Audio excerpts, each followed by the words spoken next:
And welcome into our coverage of Day 2 of the 2022 Summit League Indoor Track and Field Championships. Kyle Doperalski with you, as well as our HB Sound and Light crew. We are just getting ready for event number 5 of the Heptathlon. We had the first 4 events of the Heptathlon yesterday, and we'll have the 60 hurdles and then the pole vault, and then followed by the 1,000 here later on today. Great to see you. Great to have you with us on the stream.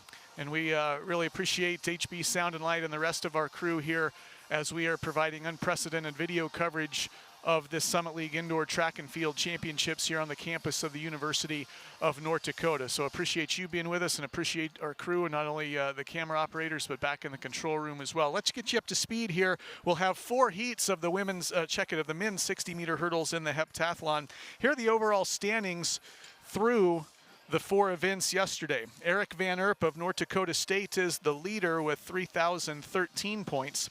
Nate Raditz of St. Thomas is in second place with 2,684. Just 1 point behind Raditz is Zach Mcglynn of North Dakota State.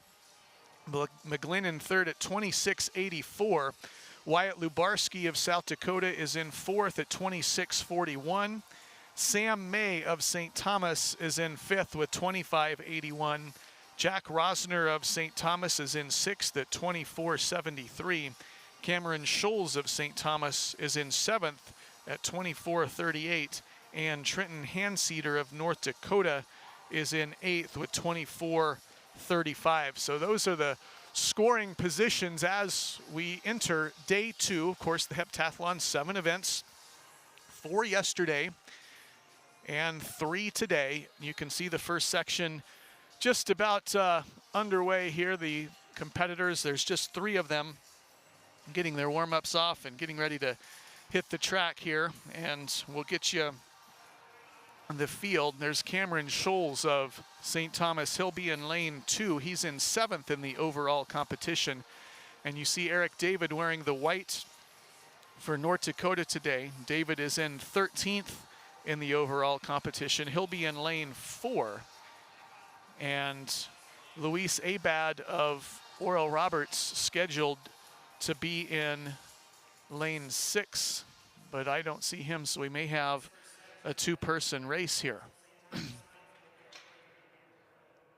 So Cameron Scholes of St. Thomas is in 7th in the overall competition. Eric David of North Dakota in 4th. Last year, David was 8th in this event down in Brookings.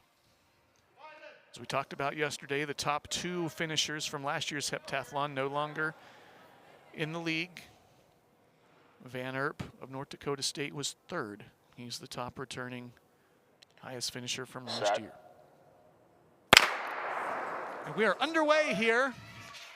Eric David, a nice start, and Eric David, the easy victory here in section 1 of the men's heptathlon 60 meters.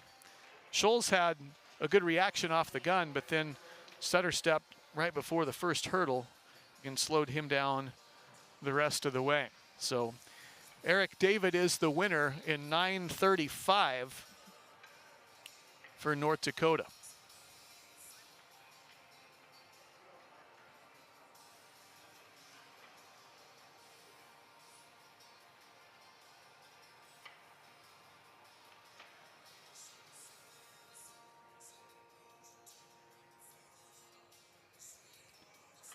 So Eric David wins in 9:35. Scholes second in 10:50.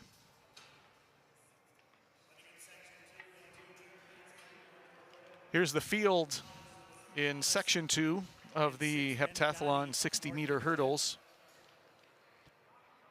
Trenton Hanseater of North Dakota is in lane 2. Hanseater is in 8th in the overall competition.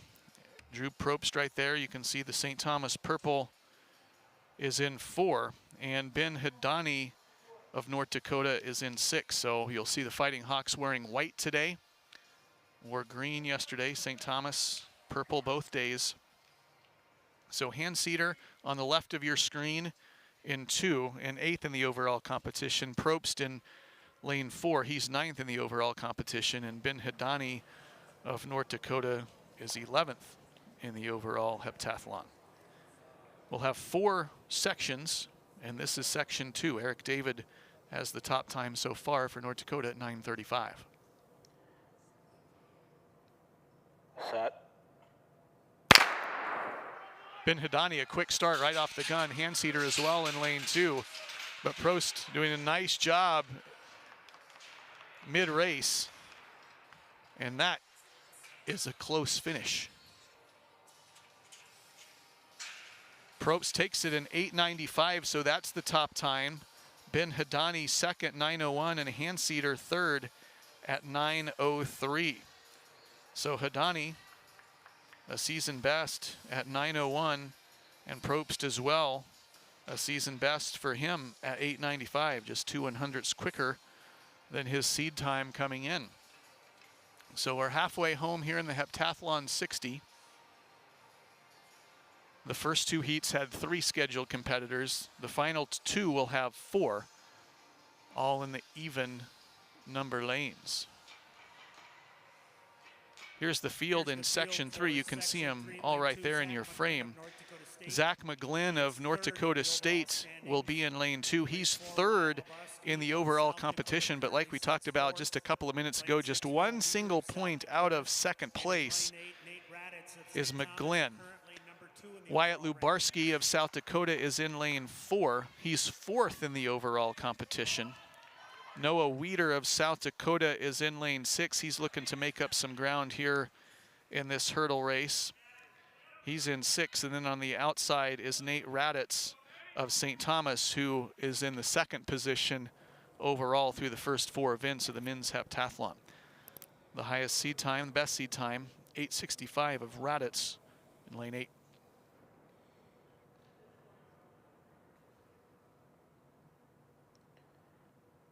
Set.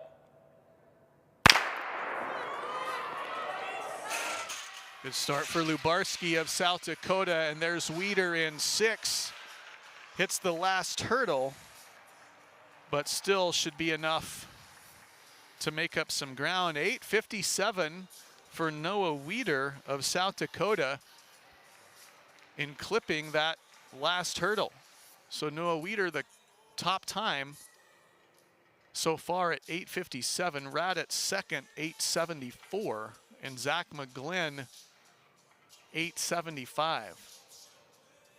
So that race for second in the overall competition is still going to be just razor thin after 5 events. So Raditz had a 1-point advantage going into the hurdles, and then he's just 1/100th of a second better than Mcglynn of North Dakota State, who's in 3rd. So those two will continue to be separated by just a couple of points as we'll head to the pole vault.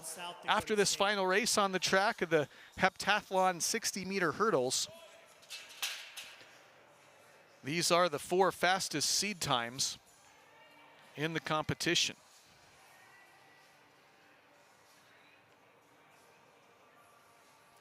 Jack Rosner of St. Thomas, the freshman for the Tommies, in lane 2. He's in 6th in the overall competition.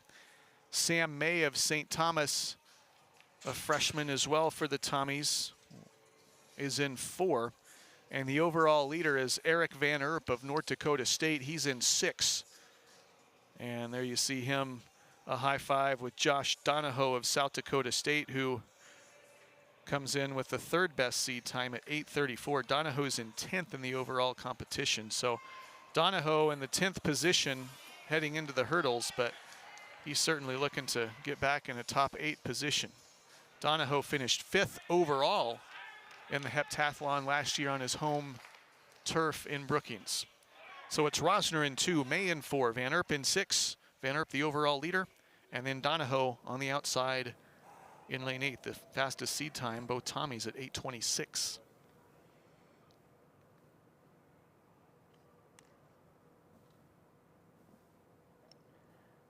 Set.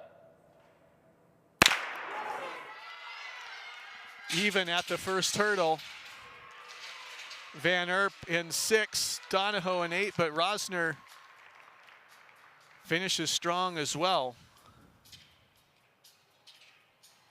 Donahoe wins it in 8:41, so he will immediately boost himself up the standings. Jack Rosner second in 8:45. Eric Van Erp, the overall leader, at 8:46. And then Sam May, 8:81. That'll do it for the 60-meter hurdles in the heptathlon. Our next scheduled event is at 10:15. That's the heptathlon pole vault. We'll go off headset until then.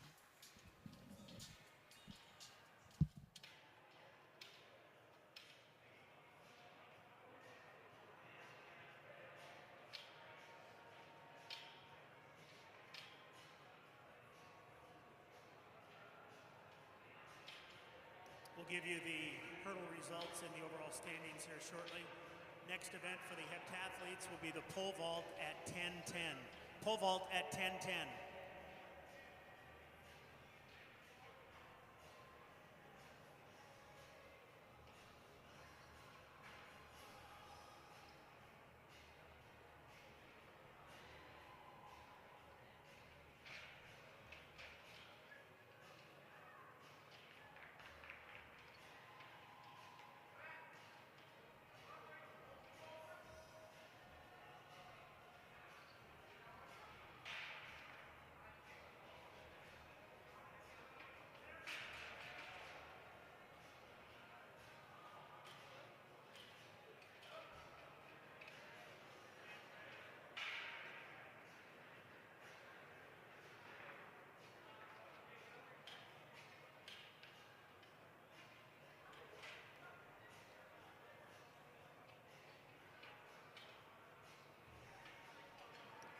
The hurdles have been scored. Josh Donahoe of South Dakota State, top time 8:41.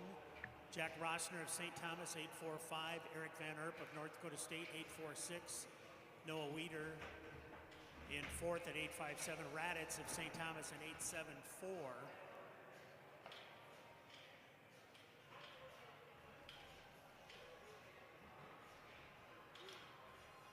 And here are the updated individual standings after that 60 hurdle.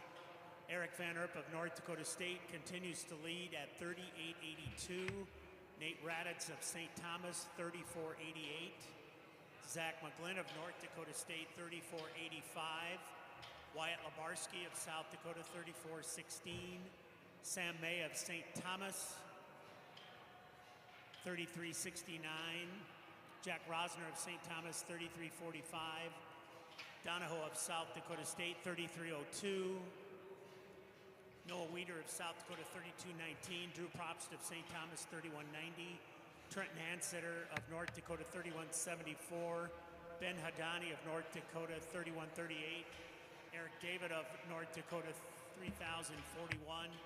And Cameron Schultz of St. Thomas, 28.88. That's the updated standings with 2 events remaining.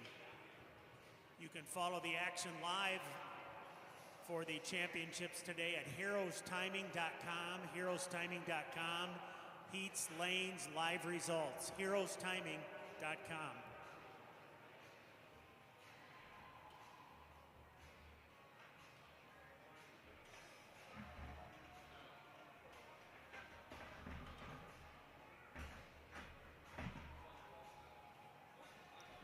In its 4th decade, the Summit League continues to ascend through excellence in the classroom and success in the field of play.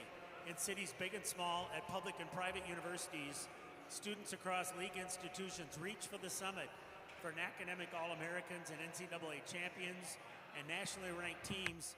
Summit League student athletes achieve the pinnacle of success, the Summit League, where tomorrow leaders reach the summit today.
good I timed that out?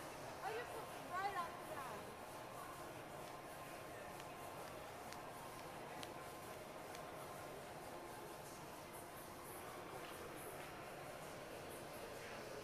Do you see that? Do you see how good I timed that out just to fall right off the mat?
running events for a while. Okay, whatever. They're just gonna do it. No, they're going to the food room. They're going to the food room.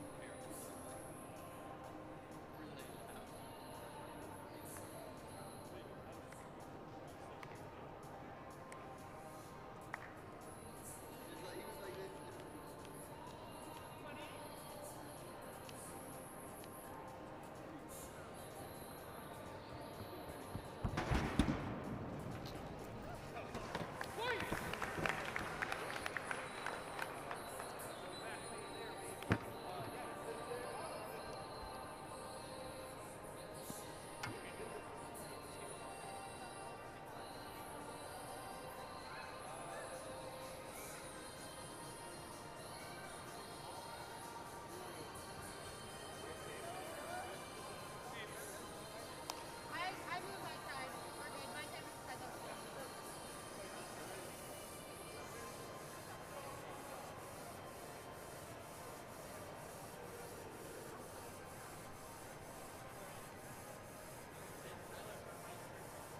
What? Tyler Burmeister.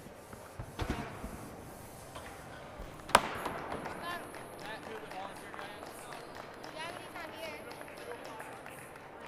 Tyler? He wasn't here yesterday.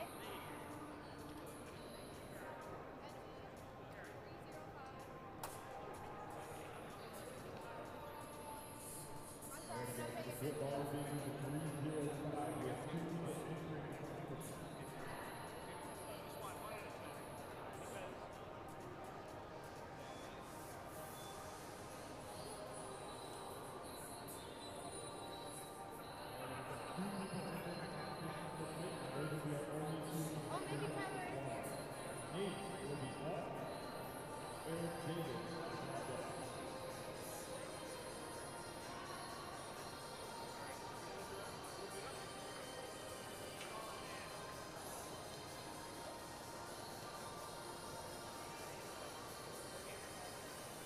Ma'am, 175.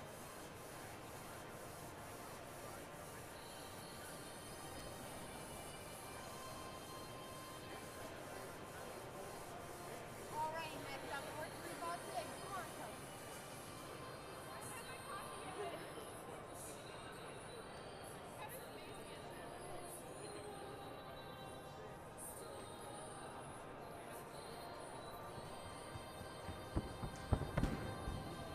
We're in the heptathlon pole vault. Nate Raditz of St. Thomas a clearance at our opening height of 3 meters 05. That's 10 feet. Raditz in second place overall. Now here's Eric David of North Dakota.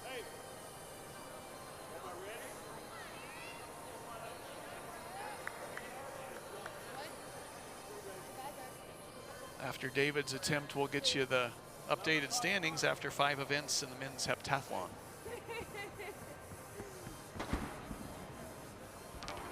David up and over.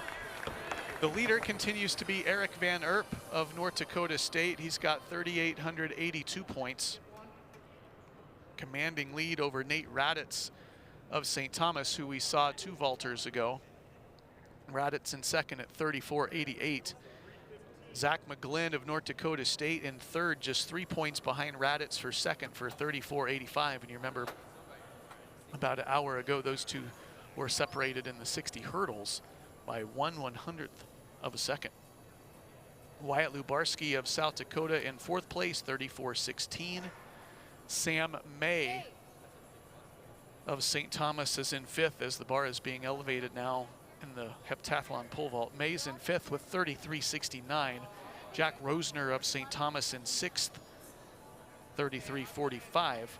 Josh Donahoe of South Dakota State in seventh place at 3,302. Donahoe finished fifth in this competition a year ago, and Noah Weeder of South Dakota is in eighth. So those are the top 8 scorers so far in the heptathlon. Drew Probst of St. Thomas in ninth, Trenton Handseater of North Dakota in 10th, and Ben Hidani of North Dakota in 11th. Those three all within 100 points of Noah Weider, who's Why wouldn't you send the football in players 8th. down? So Nate Raditzel. Why did you send the football players Take a down? look at the first You would just have practice. bar here has been elevated to 3 meters 15. That's 10 feet 4 inches. People to do the standards. So Clem and Meyer could be able to reach them. This is the heptathlon pole vault. We've completed 5 of the 7 events. This is the start of the 6th. The 1,000 for the heptathlon is scheduled to go at 12:15. And of course, we'll have live coverage of that for you right here. Jack Rosener of St. Thomas.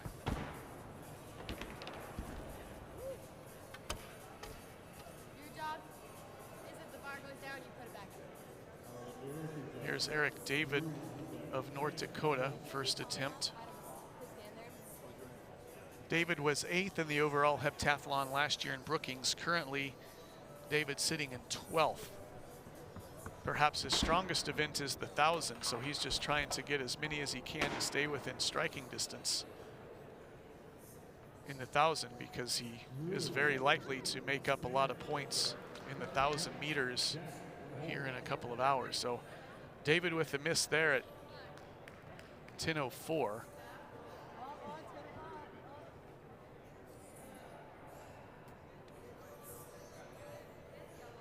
Kelsey, hit your side. There you go. Drew Probst of St. Thomas now. Kelsey, go. 70.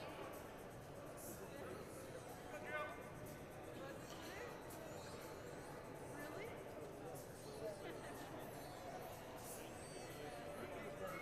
This is the second height of the heptathlon pole vault.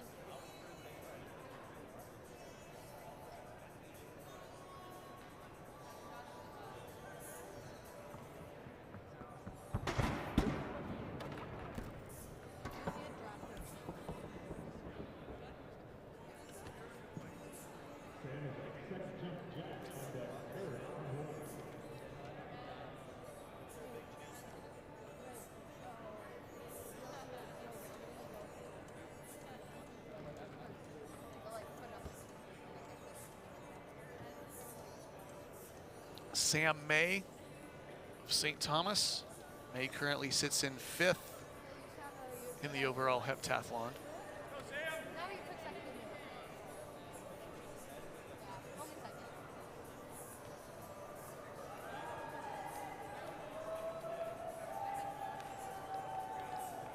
The women's triple jump scheduled to start at 11 o'clock, and May is up and over.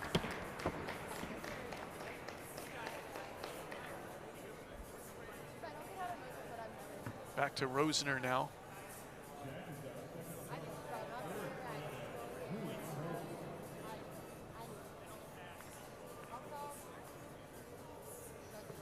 This is Rosener's second attempt. High school? Oh, I went to Berkshire. High school? In Twin.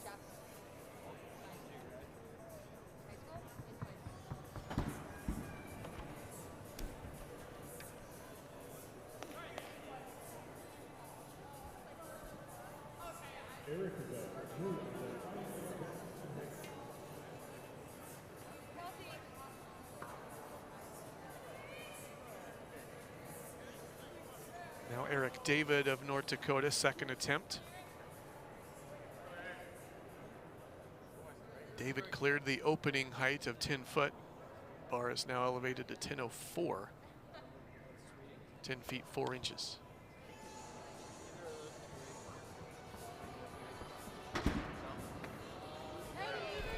And you got it.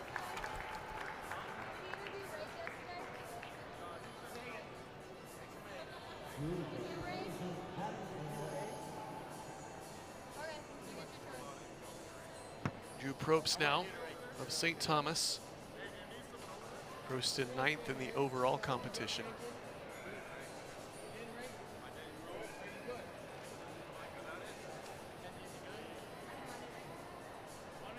The pole vault bar in this men's heptathlon is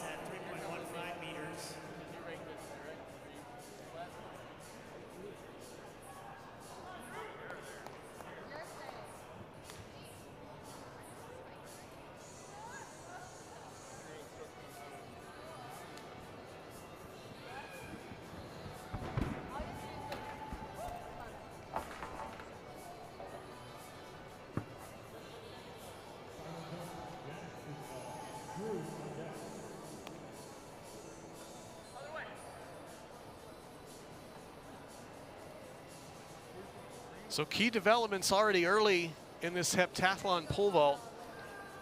Rosner in 6th place in the overall competition.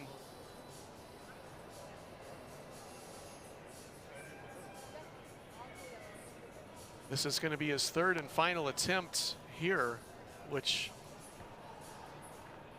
would really hurt his chances to stay in the top 8. But of course, we still have the 1,000 meters still to go. Currently in 6th.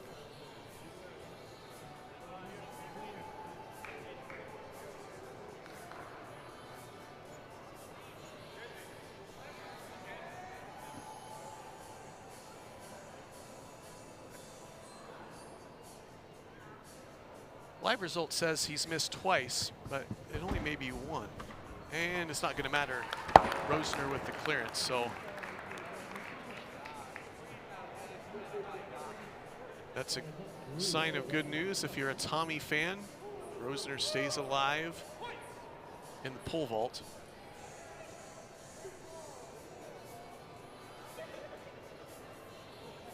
So Rosener clears, and now Drew Probst of St. Thomas. Probst in 9th, not in the scoring position.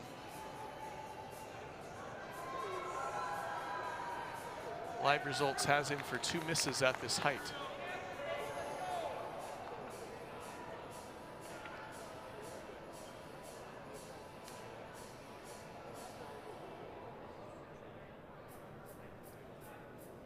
Noah Weeder of South Dakota will come in at the next height, which is 3 meters 25. Final attempt here for Probst of St. Thomas.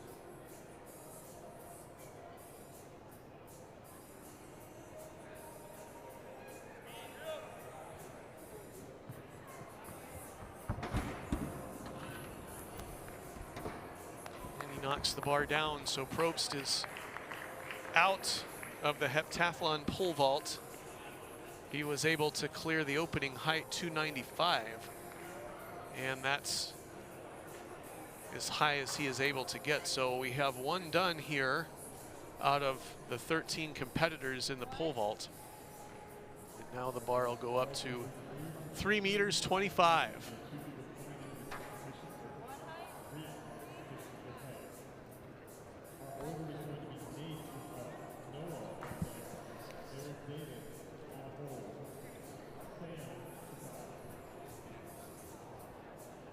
Back to the top of the order here, Sam May of St. Thomas. May is 2 for 2 in this vault. Over the opening elevation of 2 meters 95, then he passed at 305 and then cleared 315. And now his first try at 325.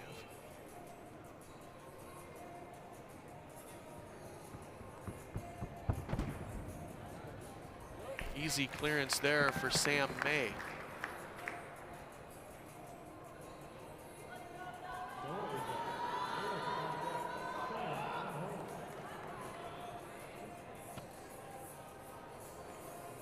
So here's Noah Weeder of South Dakota.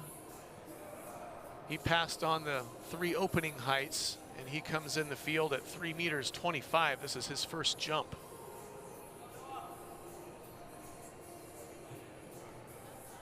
Weeder had a nice run in the hurdles about an hour ago. He moved from 12th to 8th after the hurdles.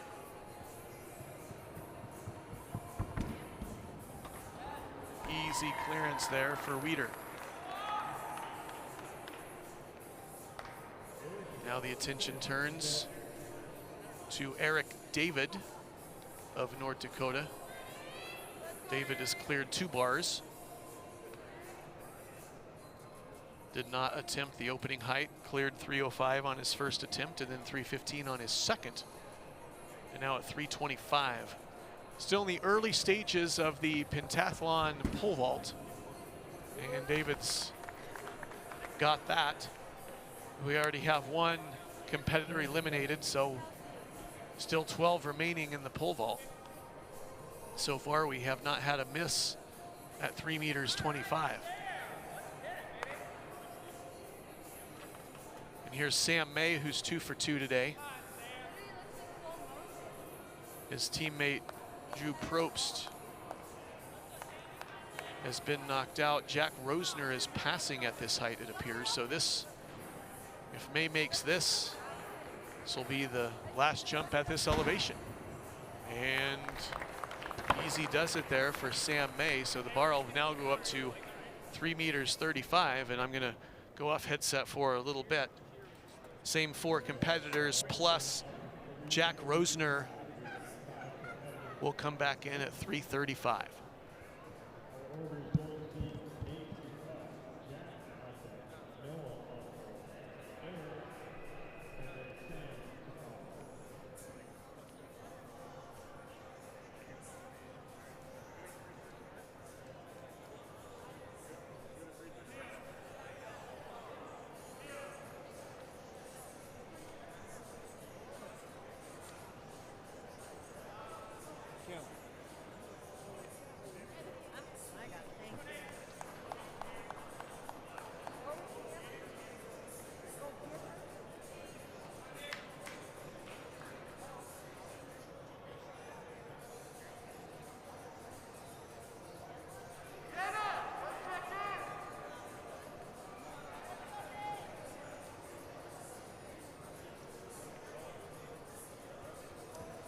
First field event of today's program, the women's triple jump, will get underway at 11 o'clock. Women's triple jump in 15 minutes.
taller so I can look when he goes. Oh yeah.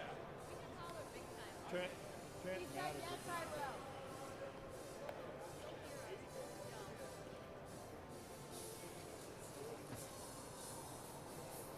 hey, said 3 steps. Hey, move back this far.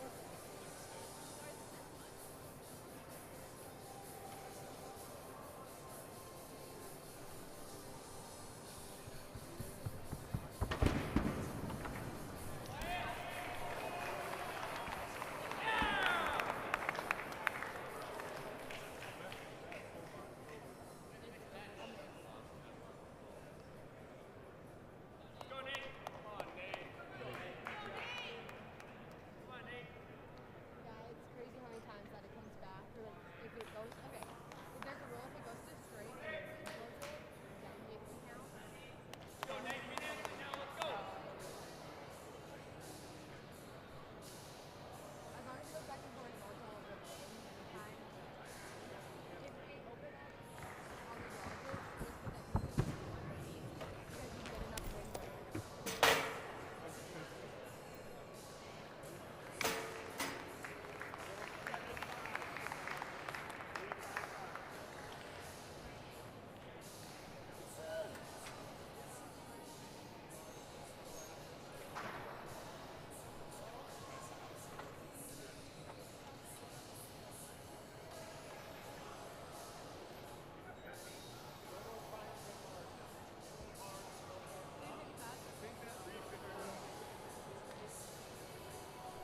I gotta go take a look.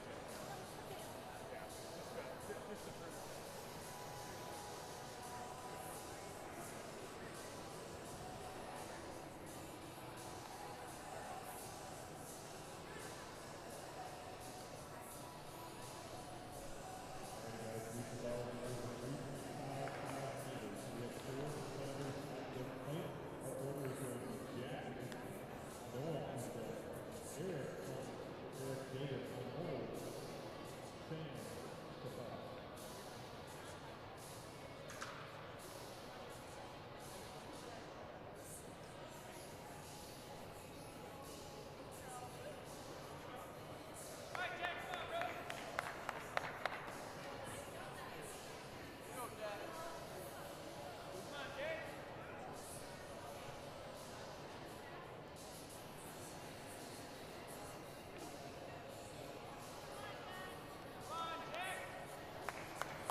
Getting underway in just a couple of minutes will be the women's triple jump.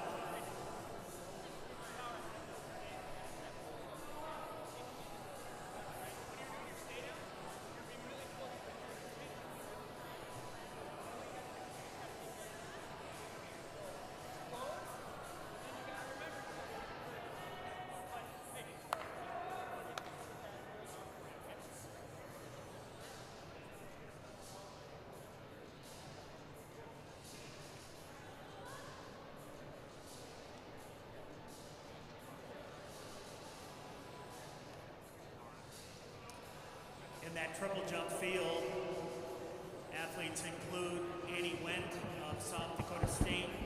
She was 7th a year ago, 2nd in the long jump yesterday. Jennifer Parent of North Dakota, 6th a year ago, 7th in the long jump yesterday. Jody Lipp of North Dakota State's in the field. She was 2nd in this event last year, 8th in the long jump yesterday. Shalom Alutu of Oral Roberts, the long jump champ, is in the field. Grace Emineth of North Dakota State, 3rd in the long jump. And Cameron Brinkman of South Dakota State, 5th in this event a year ago. Top mark in the field belongs to Alyssa Melvin of North Dakota State at 11.97. Jody Lipp of North Dakota State has the second best mark at 11.91.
Back on headset here. The women's triple jump has started over on the far north side of the facility. 11:02. The pentathlon pole vault is ongoing as well. We were calling that over the last few minutes. In the pole vault, Nate Raditz and Drew Probst, both of St. Thomas, are out of the field, as is Eric David of North Dakota. Sam May of St. Thomas with a third bar clearance at 30:55. And now the bar will be elevated to 365, where we will have several competitors joining the field.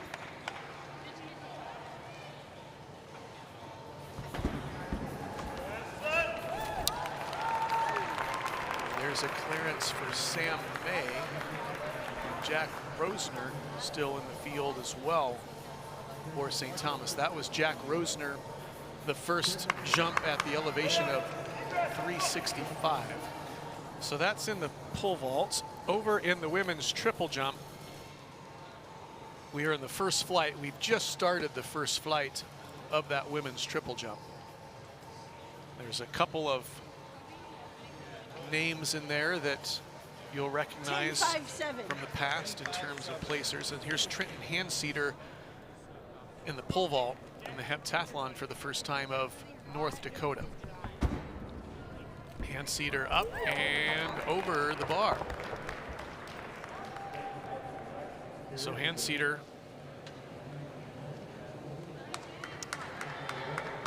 Jessica Bruggeman now up in the women's triple jump of North Dakota State. This is the first flight. A couple placers and scores from yesterday's long jump is in the triple jump. There's Bruggeman of North Dakota State, her first attempt. That's the 5th jump of the entire competition in that women's triple jump. And here's Eric Van Erp, the leader in the pentathlon overall, and he has an easy clearance at 3.65 meters. So he is over and now has a score in the pentathlon. Back over in the triple jump, Sarah Austin of Oral Roberts. She's our final jumper here in the first flight in the first round, and then we'll go back to the top of the order.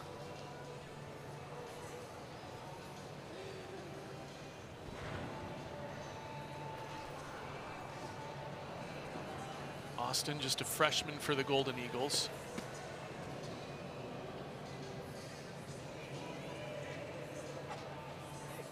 And now back to the heptathlon pole vault. Sam May of St. Thomas.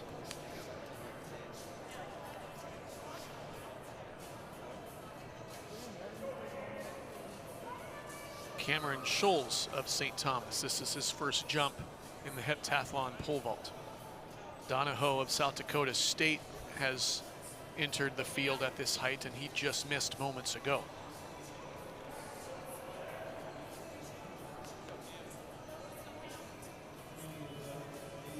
Cameron Scholes. And there's a clearance for Scholes, so he will move up to the next height. And here's Annie Wendt of South Dakota State. This is her second attempt of the triple jump. She was second in the long jump yesterday, and if you remember, came from the second flight to win that, and she was 7th in the triple jump in this event in this meet last year. The Coyotes on the runway.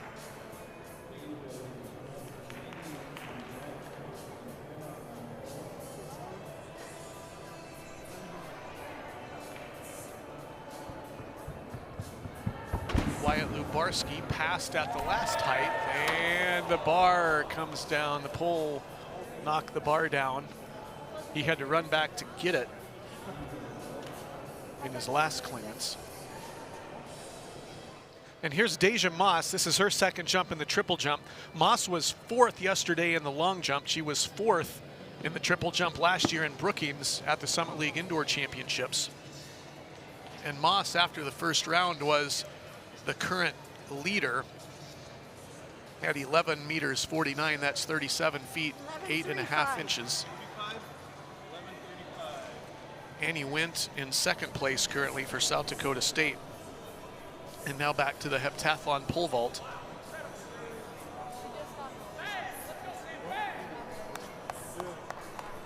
Sam May of St. Thomas, his first attempt at 3 meters 65. Clearance for May.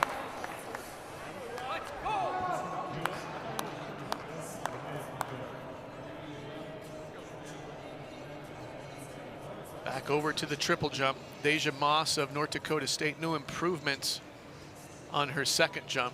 Moss continues to lead at 11 meters 49 on her first jump of the day. Annie Wint still in second. And for St. Thomas, Maggie Olajanik there with the jump, and Donahoe of South Dakota State with his first clearance of the day in the heptathlon pole vault. That was his second attempt at 3 meters 65. So we'll go back to Wyatt Lubarski in the pole vault, and now over to the triple jump.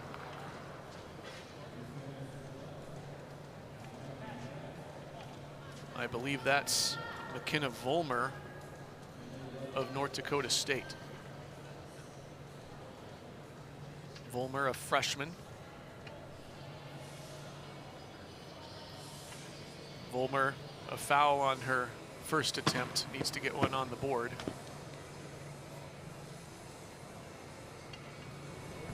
Second attempt in the heptathlon pole vault for Lubarski at this height, and he made it.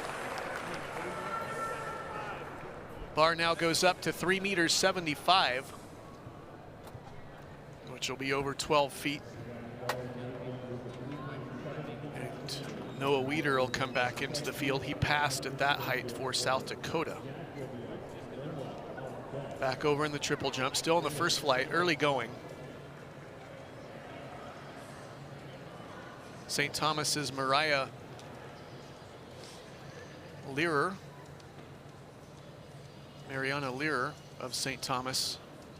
She's in third place currently. Her first jump of 11 meters 02, 36 feet 2 inches. Sitting in third place. Just as we did in the long jump, be 2 flights, and we'll take the top 9 jumps of the flights to finals. As you take a look at the Pollard Center on the campus of the University of North Dakota. It's the 2022 Summit League Indoor Track and Field Championships hosted by the Fighting Hawks and head coach Jim Varenkamp.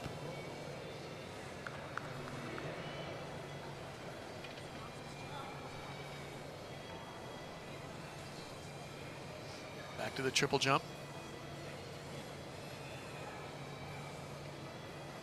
Tyrone Taylor of Western Illinois.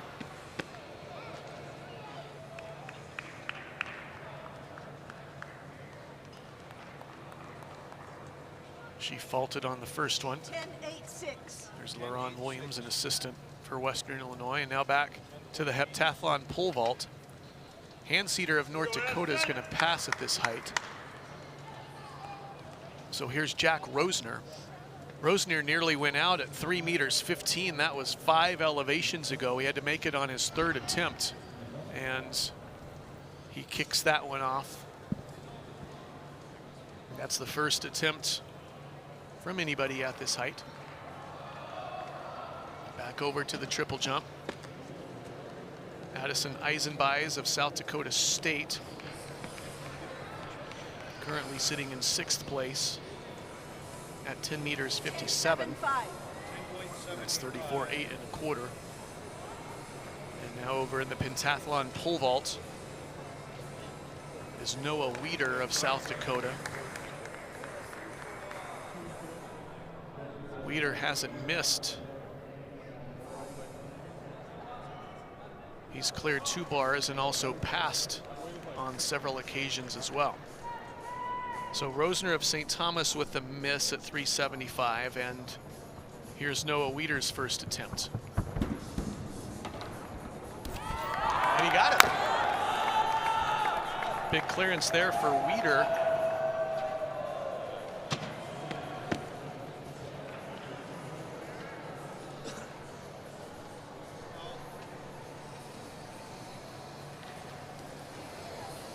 Here's the overall leader, Eric Van Erp of North Dakota State. He was 3rd in the heptathlon last year in Brookings, just a hair under 5,000 points. He had 49.26. Through 5 events here today, he's got 38.82. And Van Erp catches the bar, and he literally catches the bar.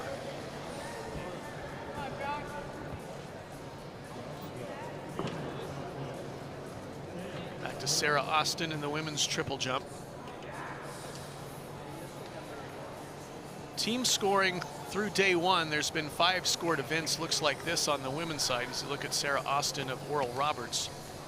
North Dakota State leads with 54 points. South Dakota 2nd place at 46 points. North Dakota 3rd place at 41 points. 10:09. And South Dakota State 4th, 31 points. Oral Roberts 5th with 11. St. Thomas is 6th with 5 points. Western Illinois 7th with 4 points. And Omaha in 8th with 3 points. Those are the team standings on the women's side through 5 scored events. Over on the men's side, South Dakota State leads with 61 points. South Dakota in 2nd with 59 points. North Dakota State 3rd with 41 points. St. Thomas 4th at 20 points. Western Illinois 5th with 6 points. North Dakota 6th with 4 points. Oral Roberts 7th with 3 points. So South Dakota State, South Dakota, North Dakota State, your top 3 on the men's side through 5 scored events. And on the women's side, it's North Dakota State 1, South Dakota 2, North Dakota 3. There's Deja Ma. She's the current leader in the women's triple jump.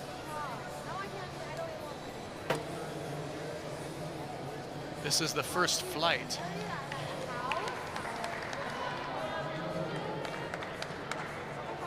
Moss did not have a mark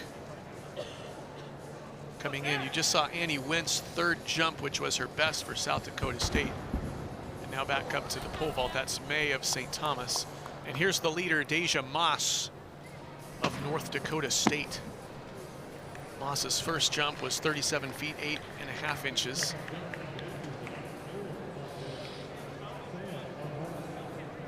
We'll watch her reaction.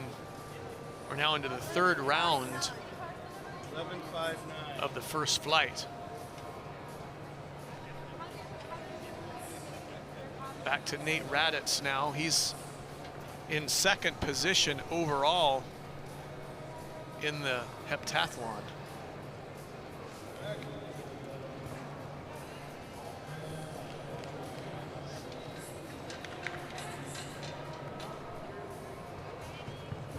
This is Rosner, Jack Rosner of St. Thomas. That was his 2nd miss at 3.75 meters.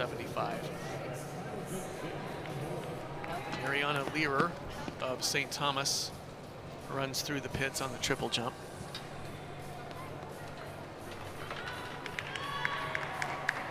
Second attempt here in the pole vault by the overall leader, Eric Van Erp of North Dakota State.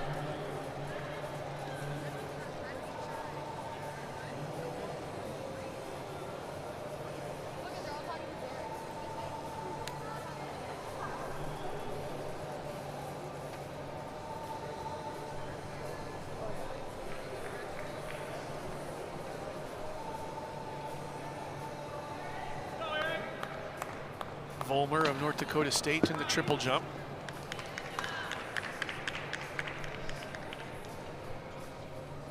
And here's Van Erp. 2nd attempt. Got that one. So Van Erp moves on. Sam May of St. Thomas is next, his second attempt at 3 meters 75.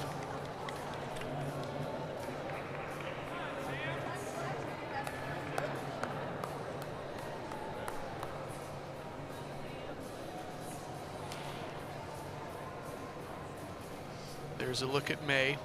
May overall is in 5th position in the pole vault.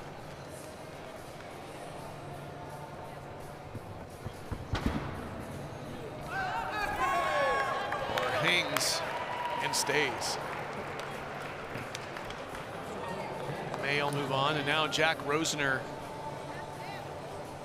of St. Thomas next up in the pole vault. Rosener's in 6th place, and as you remember, several minutes ago, we talked about the high drama for Rosner. He almost bowed out of the competition at 3:15, but made it on his 3rd attempt. Back over to the triple jump. Here's Marianna Leerer of St. Thomas. Leerer currently in 4th place in the opening flight. McKenna Vollmer's last jump, which you saw for North Dakota State, moved her up into 3rd position. So here's Rosener's 3rd and final attempt at 3 meters 75. That's 12 feet 3.5 inches. Rosener in 6th in the overall heptathlon. Got it! Rosener over the bar at 12 feet 3.5 inches.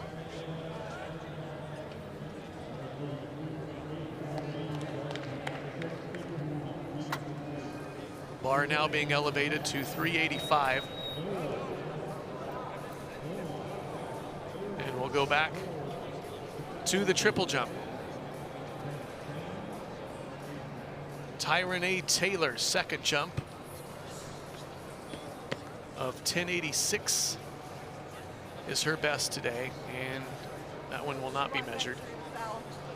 She walked back through.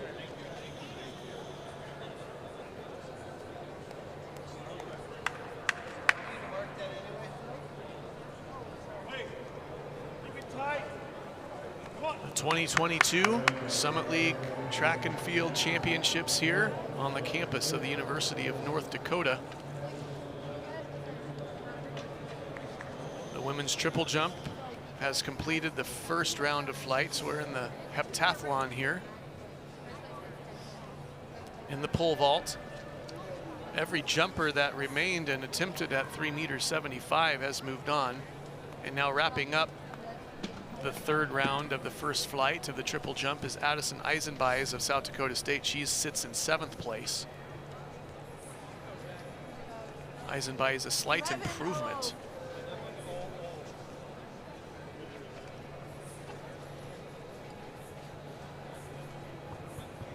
Back to the pole vault. Rosener of St. Thomas. His 1st attempt at 3 meters 85, which is 12.7 and a half.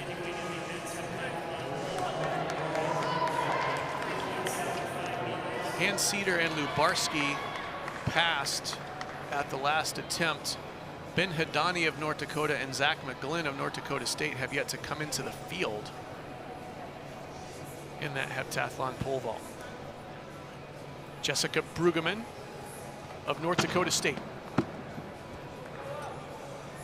Bruggeman had 2 fouls on her first 2 jumps. Doesn't look excited about that effort.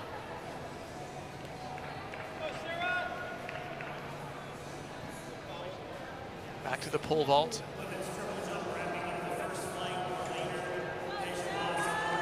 Here's Wyatt Lubarski.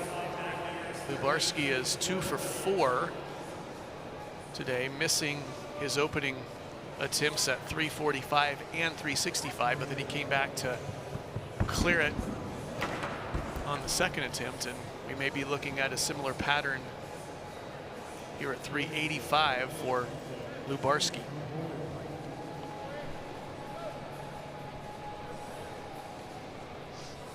Sarah Austin in 8th place in that women's triple jump. 10 meters 09, that's 33 feet 1 1/4 inches. This is Still the first flight. 10:09. 10:09 again. Back to the overall leader, Eric Van Erp of the heptathlon.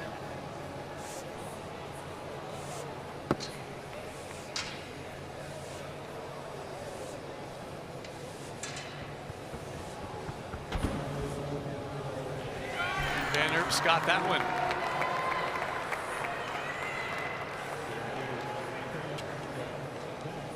So Van Erp will advance.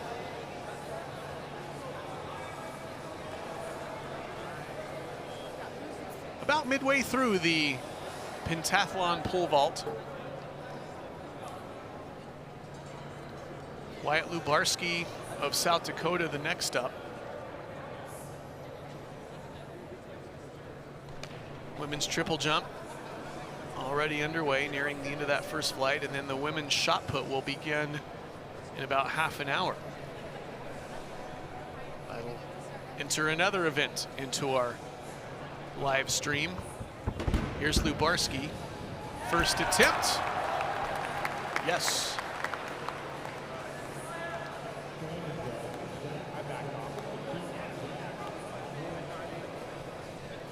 Lubarski and Van Erp have advanced.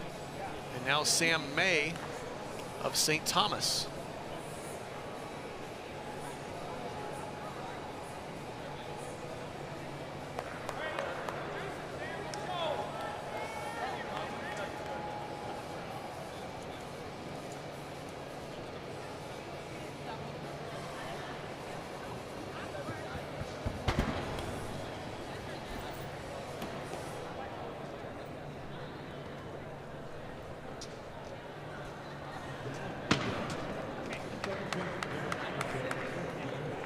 Next up will be Noah Weider as you take a look at the second flight of the women's triple jumpers warming up over there. And there is the favorite, Alyssa Melvin of North Dakota State.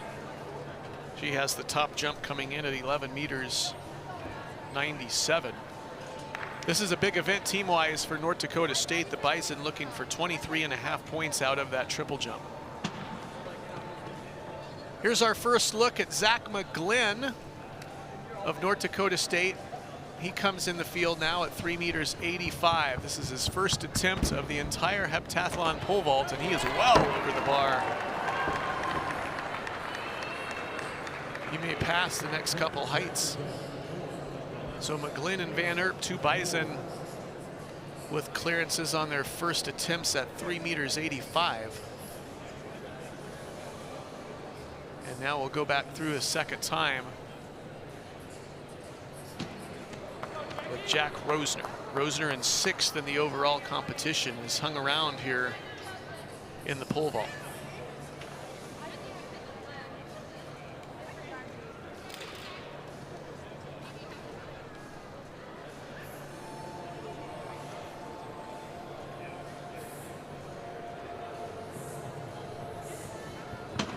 Rosner has cleared 5 heights, but only one of them has been on the first look at it, and make it now 1 for 6. That was Rosner's second attempt at 385.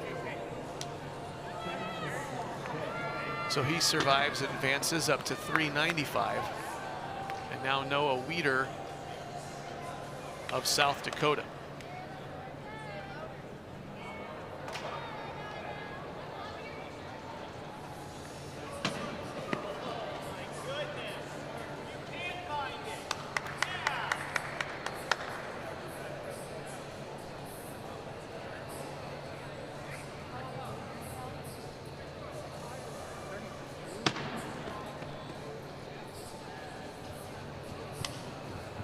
Weider's second attempt.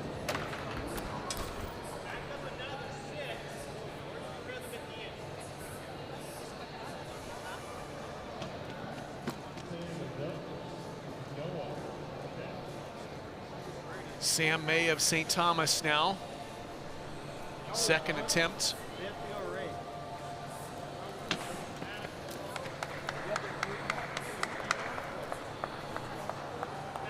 10 vaulters still remain out of 13.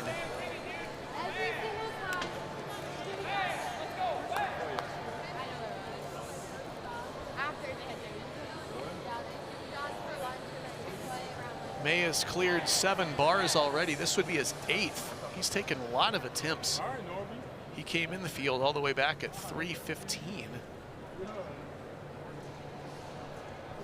He came in the field at 295, which was the opening height.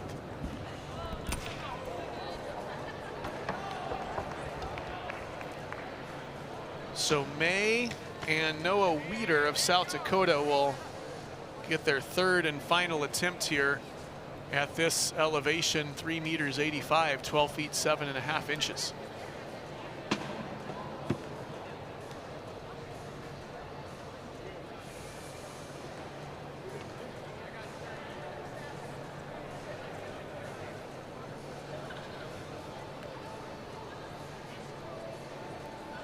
This is a good look at the Fritz Pollard Center on the campus of the University of North Dakota.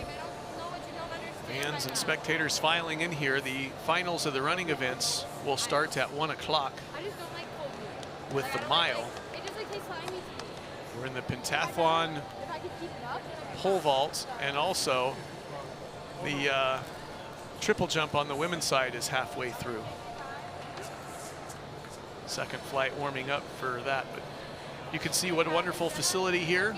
All green chair backs. One. At least it's not cold. Why not? Okay. I gave you the team scores a few moments ago, but we'll go back and give those to you again. South Dakota State leads with 61 points on the men's side. South Dakota second with 59. North Dakota State third with 41. So those are the top 3 in terms of the team competition through 5 scored events. The 5 scored events have been the 3,000, the distance medley relay, long jump, pole vault, and the weight throw. On the women's side, as you take a look at, here's Weeder, 3rd and final attempt at 385 for Noah Weeder. This has been the only elevation he's had misses at, and he's out of the competition. So Noah Weeder, who had a nice run in the hurdles to move up from 12th to 8th, he departs the pole vault with a highest clearance of 375. So now there's 9 remaining, and Sam May now takes the runway for St. Thomas, and this is his 3rd and final attempt. May currently sits in 5th, so this would be a fairly significant development if he goes out on this one, right in the middle of that scoring position. Rosener, his teammate, is right behind him in 6th. Rosner still in the competition.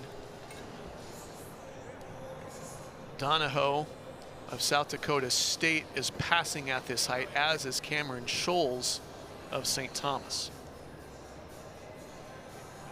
So here's May. 3rd and final attempt.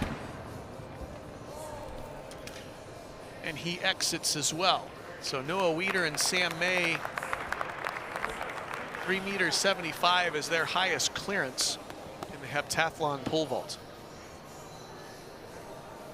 Let's go back to the women's team score through 5 scored events. North Dakota State the leader with 54 points. South Dakota second with 46 points, and North Dakota in 3rd with 41 points. Those are the top 3 in terms of team score.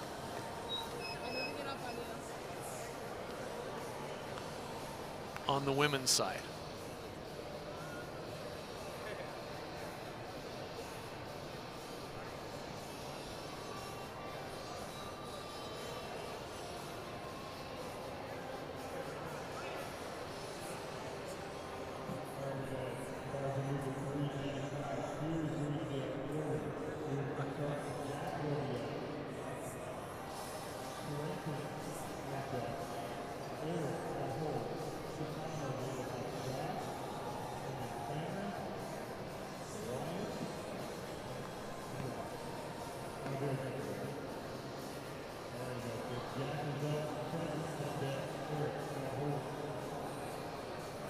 Bars going up in the pole vault. in the heptathlon pole vault.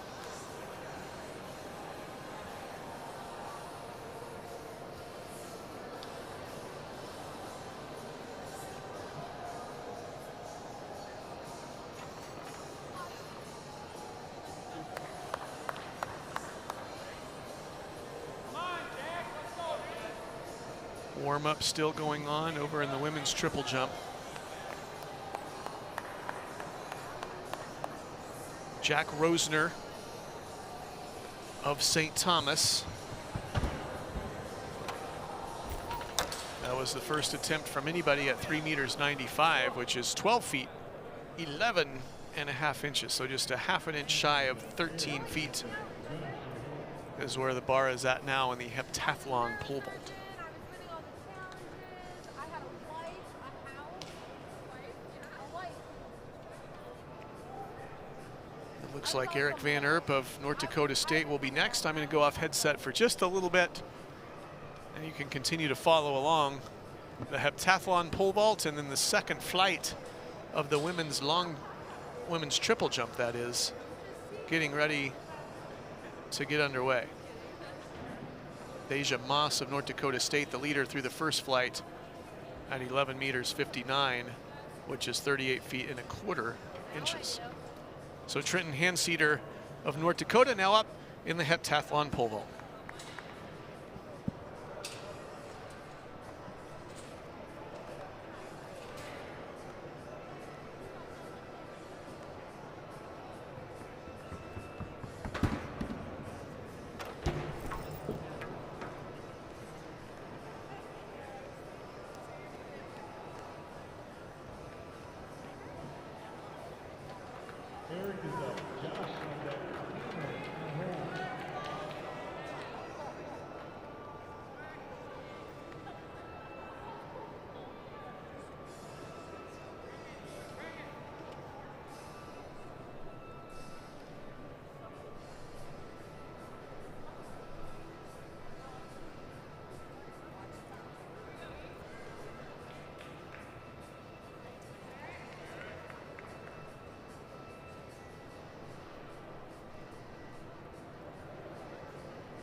Heptathlon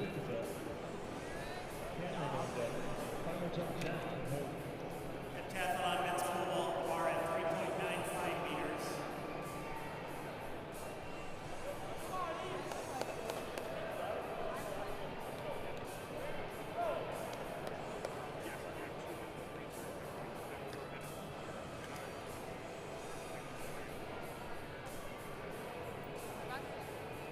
Okay, it's after.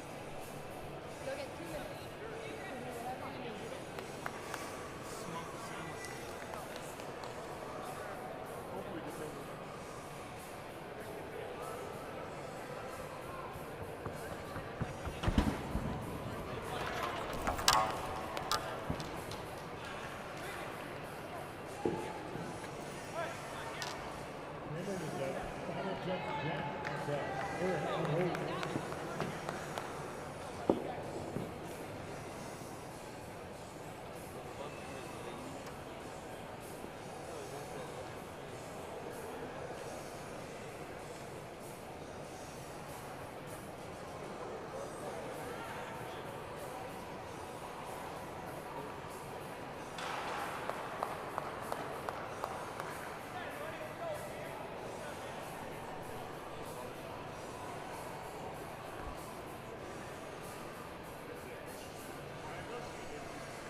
11.86.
Back on headset. We're in the second flight of the women's triple jump. Grace Emineth of North Dakota State's first leap. And over in the heptathlon pole vault, that's Josh Donahoe of South Dakota State. Is the bar up over 4 meters now to 4:05. Starting to narrow it down a little bit in the pole vault. The overall leader, Eric Van Erp of North Dakota State, exited at the last elevation. And here's Autumn Stokes of North Dakota. Stokes is the Fighting Hawks school record holder. This is her first jump. After Stokes goes, we'll give you the field in that women's triple jump second flight. Stokes' first attempt. So the field in flight 2 of the women's triple jump, as you take a look at Lubarski of South Dakota, the heptathlon pole vault. Jennifer Parent of North Dakota, 7th last night in the long jump. She was 6th in the triple jump. Lauren Meyer of South Dakota. Renee Bremmels of South Dakota. Jody Lipp of North Dakota State was 8th in the long jump last night, but won the long and the triple indoors last year in Brookings. Alyssa Melvin of North Dakota State. Shalom Alotu, and here she is. She won the long jump last night. No, this is Ezu Kanma of Oral Roberts. She's our final jumper in this second flight. So Amika Ezukanma with Oral Roberts in the field. She's got the 10th best jump coming in. And then Shalom Alotu, we talked to her last night. She won the long jump. Cameron Brinkman of South Dakota State. Grace Emineth, we saw her of North Dakota State. And Autumn Stokes, who we saw moments ago. Here's Ben Hidani of North Dakota. He's now come in the field at this height, 4.05 meters.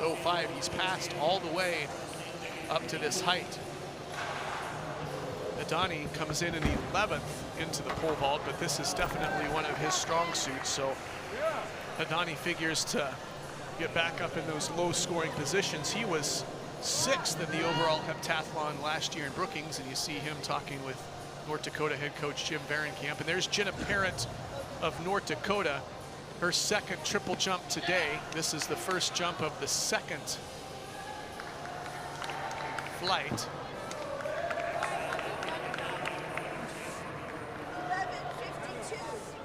11.52. Parent in 5th after the first round of the second flight. Deja Moss of North Dakota State from the first flight is in 4th overall, and Annie Wint of South Dakota State in the first flight is in 8th overall. And there in the pole vaults, clearance for North Dakota State and Zach Mcglynn. Back over in the triple jump here.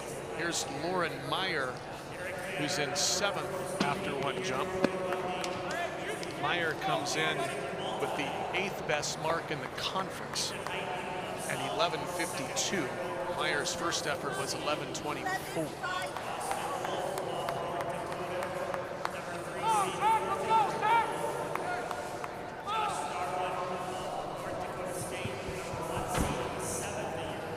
Heptathlon pole vault. There's a big clearance for St. Thomas.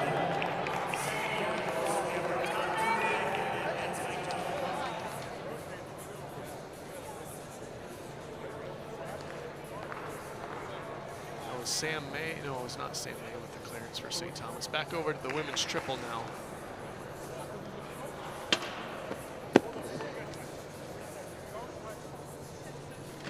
Renee Bremmels of South Dakota came in with the conference's 5th best mark at 11:62.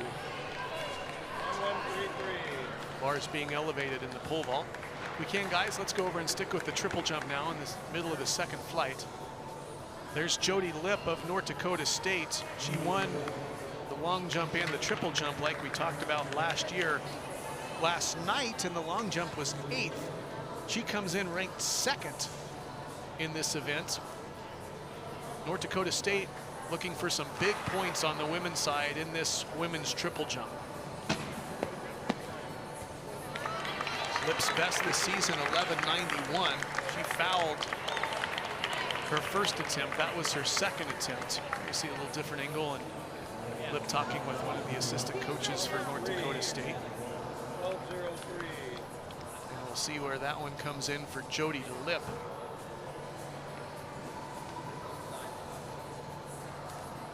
Lipp is a junior for the Bison.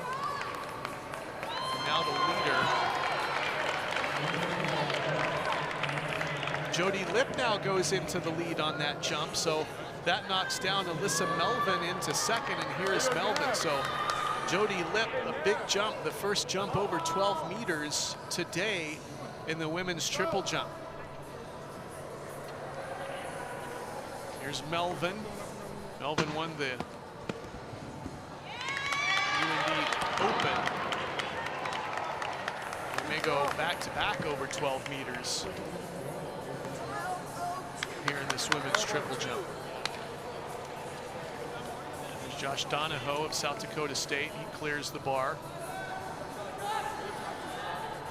13 feet 3 inches, which is 4:05.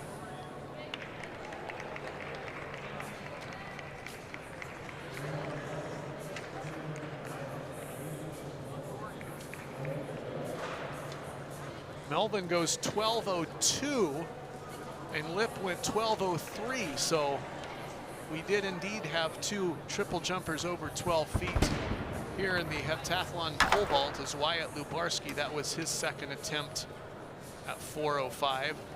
Here at noon, starting out, we'll have the men's high jump and the women's shot put. There is Alotu, the long jump champion from last night. Alotu today currently sits in 3rd place at 11:86. That was Alotu's second jump. We're in the second flight of the women's triple jump. Deja Moss and Annie Wint both in the first flight.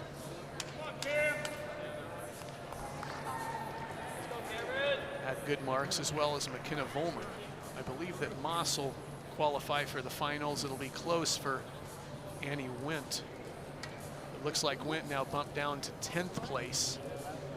So Wint now out of the finals for South Dakota State. Here is her teammate Cameron Brinkman.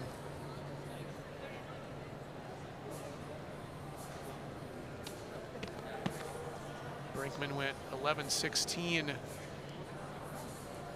in her last jump. She sits in 11th place currently, one behind Annie Wint. We hope you're enjoying our coverage of the 2022 Summit League Indoor Track and Field Championships. A big thanks to HB Sound and Light, based out at Grand Forks. And a marvelous job with production, multiple cameras and graphics as well. And we thank their entire staff, as well as head coach Jim Varenkamp for North Dakota. You see him there walking across the track. He's done an enormous amount of work. And now we get a good look at Grace Emineth of North Dakota State. Emineth currently in 4th after her first jump. Her two Bison teammates, Melvin and Lip, have gone over 12 meters. Emineth came in with the 3rd best jump in the conference so far this season at 11 meters 70. So Emineth nearly matched her season best in her first jump. Both Lip and Melvin have bested their season high mark today, both going over 12 meters. Neither had yet this year. And Emineth, a slight improvement to 11.84. And now here's Autumn Stokes of North Dakota. Stokes, the school record holder. She currently sits in 13th place. North Dakota's counting on her for some points. So here's Stokes' second attempt. She is the school record holder at North Dakota in this event.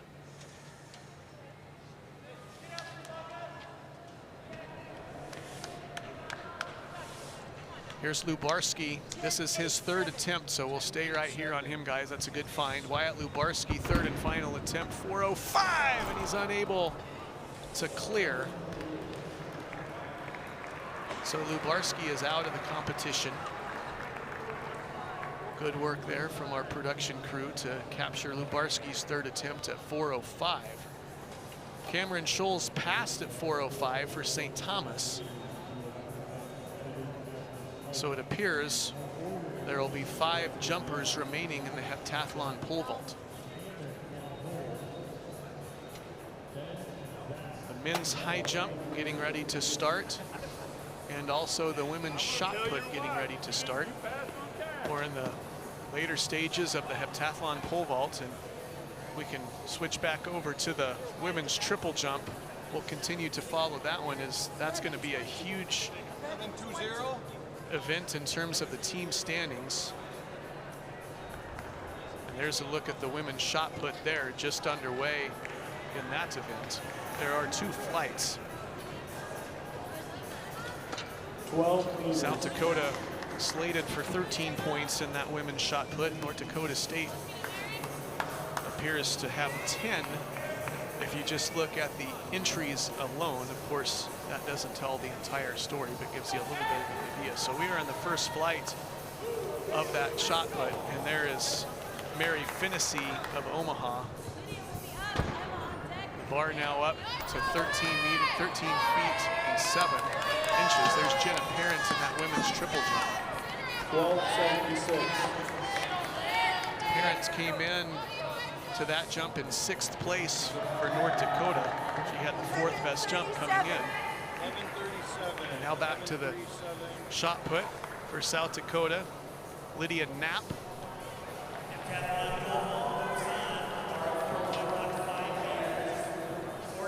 All right, now back to that triple jump. We're in the final round of jumps here in that 2nd flight. Jenna Parent, no improvement there for North Dakota, 11:37. So we'll keep it right here for a little while, guys, and focus on that women's triple jump. An important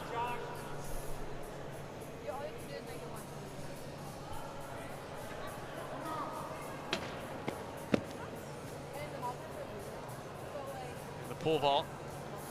In the later stages, there's Donahoe of South Dakota State, his 1st attempt.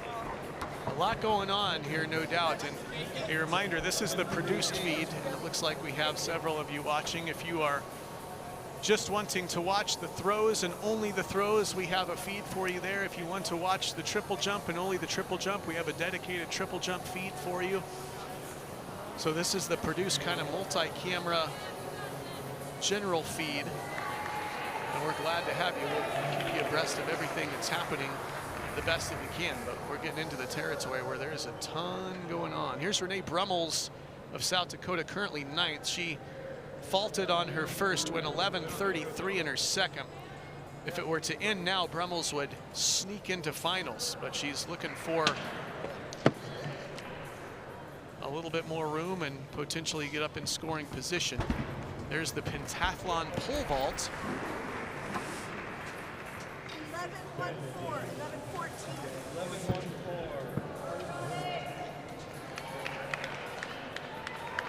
Jody Lipp of North Dakota State over in the triple jump. She is the leader. She took over the lead for her teammate Alyssa Melvin, who will be next.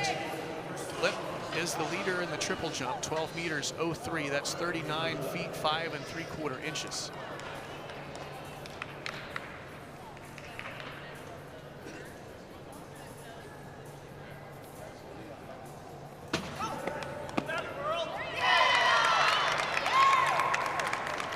Crowd like that effort from Lipp.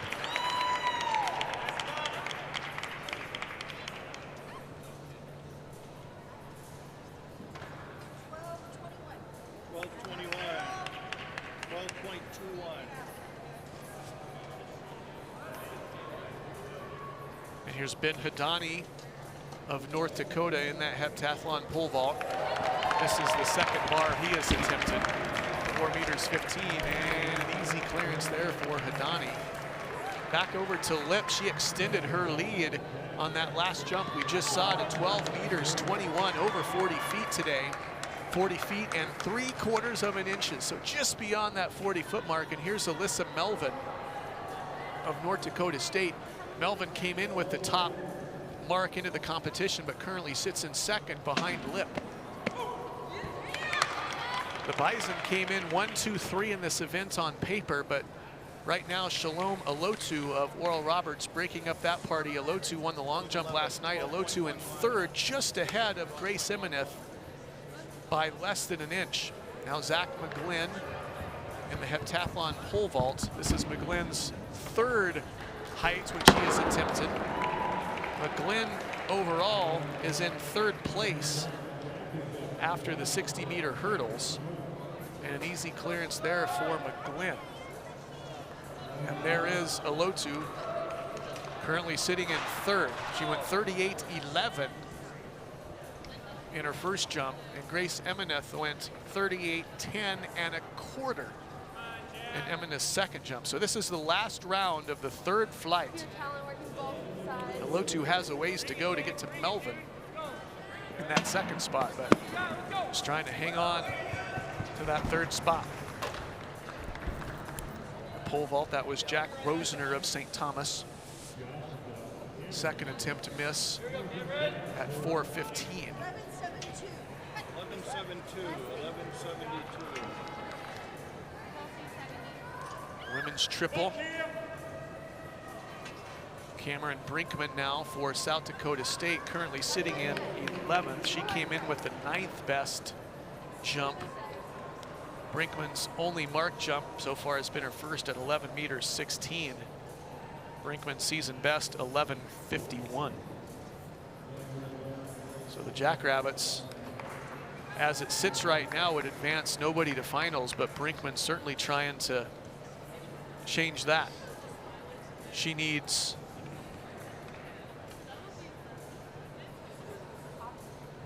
about 6 more inches to catch Renee Bremmels in that 9th spot.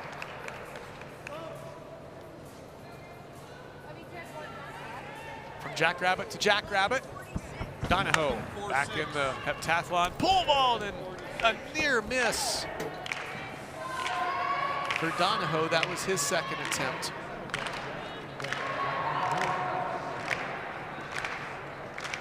Here's Grace Emineth. This a little bit of a key development here. Emineth in 4th place. As we talked about, if she were just to jump 1 inch further than she has today, she would move up into 3rd, which is where she was slotted coming in. This is her last jump of the second round. She'll easily qualify for finals. The Bison right now 1, 2, 4, and 5 in the triple jump. Shalom Olotu of Oral Roberts in third. 12-0-0. Now back to the heptathlon pole vault. This is Cameron Scholes of St. Thomas, second attempt at 4 meters 15. So we'll have the next 3 jumpers will be their third and final attempt in the heptathlon pole vault at 4 meters 15. And you see back over in the triple jump, Emineth does move into third place for the Bison. She goes 12 meters even. So Emineth overtakes Olotu for third place in that triple jump as we are winding down here. Here's Autumn Stokes of North Dakota. This is key for the Hawks. She's in 13th right now. She needs a big jump here. Stokes, the school record holder for North Dakota. Stokes came in with the 6th best jump in the conference. 10-68. She's in danger of not making the finals. Third and final attempt. Rosner. So he is out of the competition. His highest clearance, 4 meters 05. Here's Olotu. She was just passed by Grace Emineth. So Olotu, let's see if she can pass Emineth back to get into that third place spot.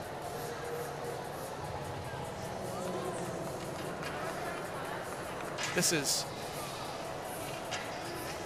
Ezu Kanma of Oral Roberts. She's currently in 8th. Ezu Kanma, that's the final jump of the preliminary rounds. She's in 8th place for Oral Roberts. And so we'll have a couple more warm-ups. As you can see the wide angle there on the north side of the facility. So the women's triple jump going into finals. Here are the finalists in that women's triple jump in order. Jody Lipp is in the lead, 12 meters 21. Alyssa Melvin of North Dakota State, second place, 12:11. Grace Emineth, North Dakota State, third in 12 meters even. Shalom Olotu of Oral Roberts is in 4th. And then on the final jump of the third round, Amika Ezukanma of Oral Roberts moves all the way up into 5th place. A big jump for Ezukanma, so the Golden Eagles sitting 4-5 heading into finals in the women's triple jump. Deja Moss of North Dakota State advances to the finals out of the first flight. Moss jumps 11:59 on her final jump of the first flight. Jenna Parent of North Dakota will be in 7th place heading into finals by virtue of her first jump of the day at 11 meters 53. Cameron Brinkman of South Dakota State on her final jump, a big improvement, moves into 8th at 11 meters 46. And then the final finalist will be Lauren Meyer of South Dakota. So there are a look at the finalists. You see right there from left to right. Great shot, guys. You see Jody Lipp on the left, that's Melvin, and then Grace Emineth, 3 Bison. And then next to Emineth is Shalom Olotu. We talked to her last night. And then in the Oral Roberts white jersey, that's Amika Ezukanma. And then Deja Moss of North Dakota State, Jenna Parent in the Kelly green there for North Dakota, Cameron Brinkman of South Dakota State, and then in that 9th spot, moving into finals at the far right side of your screen is Lauren Myers. So those are the finalists in the women's triple jump. North Dakota State looking to score some big points.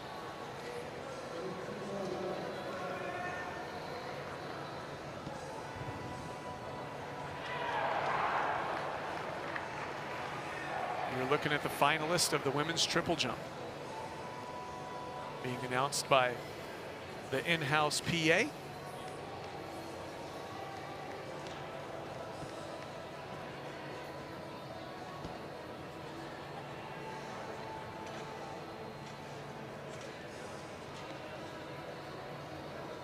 So Jody Lipp, the far left, improved every jump for North Dakota State, fouled her first attempt, then went 12:03 in her second, and then 12:21. It's the first time this season she's been over 12 meters. Alyssa Melvin of North Dakota State also improved each jump. She's in second. Melvin just 4 inches behind Lip, the leader.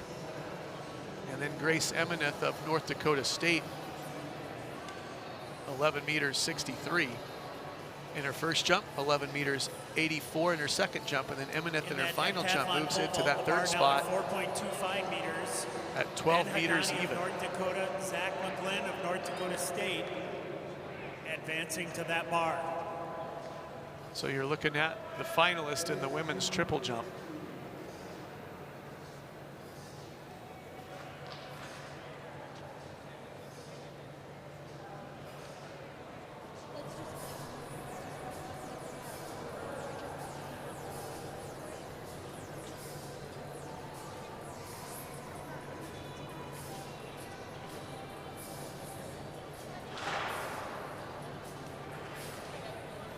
Back over in the pole vault, Cameron Scholes of St. Thomas cleared on his third and final attempt at 4:15. So now the bar goes up to 4:25. Here's Ben Hidani, his first look at 4:25 for North Dakota, and he taps the bar down.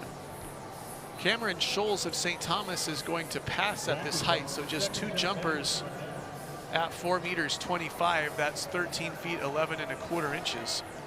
Zach Mcglynn will now take the runway for the Bison.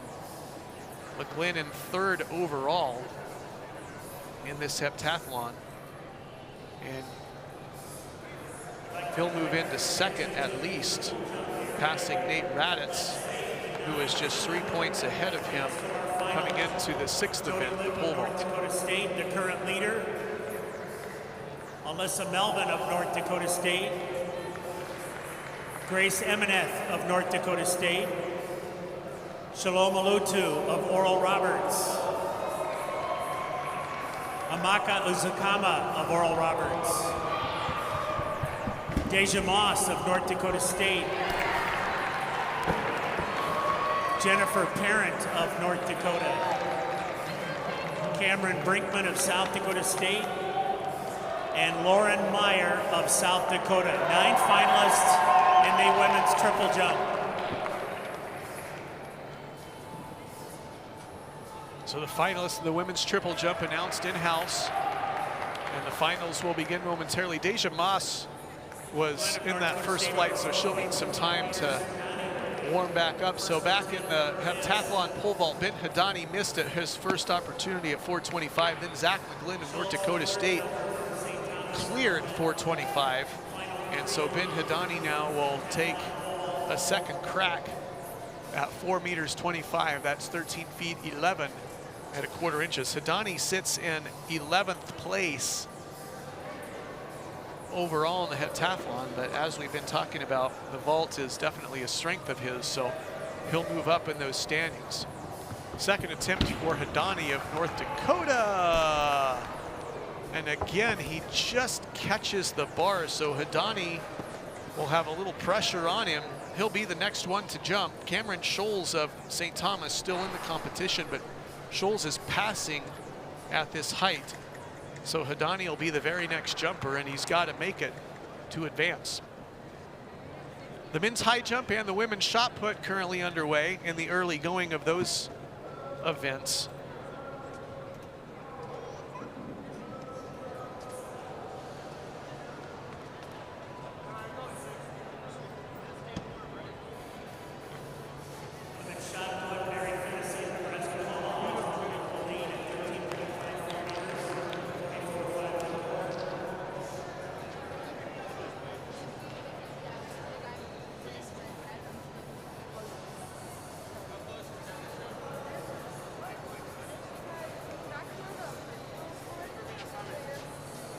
First flight of the women's shot put has been completed. Mary Finnessy of Omaha, the leader, 13 meters 54. That's 44 feet 5 1/4 inches. So the second flight in that women's shot put is warming up right now. And then we also have the men's high jump happening as well.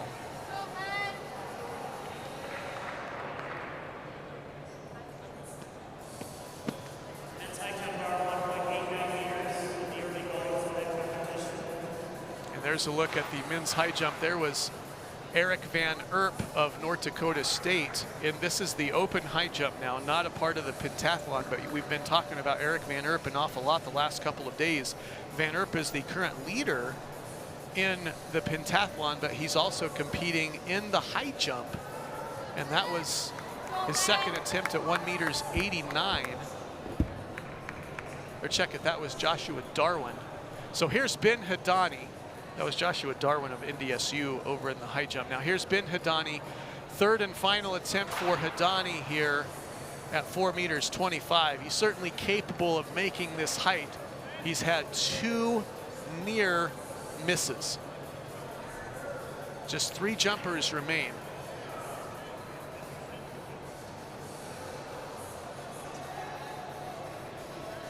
One more run through. One more. Oh, he didn't make it. So Hidani now out of the pole vault in the heptathlon, so it's down to 2. Zach Mcglynn of North Dakota State and Cameron Scholes of St. Thomas. So the bar will move up to 435 now. And as that bar gets elevated, we'll turn our attention to some of the other events. The men's high jump is underway, as we've been talking about. And here's a look at that. Looks like that bar is going up as well. And now there's the warm-ups for flight number 2 of the shot put. Here, let's give you the field for the women's shot put in flight number 2. Kenna Curry, a sophomore of North Dakota. She comes in ranked 5th in the Summit League. Meredith Clark, a freshman from South Dakota, comes in ranked 2nd in the field. She was 8th in the outdoor shot put last year. Allie Lardy of North Dakota in the field. She's ranked 7th in this event. And here's Scholes of St. Thomas in the heptathlon pole vault, just one of 2 jumpers remaining. First attempt at 435, and he's well under. Allie Lardy of North Dakota in the field in the women's shot put in flight 2. Eve Goldstein of North Dakota, a sophomore, comes in ranked 6th in the Summit League. Amanda Anderson is the favorite for the Bison. She's thrown 15 meters 82 this season. She was 8th in this event last year and 4th in the outdoor shot put for NDSU. As you take a look at the men's high jump.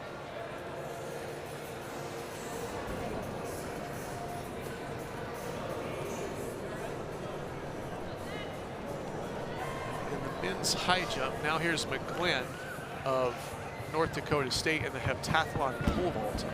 Mcglynn just one of 2 jumpers remaining, so him and both Scholes miss on their first opportunity. We saw Camille Sloan of Oral Roberts momentarily in the men's high jump. And next it'll be either Jaden Greene, Braden Brown, or Josh Darwin of North Dakota State. And there is Greene of South Dakota, who came in with a right side approach as we looked at it. So this is an important part of the men's high jump we've got going on. We have 3 already over the bar, and we still have several who have yet to enter the field. But back to the pentathlon pole vault now. Cameron Scholes. This is Scholes' 2nd attempt.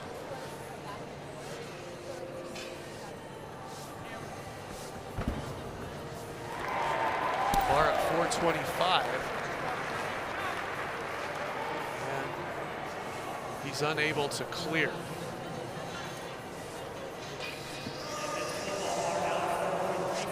Braden Brown of North Dakota State, a clearance at 1 meter 89 in the men's high jump. So now Joshua Darwin of North Dakota State, and you can see his approach. This is Darwin's 2nd attempt at 189, and just caught it with his backside. So we'll have 1, 2, 3, 4, 5, 6 jumpers. The next 6 jumpers in this men's high jump taking their 3rd and final attempt at 189. One of those will be Eric Van Erp, who is the current leader of the pentathlon. And this looks to be Van Erp. Now Mcglynn of North Dakota State in the heptathlon pole vault. 2nd attempt. There's Van Erp. Bar goes down on both Great job on the control room guys to get both those attempts. So you saw Zach Mcglynn in the pole vault just miss at 4:35. That bar is now 14 feet 3 1/4 inches.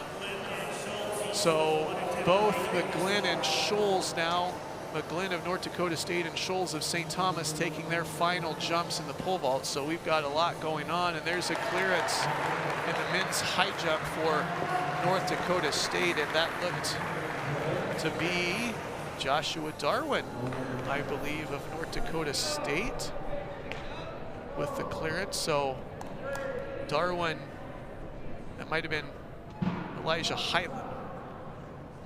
Now here's Sloan or Keithwood Stubbs of Oral Roberts. Third and final attempts coming. Both the high jump and the pentathlon pole vault. Looks like we'll get the high jump first. Oral Roberts over the bar. Third attempt for Scholes of St. Thomas. Not quite high enough, so Scholes is now out. But a good run for Scholes. He was in that thing a long time. Scholes entered the field fairly early for St. Thomas. Scholes came in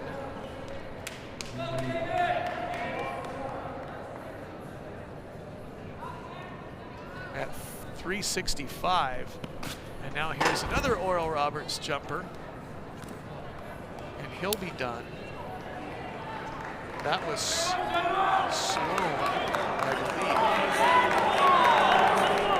And now Zach Mcglynn over in the men's pole vault in the heptathlon, taking his third and final attempt here in the men's pole vault in the heptathlon. There is Mcglynn. Good shot at him. And he's got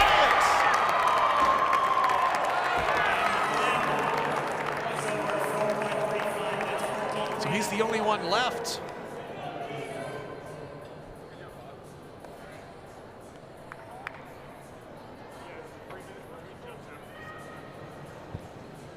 There's Jenna Parent of North Dakota. We're now in the finals of the triple jump. Parent came in 7th into the finals.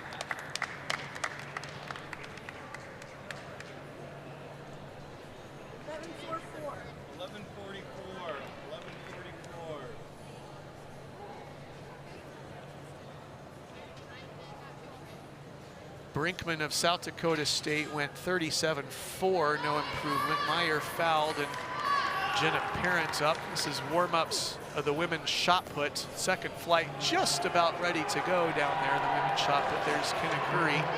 And now Deja Moss of North Dakota State. Moss from the first flight advances into the finals. Her best jump was her third at 11:59. Moss currently sits in 6th place. NDSU counting on big points here in the women's triple. And Moss does not finish that jump. So next will be Amika Ezukanma for Oral Roberts.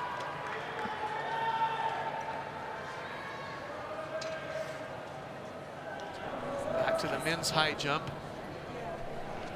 It looks as if Joshua Darwin now of North Dakota State will be taking his third and final jump at this bar. This will be the final jump at this elevation, and he's up and over. The bar will now go up to 1.94 meters. We still have 2 jumpers, check it, 4 jumpers who have yet to come in the field. 2 have been knocked out. Here's Zach Mcglynn, pentathlon pole vault. First jump at that height for Mcglynn.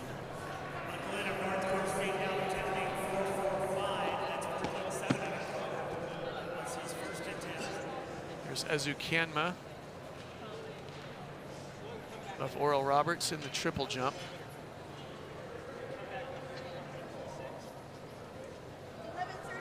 So the bar is being elevated in the men's high jump.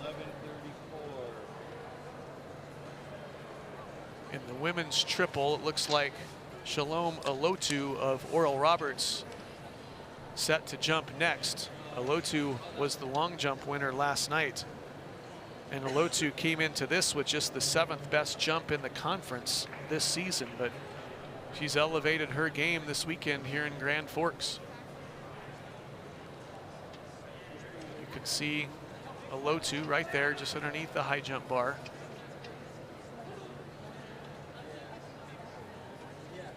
No improvement for Ezukanma of Oral Roberts, who remains in 5th, and now a low two with the approach. A low two's in 4th place.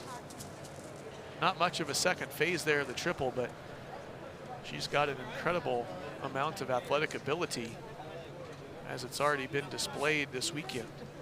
Already won gold medal, looking for another medal here in the women's triple jump.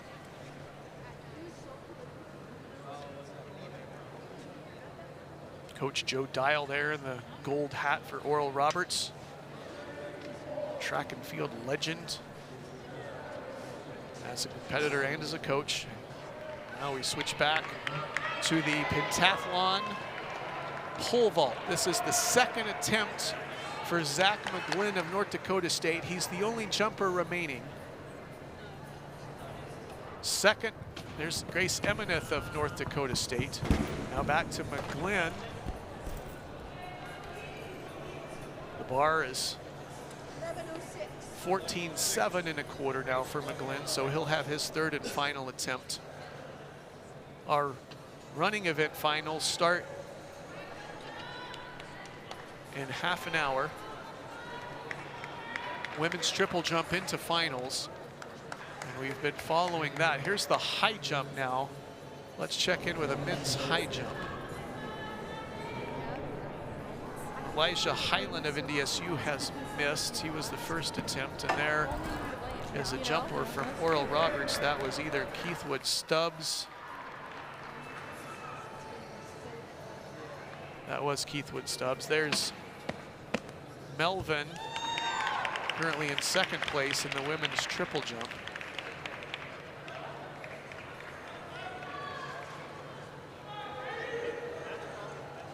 So the top 3 stay intact for NDSU. Alotu, no improvement in 4th place. She went 11:31 for her worst jump of the day. And you could see Coach Joe Dial stretching out his hand, saying, I think Alotu was a little bit behind the board on that 4th attempt. So here we are in the men's high jump. Brady Clem of St. Thomas.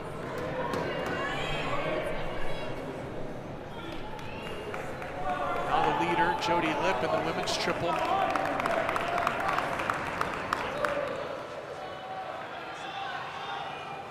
Lipp with 12:21 in her last jump. She's gotten better and better every jump along the way here. 12:21. Big reaction there over in the high jump.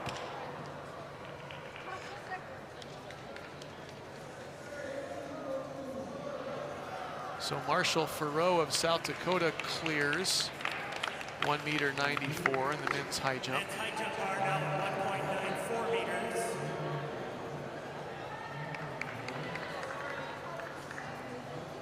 In the women's triple jump, now going into the 5th round of jumps.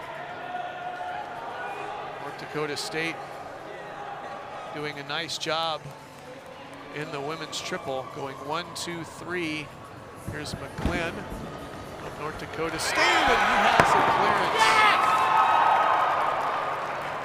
And Mcglynn moves on, a clearance there. Mcglynn on his 3rd opportunity at 4:45 clears the bar, and he's closing in on his teammate Eric Van Erp for the overall lead in the men's heptathlon now. And we're moving the Van Erp cleared 3:85 in the pole vault. That was his highest clearance, and now Mcglynn has gone 4:45. Now back to the men's high jump. News of Oral Roberts, or Sloan of Oral Roberts. And the women's shot put now underway in the 2nd flight. We told you about that. About that field. 5th round women's triple jump. Brinkman of South Dakota State.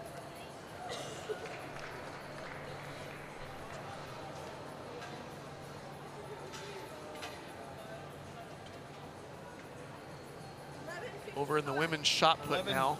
11:55. Cameron, 11:55. Josie Starner of South Dakota. Starner's first throw. 14-14.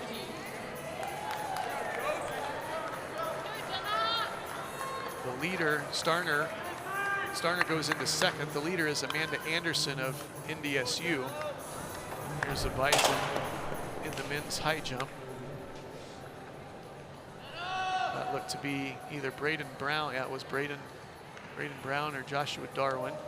And there's Jenna Parent of North Dakota in the women's triple jump. This is the 5th round of jumps in the women's triple jump. Parent of North Dakota currently in 8th, as Brinkman of South Dakota State just passed her on the previous jump. Zach Mcglynn, pentathlon pole vault. Bar now at 4:55 for Mcglynn. That's 14 feet and 11 inches. He almost got there. So that was his first attempt. Mcglynn will have a second and a third coming up.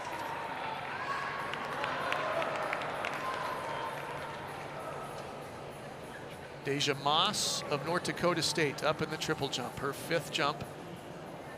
Moss currently in 6th place. Her longest today was her 3rd at 11 meters 59. That's 38 feet and 1/4 inches.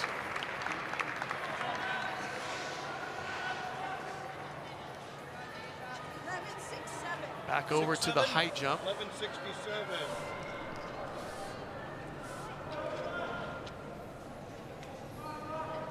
We just had a miss of Austin Wolfe of North Dakota. Now we'll start the second time through at this height. We have 2 clearances. Marshall Farrow and Joshua Darwin of North Dakota State. So the bar's at 194 now. And that was either Braden Brown, that was Elijah Highland, I do believe, for North Dakota State. That was his 2nd miss at this height. Azukanma of Oral Roberts up in the women's triple jump. There she is, currently in 6th place for the Golden Eagles. Deja Moss just passed her with Moss's last jump. So North Dakota State gets a place improvement from 6th to 5th by Deja Moss. 11:27. Here we are in the men's high jump. 11:27.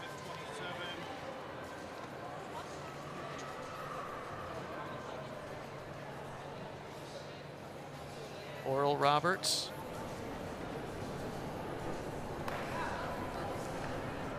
Keithwood Stubbs. Oh! That was either Stubbs or Blues.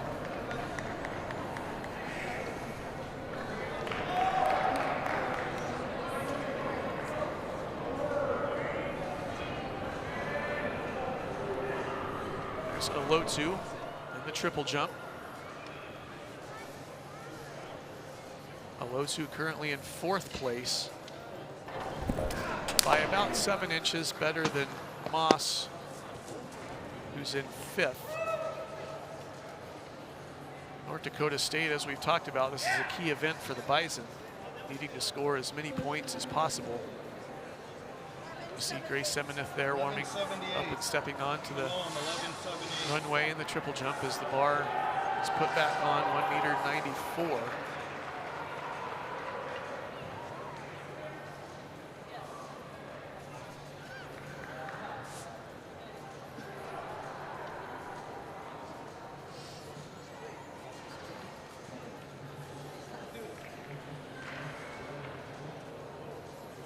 So Zach Mcglynn done now in the pentathlon pole vault. The women's pole vault is warming up. Grace Emineth of North Dakota State. We're in finals of the women's triple jump. This is the 5th round.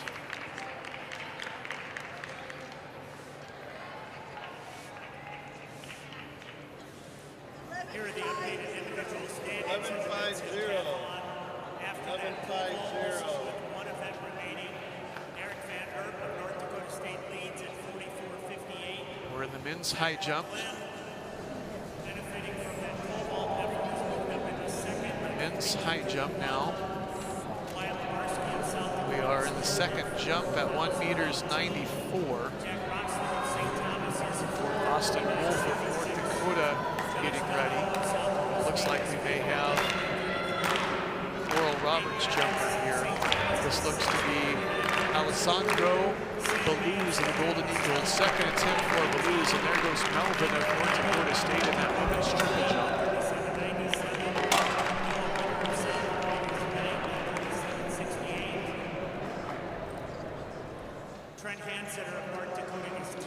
There's a look at the women's shot put. Thanks, guys, for checking in on that. Let's give you an update of what's going on in the women's shot put. There's Faith Liseth of South Dakota State. She is currently in second place. Her first throw of 15 meters 37 was over 50 feet and 5 inches. This high jump, second attempt there for Braden Brown. And now here's the leader, Jody Lipp, of the women's triple jump.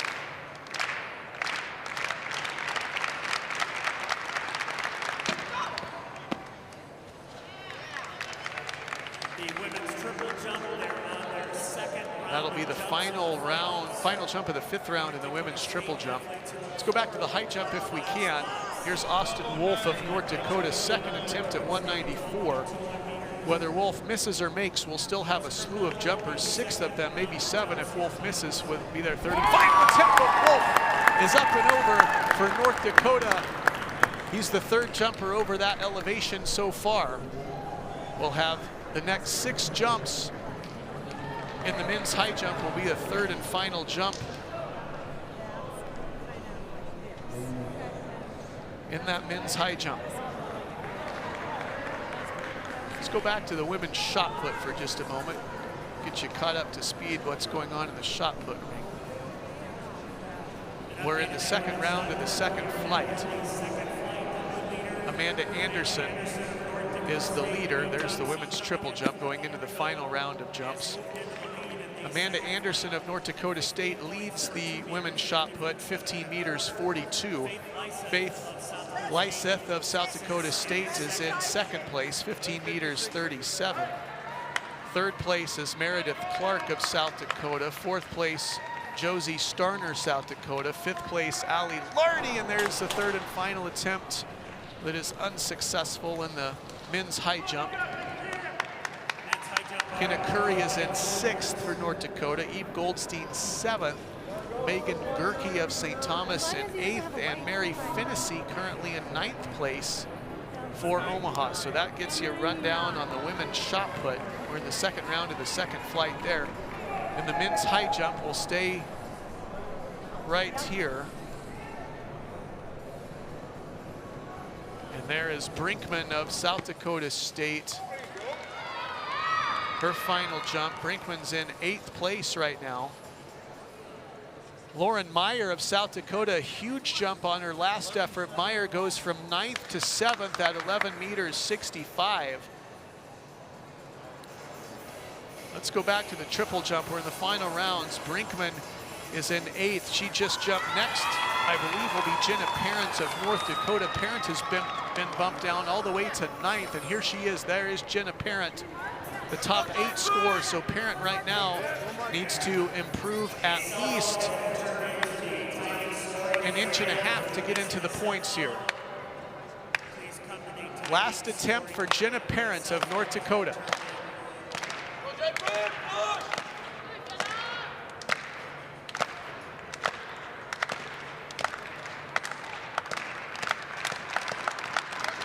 .11:53 is her best today. We'll watch the reaction, see if she likes it. The development there, Parent came in to this competition with the 4th best jump in the conference thus far.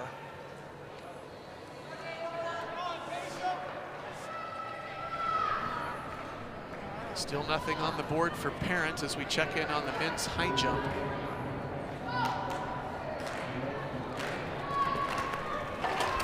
There's a 3rd and final attempt for North Dakota State. Elijah Highland, I believe that was. And now Deja Moss of North Dakota State is up in the women's triple jump. Moss currently sits in 6th place, was passed by Cameron Brinkman of South Dakota State, who moved all the way up into 5th for the Jacks on her final jump. So Cameron Brinkman, a huge jump for South Dakota State to go all the way up to 5th at 11:71. And now back to the men's high jump. 11:87.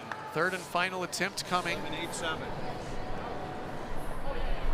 Stubbs of Oral Roberts. So Stubbs is out. Big reaction over in the women's long jump. Let's check to see what's going on there. And Deja Moss goes into 4th for the Bison. So NDSU now 1, 2, 3, 4 in that women's triple jump. Here's Shalom Alotu, who's been bumped to 5th by Moss, who just passed her by literally just a half an inch. Alotu's best, 11:86, and Moss just jumped 87. See what Alotu's got left. She won the long jump last night, and not enough on her final attempt, so it looks as if NDSU may go 1, 2, 3, and 4 in the women's triple jump. Back to the men's high jump. Third and final attempt coming. Looks like it'll be coming from the right side of your screen.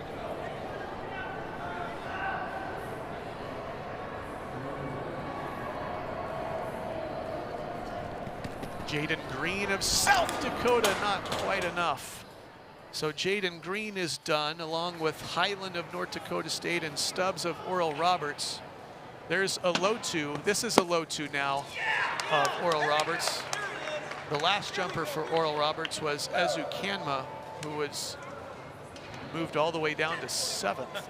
So that was Alotu of Oral Roberts, who just needs 3/4 of an inch to move back up into 4th over Deja Moss. So we'll have to see 12:27 for Shalom.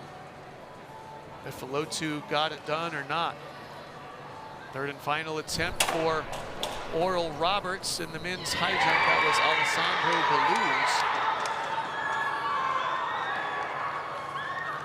And Shalom Alotu with that jump moves into the lead in the women's triple jump. Wow, what a clutch jump for Alotu over in the women's triple. So Alotu now goes into the lead at 12 meters 27. She was in 5th place, and then on her final jump goes into the lead. There was the third and final attempt for a Bison in the men's high jump.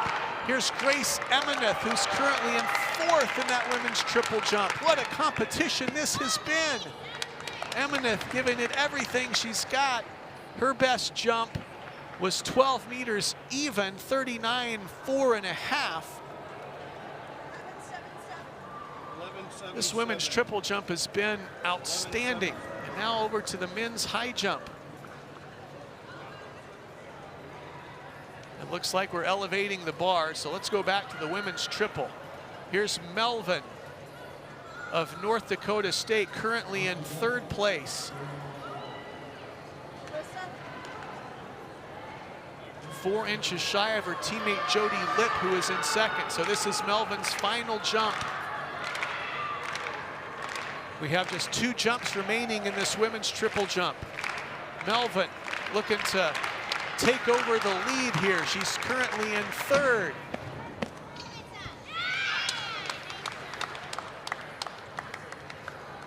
.39.875 is her best so far.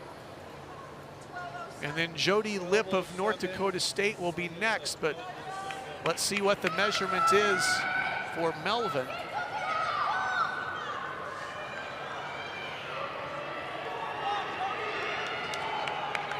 And now here's Jody Lipp. Here's Jody Lipp. No improvement for Melvin at 12:07, so this is the final jump. Lipp needs 2.5 inches to tie Alotu, or anything over that will take the lead. Last jump for Jody Lip. And that'll do it for the women's triple jump. Shalom Alotu on her final jump of the day for Oral Roberts takes the gold. Jody Lip of North Dakota State will take second, and Alyssa Melvin of North Dakota State third. Grace Emineth, North Dakota State fourth, and Deja Moss of North Dakota State fifth. If you're watching the team standings, that's a huge development on the women's side. Alotu's final jump cost NDSU a few points there, and that women's race, we'll continue to watch it as a team. So the women's triple jump is done. We have about 10 minutes before we start the races on the track. So we've got the men's high jump going and the women's shot put going as well. And here is a look at the high jump. The bar now at 199, and there is an easy clearance. It looked like there for South Dakota's Marshall Farrow, who's now 3 for 3. Check it, that was Ethan Heitman of South Dakota, as he just now comes into the field. So Heitman the first to clear 199.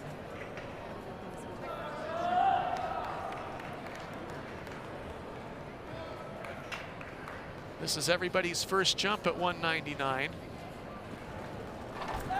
And that, I believe, is Marshall Farrow with a miss.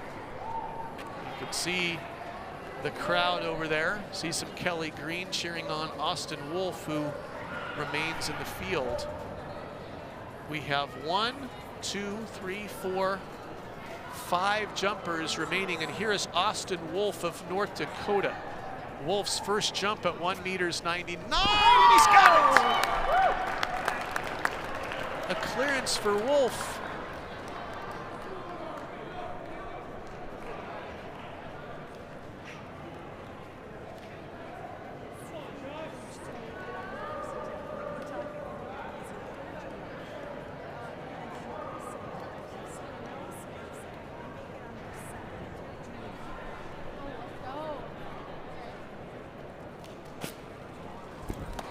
North Dakota State's a near miss there with Joshua Darwin at 199.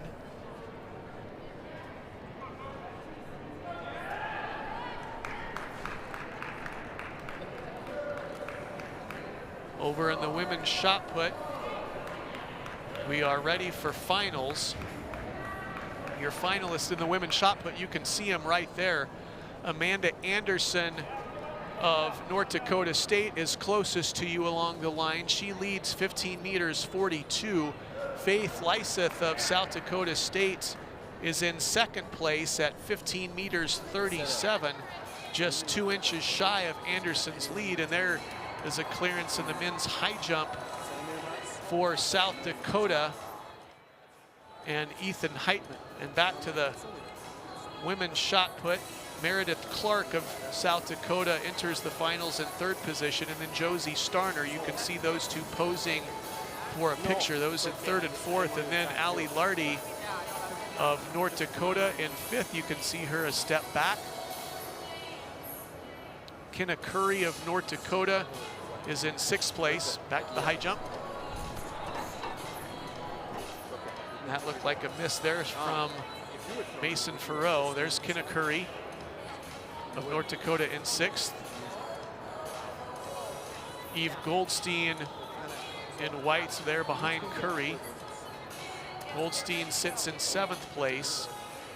And then in eighth place is Megan Gerke of St. Thomas. And then in ninth place is Mary Finnessy of Omaha, who makes the final. So those are the finalists in the women's shot put. And we'll continue to follow that now. Finnessy was in the first flight, so she'll need some time to warm up. There you can see some of the Fighting Hawk faithful cheering on Austin Wolfe, who has cleared 1 meters 99. And it looks like Josh Darwin now of North Dakota State will take his crack at 1 meters 99. It'll be his second attempt. We're about 5 minutes away from the first final on the track. It'll be the women's mile.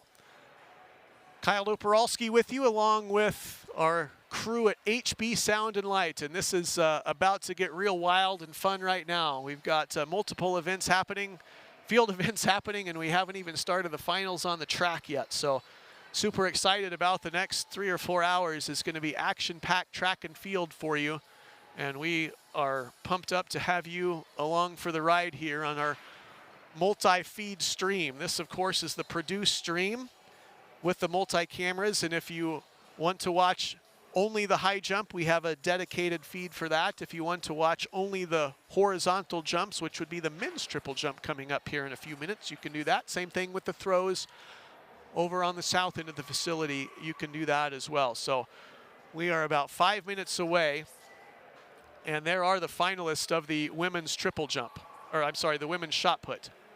And there's Amanda Anderson of North Dakota State. She is the leader there on the right-hand side of your screen. So the announcements were made. We told you who they were a few moments ago, and game on in the finals of the women's shot put. See if we can head back to the men's high jump.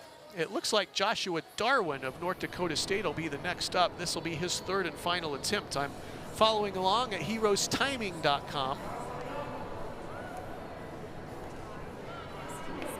If Darwin makes this, they'll still have, there'll be 4 jumpers left. Marshall Farrow, and this says Zach Mcglynn, both exited the field at this height. So third and final attempt here. You can see the clock counting down just over a minute for Joshua Darwin. Big points on the line here for the North Dakota State men. 3 have already cleared, and now the crowd getting into it for Joshua Darwin. Third and final attempt at 1.99 m. Darwin got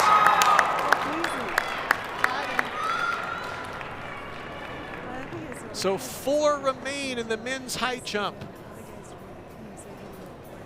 There's warm-ups for the women's shot put. The 4 high jumpers that remain include Jack Durst of South Dakota. He's only jumped at 1 bar and cleared it at the last height, 1.99 m. Same with Ethan Heitman of South Dakota. Austin Wolfe has cleared 2 heights for North Dakota. And Joshua Darwin has made it over 3 bars for North Dakota, or for, North Dakota State. So 2 yotes, a hawk, and a bison are the last 4 in the men's high jump, the bar being elevated there. So we're going to catch our breath here. The bar being elevated in the men's high jump. Warm-ups for the finals of the women's shot put. I'm going to go off headset for just a little bit as you take a look. It looks like Finney of Omaha getting ready to start the finals in the women's shot put. She's in 9th place entering the finals.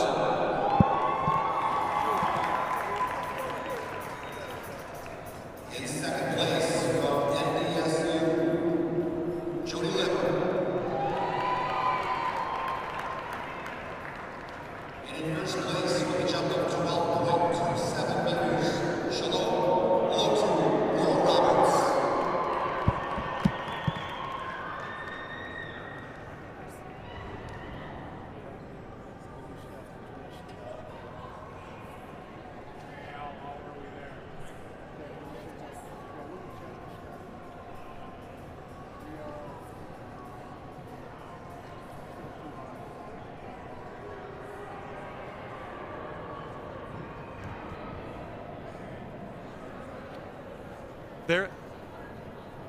There is the award stand of the women's triple jump.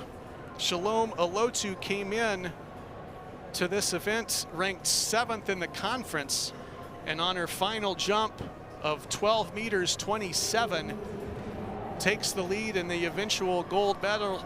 Shalom, 2 gold medals for you this weekend. Congratulations. Let's go right to that 6th round. You are in 5th place going into that final jump. What was going through your mind as you were starting your approach for that final jump, which ended up being the winner? I was so nervous. I was just like, God, please help me, because I don't know what I'm going to do. So I just gave it off to God, and I just jumped so big.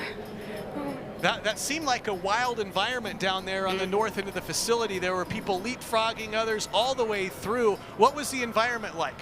it was very intense. Everybody was gathered around. Everybody was cheering for the people that were jumping before me.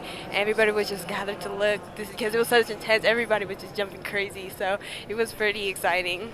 So 2 Golden Eagles score in the women's triple jump. Shalom, thanks so much for your time, and congratulations, double gold medalist this weekend. Thank you so much.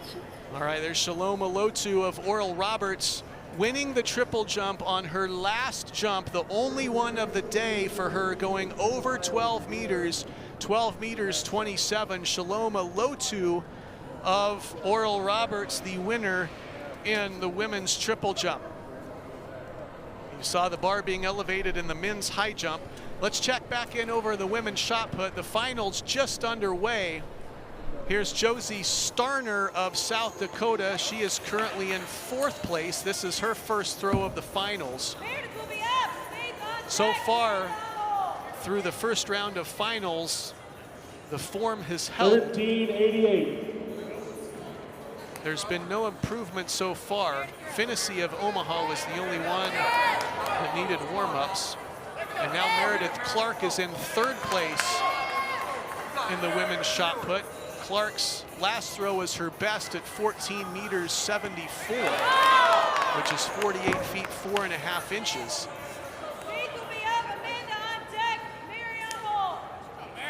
If you look at the entries, South Dakota scheduled for 13 points and North Dakota State scheduled for 10. 1471. Amanda Anderson is the only Bison in the finals here of the women's shot put, but she is the leader. No improvement for Clark, although it was close. Just 1.25 inches short of her best today. Now here's Faith Lyseth of South Dakota State. And the women's mile is underway on the track. And it is gonna get wild and crazy here. The women's mile, the first section of the women's mile is on the track.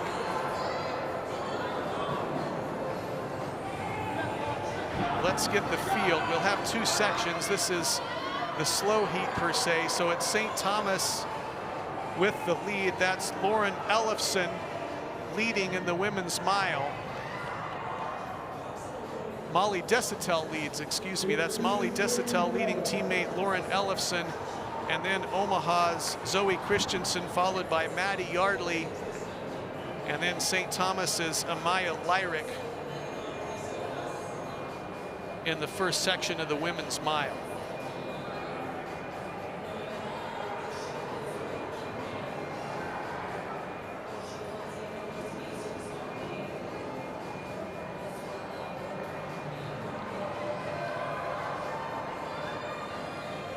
So we're in the first section of the women's mile. We've got 2 field events really heating up, the men's high jump and the women's shot puts. And I want to thank our production crew here at HB Sound and Light, who's just done a marvelous job for us this weekend, and we'll do the best we can on this produced feed to get you up to speed on everything that's happening. The men's high jump has 4 jumpers remaining, as again we're in the opening section, first of 2 sections of the women time mile. And the women's shot put also underway. We're in the finals of the shot put. There's the high jump. Oh, the bar now at 204, and there is a miss, I believe, for Jack Durst of South Dakota. The bar now 6 feet 6.25 inches as you look at Desitel of St. Thomas continues to lead this slow section. Desitel had a nice cross-country season for St. Thomas. She was the top freshman at the Summit League Cross Country Championships in Tulsa, so she's going to have to try to do her damage from the slow heat. She'll have to do it all by herself as she leads teammate Lauren Ellefson, also a freshman for St. Thomas. See if we can check back in with the high jump. Still setting the bar in the men's high jump. Thanks, guys, so much. This will be an awesome team effort of track and field. We've got the high jump going down the stretch. We've got finals in the shot put, and now we enter, of course, the track events as well. Desitel of St. Thomas continues to lead the first section, And now here's North Dakota State to miss in the men's high jump. That was a miss from Joshua Darwin. Austin Wolfe also a miss of North Dakota. So now Jack Durst will jump for South Dakota. That was Ethan Heitman who missed for South Dakota moments ago. There's Omaha's Maddie Yardley.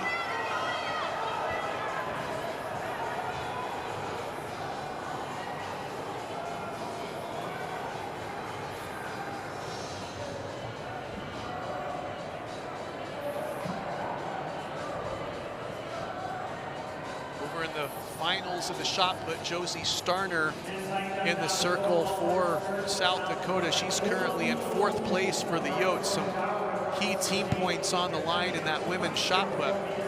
Starner, no improvement there at 14-18. And now Meredith Clark will step into the circle for South Dakota as we're in the opening section of the mile. The leader continues to be Molly Desitel at the bell there, and Desitel of St. Thomas in her final lap. And there she is at the bottom of your screen, Desitel of St. Thomas, the leader. 2nd place in this section is Lauren Ellefson of St. Thomas. Meredith Clark in the circle, the women's shot put. No improvement for Clark, 14 meters 72. So now it'll be Faith Leeseth in the women's shot put as Desitel with about 150 meters to go. You can see her there with a large gap on the field. Leeseth up in the women's shot put in 2nd place. Her best throw of the day was her first at 15 meters 37. And Desitel won't be quite able to break that 5-minute mark, but there is the leader, Molly Desitel of St. Thomas, and she'll be watching the scoreboard, looking to see if that'll be an 8th best time or not. Desitel 5:08.31 here in heat number 1. All right.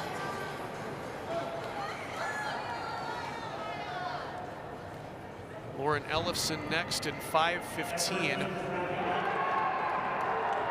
All right, let's check back in if we can over at the high jump.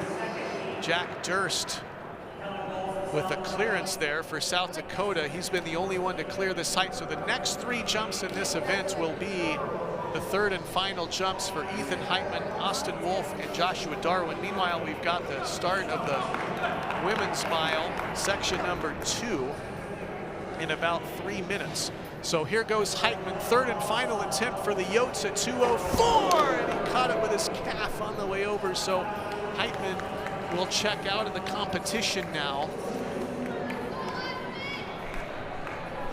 with a clearance of 199. Now Austin Wolfe of North Dakota will be next. This is Wolfe's 3rd and final attempt for North Dakota. The bar is 6 feet 6 1/4 inches for Austin Wolfe of North Dakota. Wolfe trying to clear that bar just like Durst did of South Dakota moments ago.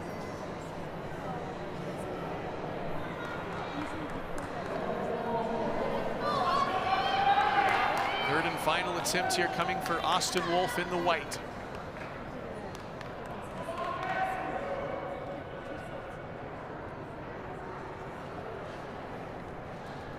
Wolfe just got the bar. So now Joshua Darwin of North Dakota State will take a look here. So Austin Wolfe, it appears, well, we'll have to see what Darwin does. Could tie for 2nd or potentially move down to 3rd with a make here from Darwin. The men's high jump, North Dakota State. There's Kenna Curry up in the finals of the women's shot put. This is Curry's final throw. She currently sits in 6th place. Curry's final throw. Big reaction there. Curry in 6th place. Her teammate Allie Lardy will throw next. Lardy's in 5th place for North Dakota. And Curry of North Dakota, 14:25, and that moves Curry up into 4th place. So Kenna Curry of North Dakota moves up into 4th, and here's Darwin of North Dakota State. A tough approach now, Allie Lardy, who's in 6th place in the women's shot put. So Kenna Curry, a huge throw on her final attempt. And now let's see what Lardy does. The women's mile is on the track. We'll get you that field as soon as that starts. Women's mile will be 5 1/3 laps. And there is the field.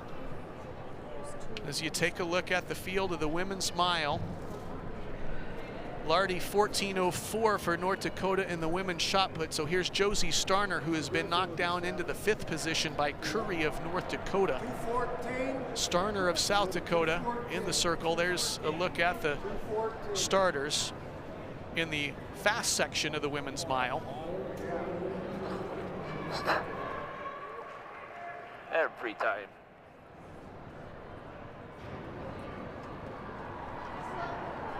So Josie Starner in the women's shot put goes back into 4th and passes Kenna Curry and puts Curry in 5th as the women's mile is underway. Section number 2, the field. Kalisa Houston of North Dakota State wearing hip number 1. She was 7th in the Summit League cross country last fall, 5th in the 3K last night.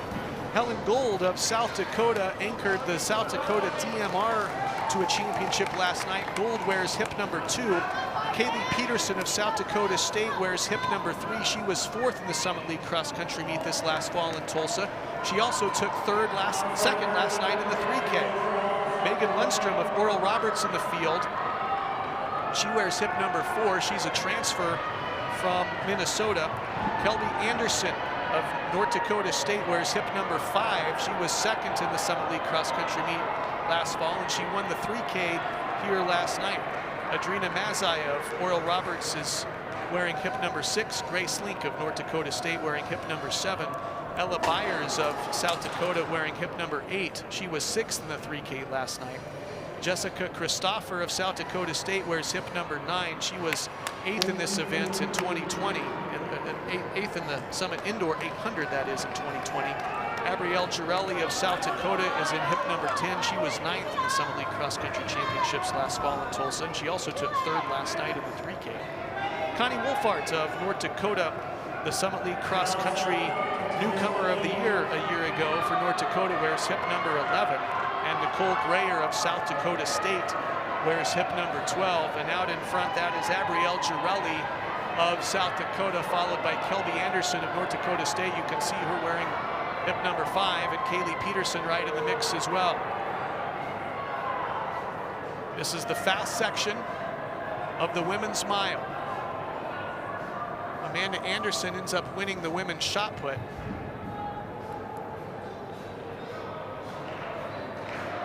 Girelli leads the women's mile. Kaylee Peterson 2nd, Kelby Anderson 3rd, and Adriana Mazai of Oral Roberts in 4th position.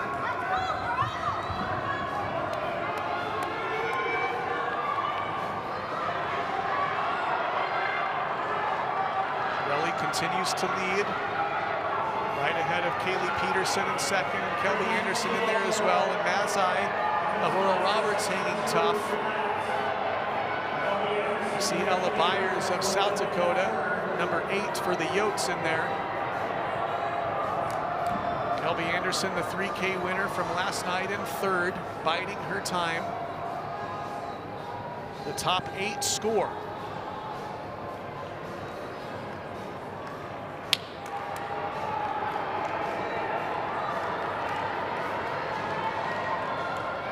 Two laps remain.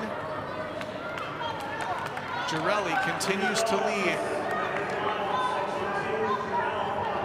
Mazai of Oral Roberts and Anderson running 4th and 3rd respectively, and Ella Byers on the inside.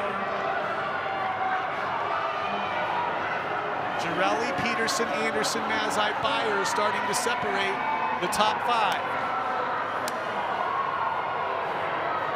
South Dakota in the hunt for a team championship, and here's Mazai on the outside moving into 3rd with 400 meters to go.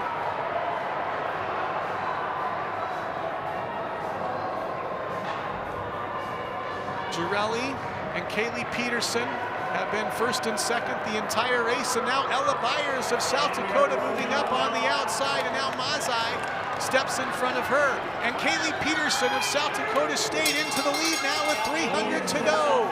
It's Peterson, who was second last night in the 3,000, into the lead. Mazai of Oral Roberts into second. Girelli trying to hang in for third. Byers of South Dakota in fourth. Kelby Anderson in fifth. Grace Link in sixth. Gold of South Dakota in seventh.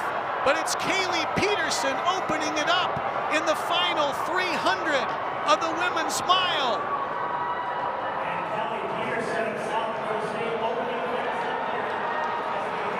Kaylee Peterson.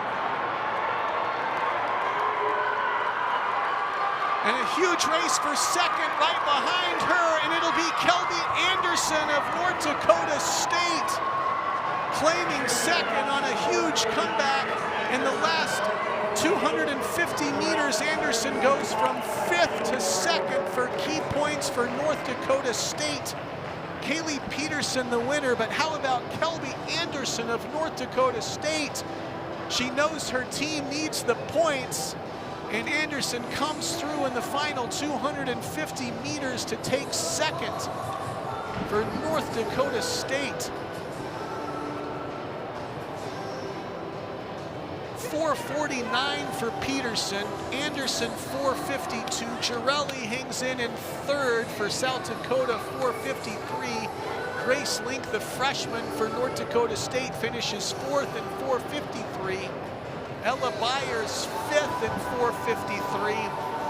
Adrena Mazai of Oral Roberts finishes sixth in 4:53.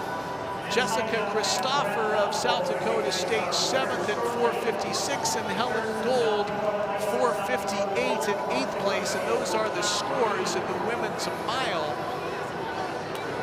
And there's a look at the men's mile. That one will not take place until 1:30 because we do not have a first section of the men's mile. So the women's shot put has concluded.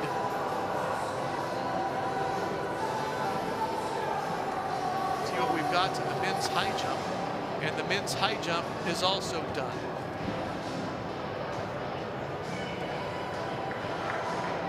So after the women's mile, men's high jump, and women's shot put all ending at the same time, a little bit of a break here inside the Fritz Pollard Athletic Center on the campus of the University of North Dakota.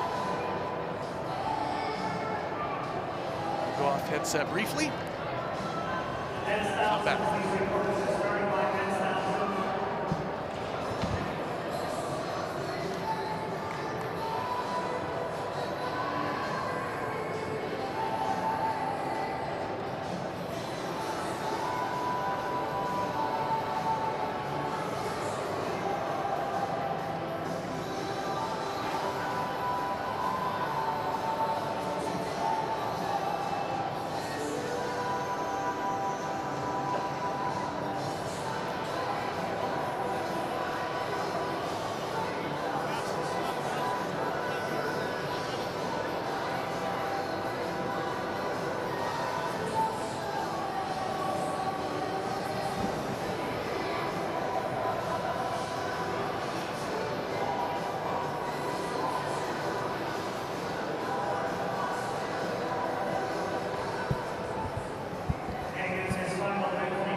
Back for the Heptathlon 1000. This is the 7th and final event of this heptathlon. Eric Van Erp of North Dakota State continues to lead with 44:58, about 450 points shy of where he finished third a year ago in this competition. Zach Mcglynn, after a huge pole vault, moves into second, 42.31.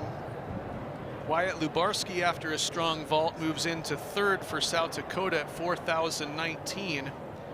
Jack Rosner of St. Thomas moves into fourth. Josh Donahoe of South Dakota State in fifth. That's exactly where he finished in this event last year. You can see the 1,000 just getting ready to start over there. Nate Raditz of St. Thomas is in sixth with 39.32. Sam May of St. Thomas in seventh, 39.18. Ben Hidani of North Dakota, after a strong vault, moves up into eighth place for the final scoring position heading into the 1,000 meters. Eric Van Erp will be wearing hip number 1. He's the overall leader. You can see the staggered start. They'll run in lanes across one turn. So this is the 1,000 meters of the men's heptathlon, the final event. These guys have done 6 events. This is the 7th event in the last 24 hours. And on the medal stand, we have the men's high jump. Josh Donahoe of South Dakota State out to the quick lead in the 1,000 meters. Jack Rosner of St. Thomas in fourth, or Jack Rosner of St. Thomas in third, and Lubarski of South Dakota in third in the 1,000 meters. So the 1,000 meters is on the track. This is the heptathlon 1,000. Donahoe of South Dakota State, a big lead here in the 1,000, and we'll take a look at the winner of the men's high jump, Jack Durst of South Dakota. Jack, congratulations on the win. Tell us a little bit about your competition today.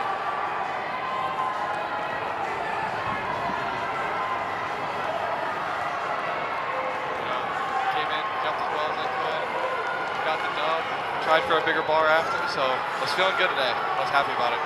What was the atmosphere like there over in the corner of the facility as the bar continued to elevate? Oh, it just kept getting more exciting. Every centimeter it went up. Oh man, it was great. Congratulations, you're the only jumper today over 2 meters. Congratulations on the gold medal. Thank you, thank you, thank you.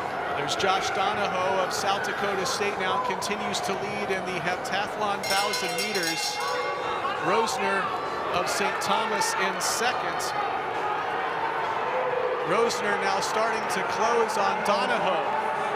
Rosner in fourth place in the overall competition. Donahoe in fifth. Wyatt Lubarski in third place in this 1,000 meters and in the overall competition. Fourth place in this 1,000 belongs to Nate Raditz at the moment, and Eric Van Erp, the leader of the overall heptathlon, is in fifth place. Rosner of St. Thomas moves into the lead in the final lap of this men's 1,000. Jack Rosner of St. Thomas wins the heptathlon 1,000 ahead of Josh Donahoe of South Dakota State, and then Lubarski of South Dakota. Coming into the 1,000, those three were 4, 5, and 3, the top 3 finishers in the 1,000. And the 1,000 meters continues to close here, the heptathlon, and you can see how those guys are feeling after 7 events in about 24 hours, and they left it all out there.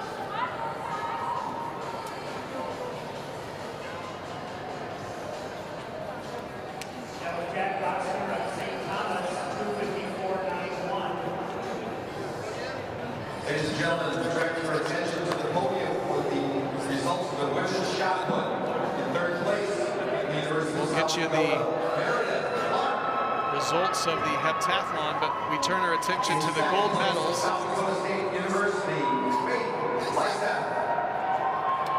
And this is the women's shot put. First place with a throw of 15.57 meters from North Dakota State University, Amanda Anderson.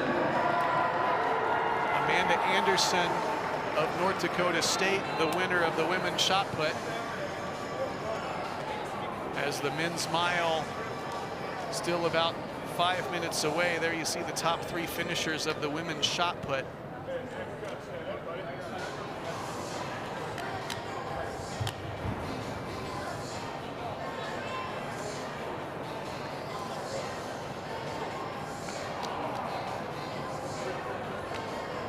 So we'll talk to Amanda Anderson here. Anderson, the winner of the women's shot put. She was the favorite coming in. Amanda, congratulations on the win. Talk to us a little bit about the mindset. Everybody's looking at you for 10 team points, and you stepped up and delivered for your squad. Yeah, it was a really good comp. The adrenaline was definitely going. The girl in second had an awesome PR, so it wasn't just given. We were fighting tooth and nail for that position, and I'm just happy how it turned out, I guess. 15 meters, 57, that's 51 feet and 1 inch. How do you rate your individual performance today? You know, I think that was probably my second best of my life, so I'm pretty happy about it. I think I showed up, I did what I could, and I had some awesome support, so yeah, it was a good day. All right, Amanda, congratulations on the win. Thank you so much. That's Amanda Anderson, the winner of the women's shot put, 10 points for North Dakota State. And in first place, South Dakota State University, Kaylee Peterson. The women's 3,000 meters now on the award stand. Kaylee Peterson of South Dakota State, the gold medalist. Kelby Anderson of North Dakota State in second, and Girelli of South Dakota in third. There are your top 3 finishers in the women's 3,000. Kaylee Peterson, an impressive weekend for South Dakota State. She finished second in the 3,000 last night. And then she wins the women's mile here today. All right, joined by Kaylee Peterson. Kaylee, congratulations on the gold medal. Tell us a little bit about your strategy sitting and waiting until the final lap. Well, I knew I didn't want to take it out. Sorry. Yeah, I just, I was waiting and waiting. I knew that we got out kind of slow, so I was getting pretty scared. I usually rely on my kick, but I was nervous that there's some pretty fast people in that race, so when you have that kind of conservation of energy early in the race, it's terrifying when you want to take the lead like that. Yeah, let's hone in on that for a moment. A little slower pace. Do you felt like that played into your hands a little bit, or would you have preferred a faster opening first 400? I was expecting a very fast opening 400. I was a little nervous about that, but I know that, the same 3 girls that are on the podium were for this race were on the podium last night for the 3K. So, I think we all have that in our legs still, and we're all. Those Kelby and Abby are both really talented runners, so I think taking it out slow was good for all of us. All right, congratulations, Kaylee, on 10 team points for the Jacks. Yes, go Jacks, baby. Kaylee Peterson, the winner of the women's mile. Congratulations to Peterson. And now next up on the track will be the men's mile. There's only one section of that men's mile. And there you see the field. Maury Smith of St. Thomas was 6th last night in the 3K. He'll be wearing hip number 1. Tom Bruggeman of South Dakota State hung in for 8th in the 3K last night. He'll be wearing hip number 2 for the Jackrabbits. Luke Labatt of North Dakota in the white top, black shorts will be wearing hip number 3. Simon Kaiser of North Dakota State, hip number 4. Ben Olson of South Dakota State, the champion of the 3,000 last night, will be wearing hip number 5. He was the runner-up at the Summit League Cross Country Championships this fall in Tulsa. Daniel Burkhalter of South Dakota State will be wearing hip number 6. He was 2nd last night in the 3K, and he was 7th in the Summit League Cross Country Championships last fall. Gabe Peters of South Dakota State will be wearing hip number 7. He was 4th last night in the 3K, and he's the reigning Summit League Cross Country champion. Josh Becker of South Dakota State will be wearing hip number 8. Becker anchored South Dakota State's DMR to a championship last night. Logan Lamel of Western Illinois in 9. He took out the 3K fast last night. Josh Summon of North Dakota State will be wearing hip number 10. Beal Wheel of St. Thomas, hip number 11. Tony Weeks of St. Thomas will be wearing hip number 12. Mason Sindelar, freshman for South Dakota, hip number 13. And Isaiah Moorman of Western Illinois will be wearing hip number 14. We're about 20 seconds away from the start of the only section of the men's mile. Quit announcing.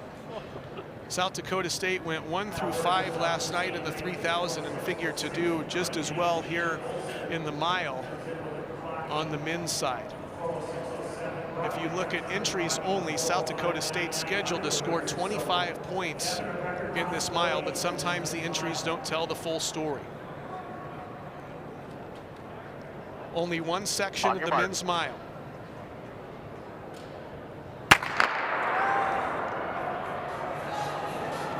The top 8 score. Luke Labatt of North Dakota out to the quick lead on his home track. Lamel of Western Illinois right behind him. And you can see the pack of blue, the Jackrabbits. Some of the smartest racers in the conference. Hanging back. There's Lamel of Western Illinois on the inside, and Luke Labatt of North Dakota, the lead. Summon of North Dakota State in third.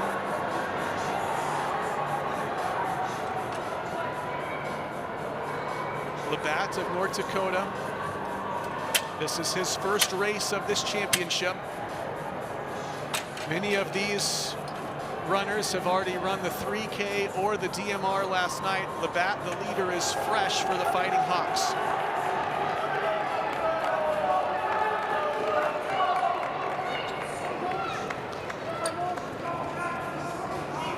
Tom Bruggeman of South Dakota State now moves up into the pack into third place. He was 8th last night, but an outstanding runner. He won this mile last year in Brookings. So Bruggeman into third, and there goes Ben Olson of South Dakota State moving up into 4th. Olson wearing hip number 5. He won the 3K last night, and just to his inside is Gabe Peters, the Summit League cross country champion. Labatt of North Dakota continues to lead. Logan Lamel of Western Illinois in second. And now Ben Olson up into second place, and now Ben Olson up on the shoulder of Luke Labatt.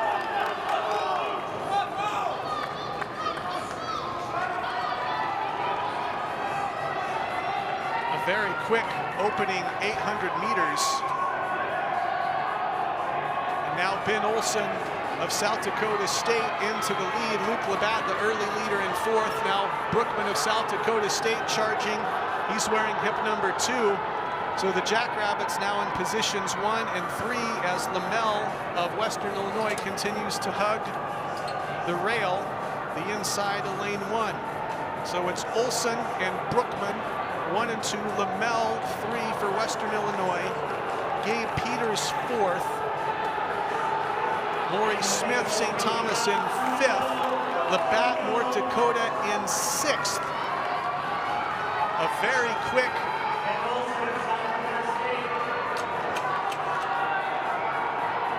pace now being set by Ben Olson, Bruggeman, Lamel, Gabe Peters in 4th, Maury Smith in 5th,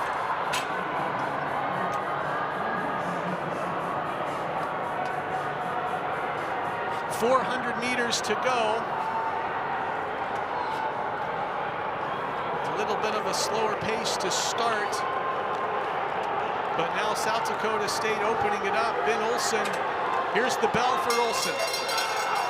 Bruggeman in second, Gabe Peters now into third, and Maury Smith of St. Thomas up into third place. And look at Daniel Burkhalter of South Dakota State into 5th. Luke Labatt battling Simon Kaiser back in the pack for 6th and 7th. It's Olson, Bruggeman, Burkhalter now into second.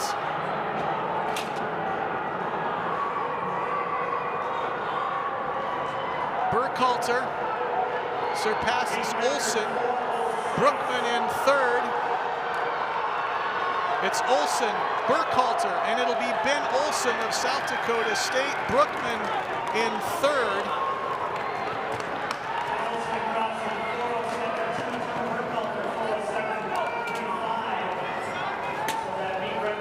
Ben Olson 4:07.22 the winner. Burkhalter 4:07.35. Bruggeman 4:08.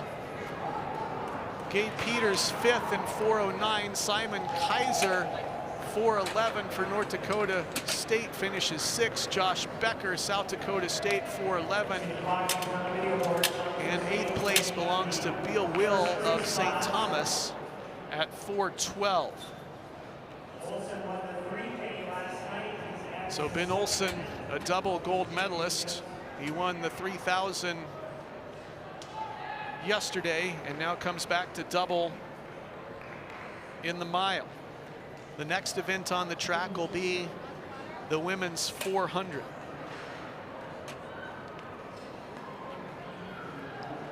Men's triple jump warming up.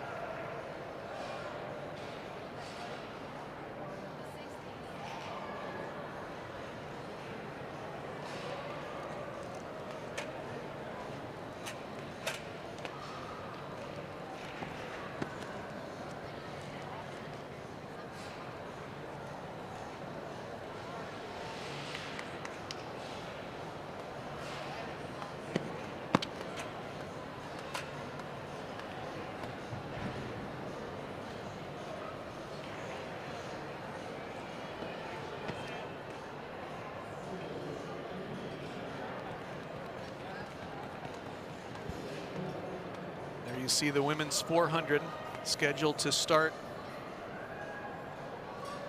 in about 3.5 minutes.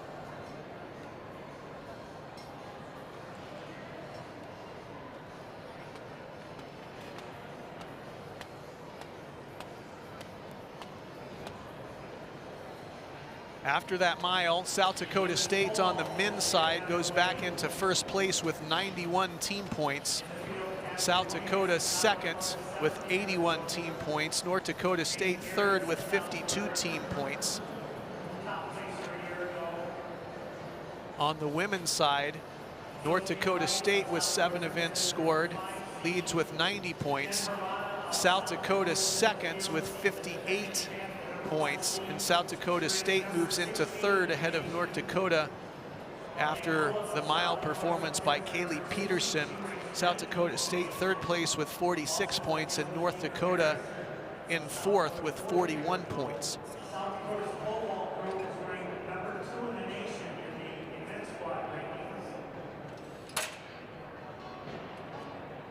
The women's pole vault underway.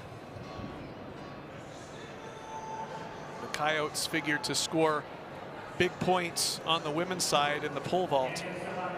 If you look at the entries, South Dakota scheduled to score 38 of the 39 available points in that women's pole vault.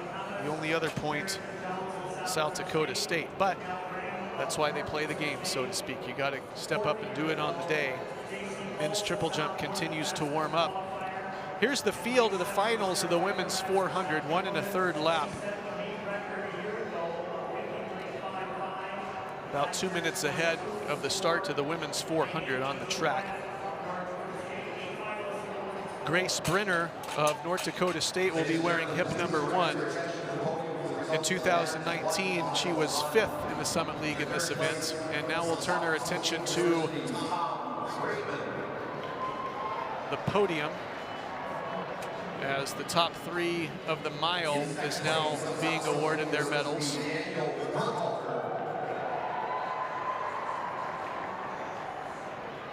And in first place with a time of 4 minutes, 7.22 seconds from South State University, Ben Olson.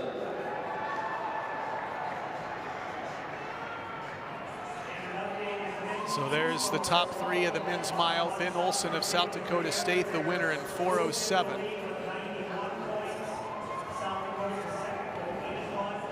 All right, we'll see if we can get a quick word with Ben Olson before the women's 400 starts. Probably ask Ben one question, and then we'll get you the field of the women's 400. Ben, congratulations again, another gold medal for you here. What was that race like for you? Honestly, after yesterday, I think most of us in the race actually had a race yesterday, but you know, waking up, you felt a little bit in your legs. So just like kind of shaking it out this morning was the main thing, and then it got out pretty slow, and so kind of employed the same tactics as yesterday, just go with about 2-3 laps to go and try to hold on. So yeah, I guess another team effort, and you know, coming away with 1 through 3 again is just an awesome feeling, so happy we could do that. Congratulations, Ben, on the win. Thank you, I appreciate it. All right, on the track is the women's 400. Grace Brenner of North Dakota State is in 1. Claire Howell of North Dakota State is in 2. She's the transfer from the University of Minnesota. Molly Riegert of St. Thomas, the senior for the Tommies, is in lane 3. Carrington Jones of South Dakota State, a freshman for the Jacks, is in 4. She's a 5-time South Dakota High School Class B state champion at New Underwood High School. Nell Graham of North Dakota State is in 5. She was 5th in the pentathlon yesterday, 4th in the Summit League in this event a year ago. She was 3rd in the Summit League Outdoor 400 last year.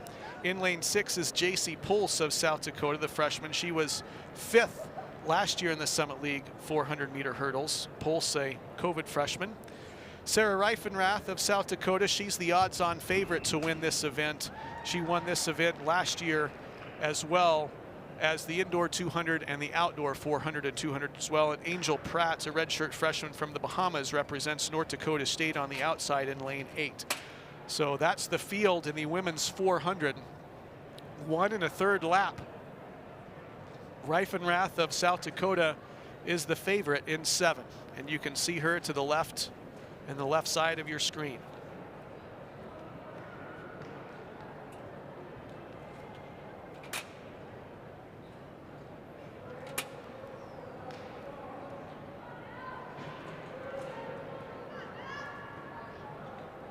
Reifenrath ran 56:57 yesterday.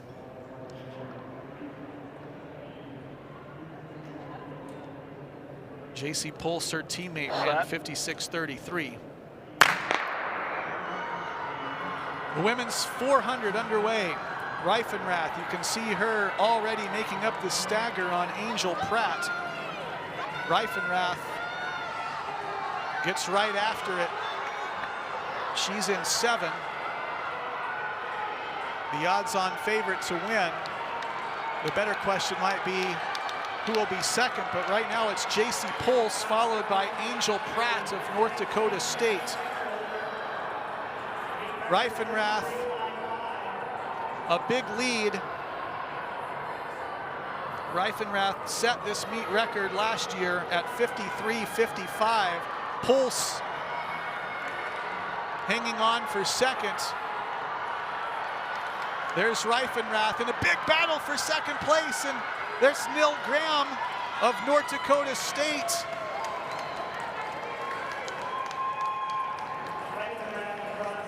$53.70. Nell Graham of North Dakota State finishes second, 55.21, and JC Pulse finishes third at 55.50. Those are your all-conference performers in the women's 400 meters. So Reifenrath just off of her meet record that she set a year ago down in Brookings. Just 15/100 slower than the meet record last year, but it's still good enough for 10 team points for the Coyotes. 53.70, the winner for Reifenrath. Carrington Jones finishes 4th for South Dakota State. Molly Riegert 5th for St. Thomas. Angel Pratt 6th for North Dakota State after a quick start, and Grace Brenner finishes 7th for North Dakota State in 57.23.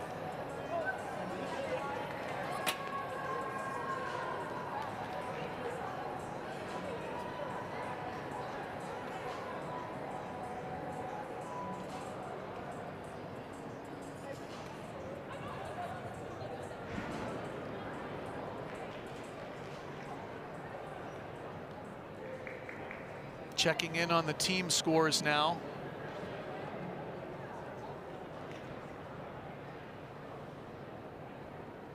The men with 8 events scored, including the mile. South Dakota State moves back in front with 95 points. South Dakota second for 88 points. North Dakota State third, 67 points. St. Thomas fourth at 39 points. North Dakota fifth with 11 points. Still waiting on the 400 to be scored on the women's side. After 7 events scored, North Dakota State leads the women's race 90-58 over South Dakota. But as we talked about, South Dakota currently in the women's pole vault. That event has started, and South Dakota looking to score almost every single point in that event. So it'll be a fascinating team race to watch on the women's side.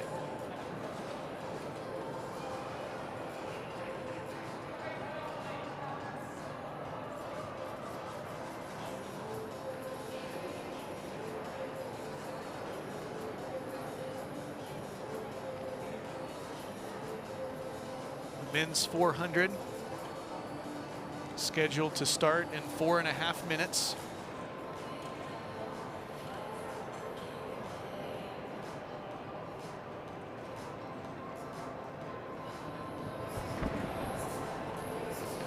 Let's check in on the women's pole vault.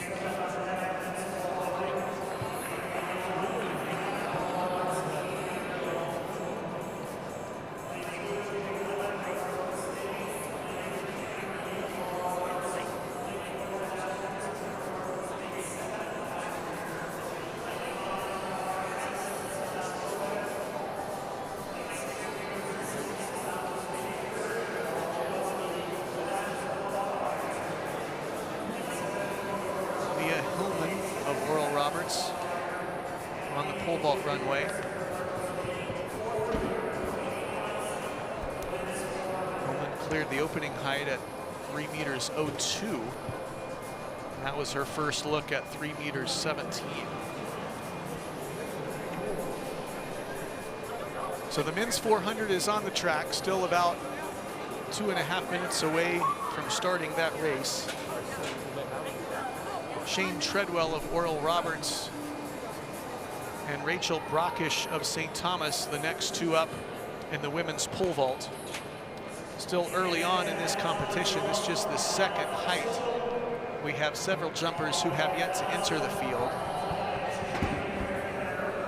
There's Brockish of St. Thomas, her first miss.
Warm-ups in the women's high jump.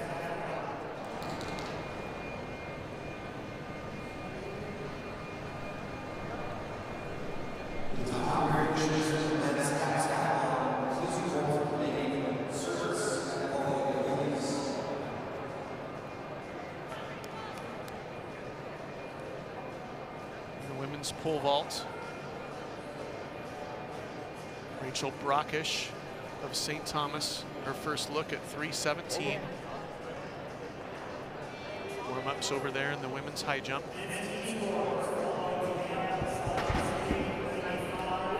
Brockish with the miss. 1 minute away from the start of the men's 400. Here's the field. Ethan Hanna of Oral Roberts is in 1. He was 8th in this event last year. Jacob Levine of North Dakota State is in 2. Cameron Neely of Oral Roberts, a senior, was 5th at this distance last year in Brookings. Josh Knutson was 7th in this event for North Dakota State last year. He's in 4. DeMar Francis won the Summit League Outdoor 400 last year for South Dakota. He's in 5.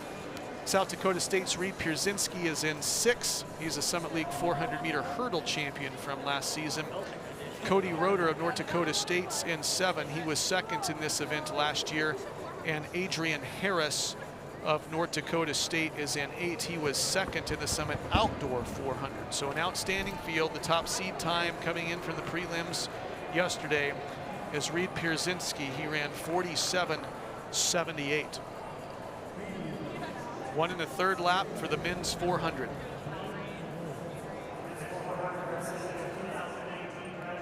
You can see the field there. There's Pierzinski in blue. The 3rd one in from your left.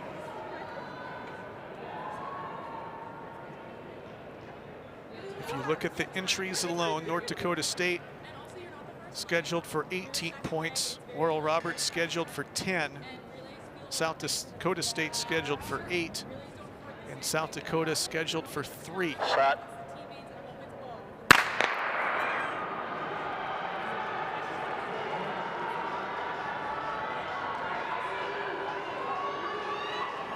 Quick start for DeMar Francis, already making up the stagger. Francis of South Dakota in 5. Pierzinski on his outside shoulder. It's DeMar Francis. Now Pierzinski surges into the lead, and Cody Roeder is right behind him. What a great race, 1 through 3. Pierzinski of South Dakota State. And now Francis of South Dakota up to challenge on the outside. It's DeMar Francis, now Roeder of North Dakota State around Pierzinski. Francis striding, and he'll win it for South Dakota. Francis of South Dakota, the 400-meter champion.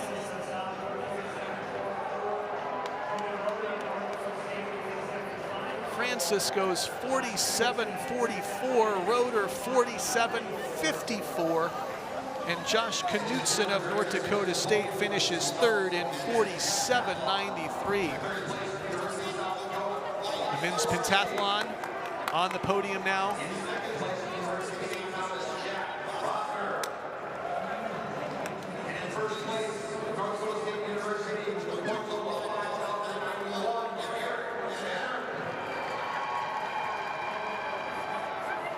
Eric Van Erp, the champion of the heptathlon. The next event on the track, scheduled in 7.5 minutes. So Van Erp, the winner in the overall heptathlon for North Dakota State. He goes over 5,000 points.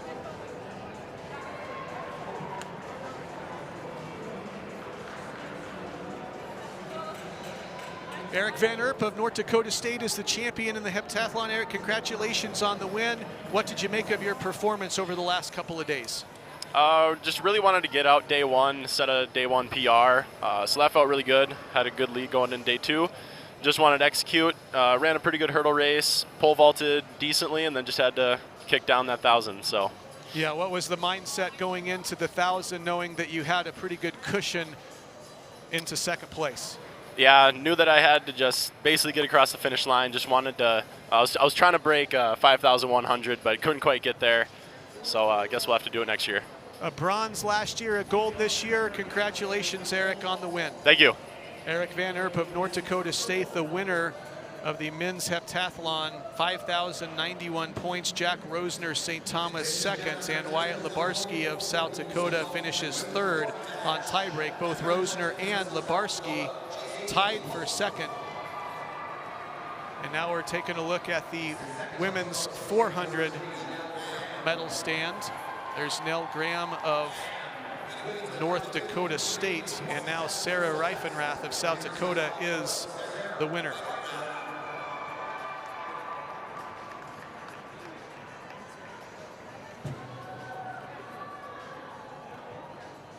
Reifenrath, the winner.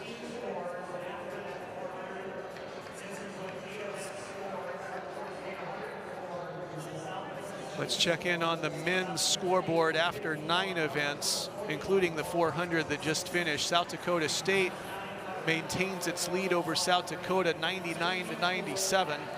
North Dakota State in 3rd place with 86. Those 3 separating themselves from the rest of the field. That's on the men's side. And on the women's side, with that 400 scored, North Dakota State has 104 points to lead. South Dakota second, 74.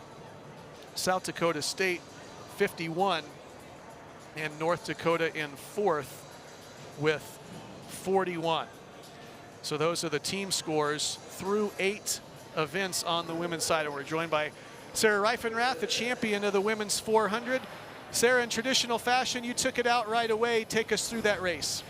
Well, I just wanted to get out fast, you know, because my strength is like my speed, so I just try to use that right away and just finish with what I have left. From a team perspective, take us inside the Yotes team camp as you're getting ready to run the 200 a little bit later. What's the vibe right now trying to knock down that door for a team championship? Well, I mean, I think we're right there. We have 5 people in the 200 final, so like that's already a lot of points, and I think we could just score a ton of points in that, and we've got the pole vault coming up. I just think we're in a really good spot to take home that team trophy. All right, Sarah, congratulations on the win. Sarah Reifenrath, the 400-meter indoor champion yet again this year for South Dakota. Thank you. Next up on the track is the 60 meters on the women's side, and that'll be run right in front of us here on the near side. So Reifenrath, the winner, she goes 53.70 in the 400. Nell Graham of North Dakota State picks up some key points for the Bison, finishing second in 55.21. South Dakota's J.C. Pulse finishes third, 56.33. Carrington Jones fourth at 57 flat. Molly Regard of St. Thomas fifth, 57.07. And then a trio of Bison finished 6, 7, and 8. Angel Pratt, Grace Brenner, and Claire Howell round out the scores for North Dakota State in that women's 400.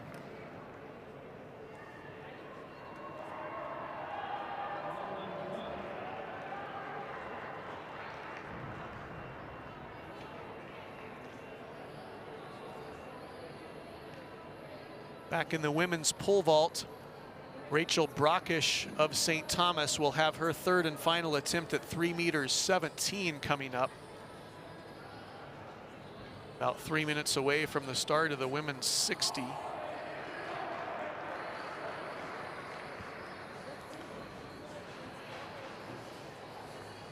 Brockish of St. Thomas unable to clear, and so she is now out. 4 jumpers knocked out at 3 meters 17, so the women's pole vault will be elevated to 3 meters 32. 4 jumpers that attempted previous heights will advance to that height. So the women's 60 on the track. As you take a look at the women's pole vault, the bar will go up now to 3 meters 32.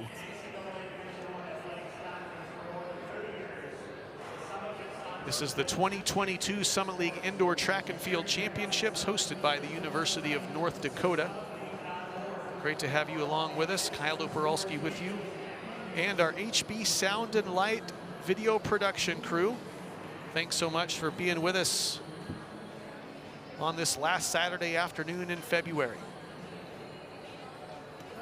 South Dakota State hosted last year, North Dakota hosting this year. Here's the field in the women's 60-meter dash.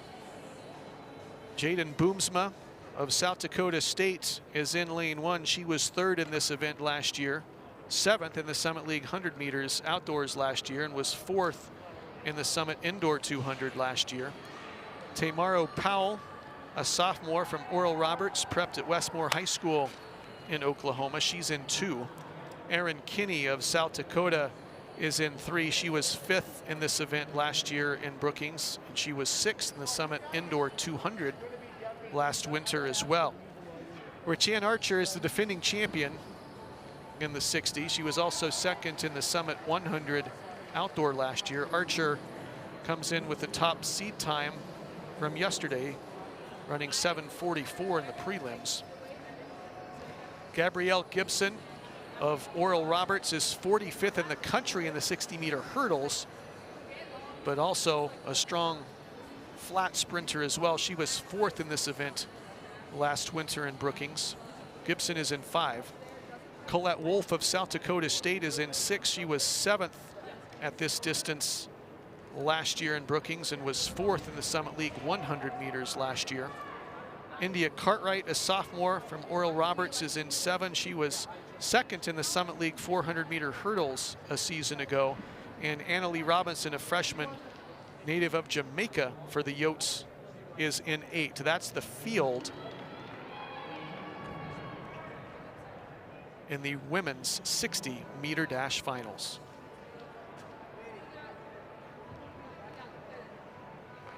If you look at the entries, Oral Roberts scheduled for 10.5 points, South Dakota scheduled for 12, South Dakota State 6.5, North Dakota State 5, but there are no Bison in this 60-meter finals.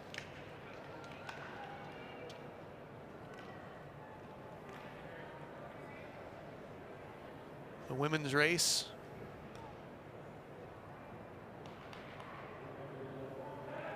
will get tightened up a little bit after this 60. Set.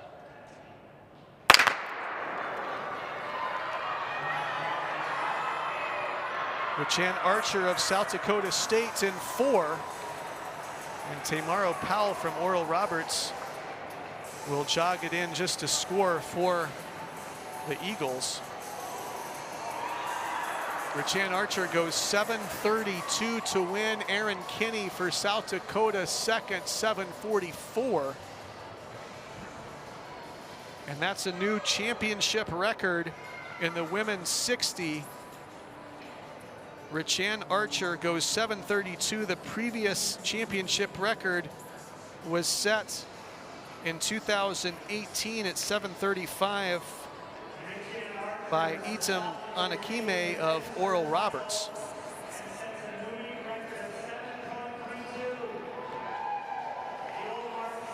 "10 points for the Jacks by way of Richanne Archer, who sets a meet record 7:32.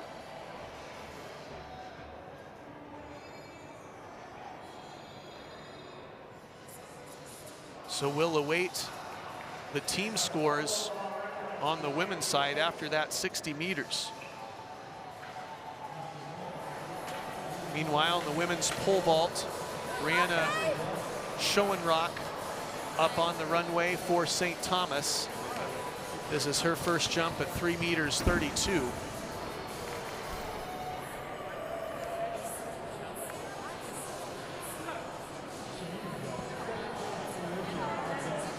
Shane Treadwell of Oral Roberts will jump next for the Golden Eagles in the women's pole vault.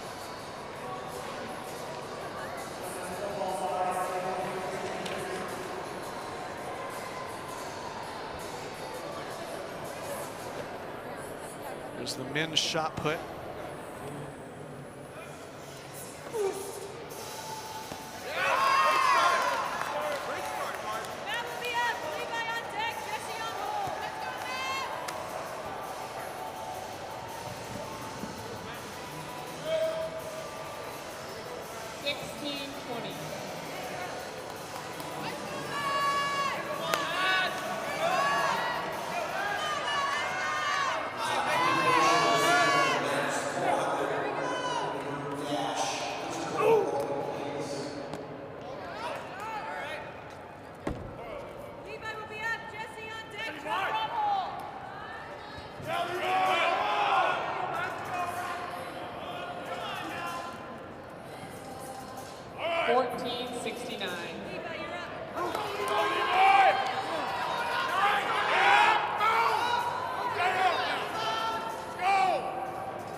Sophia Limke over the bar at 3 meters 32 for St. Thomas.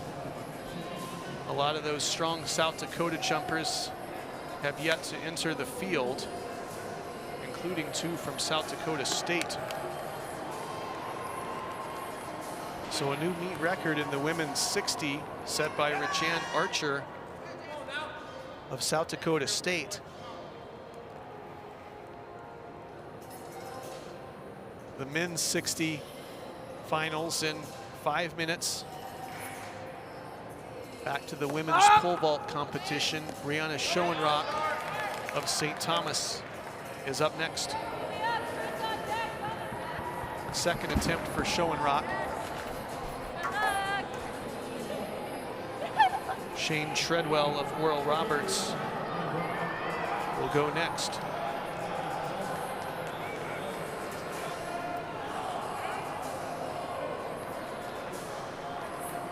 Here's a look at the finalists in the men's 60, still about 5 minutes away from the start of that race.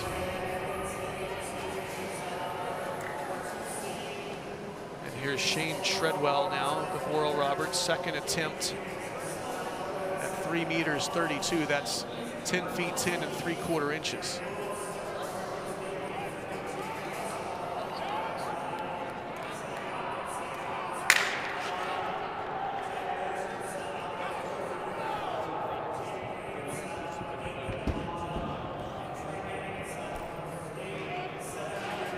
So Treadwell misses. It'll go back to Schoenrock now of St. Thomas for her third and final attempt at 3 meters 32.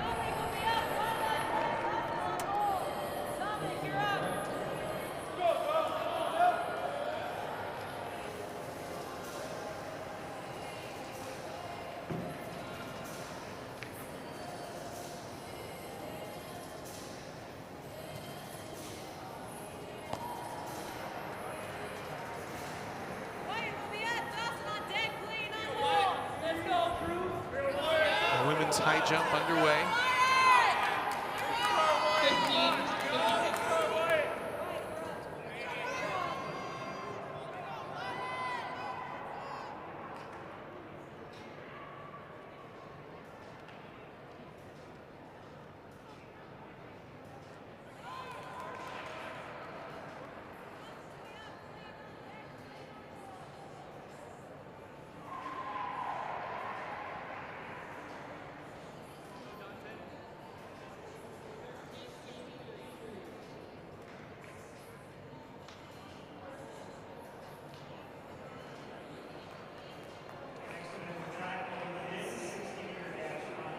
Just one flight of the men's shot put.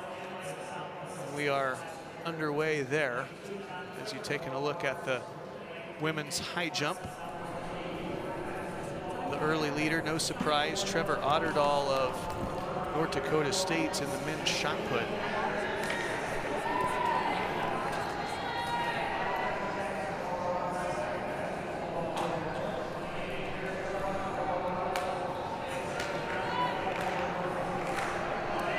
Couple minutes away from the start of the men's 60-meter dash.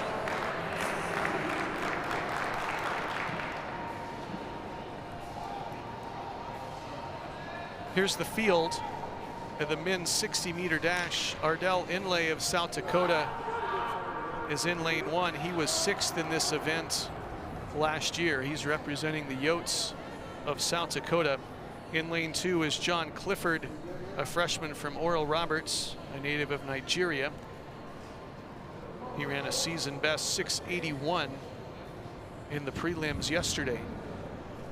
Daniel Clark of South Dakota State was 2nd in the long jump last year in the Summit League, both indoors and outdoors, as well as finishing 5th in this event last year for South Dakota State. He's in 3. Dylan Kotz of South Dakota is in 4. He was 4th at this distance last year at the Summit League Indoor Championships and 2nd in the Summit League 100 meters outdoor, as well as finishing 4th in the Summit Indoor 200 last year. Kotz is in 4. Kevin Jackson of Oral Roberts is in 5. He won this event a couple of years ago in 2020 when he was the newcomer of the championships in the Summit League. Jackson of Oral Roberts is in 5. Andrew Charlton of Oral Roberts. He's in 6. He was 3rd in the Summit League Outdoors 100 and 200. Dante White of North Dakota State is in 7. Freshman for the Bison, was 7th at this event last year indoors.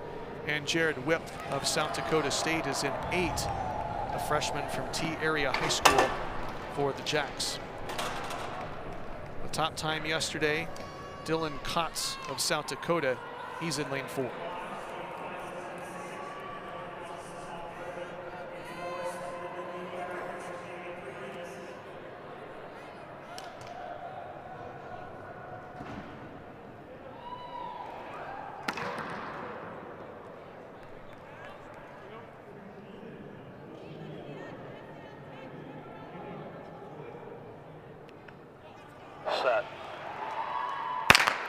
Kotz, who set a meet record yesterday in the prelims in 6:68, he's in 4. And on his outside is Kevin Jackson of Oral Roberts. It was Kotz and Jackson, and it's Kotz in 6:71. Jackson second in 6:74, and Daniel Clark of South Dakota State in 3rd at 6:84.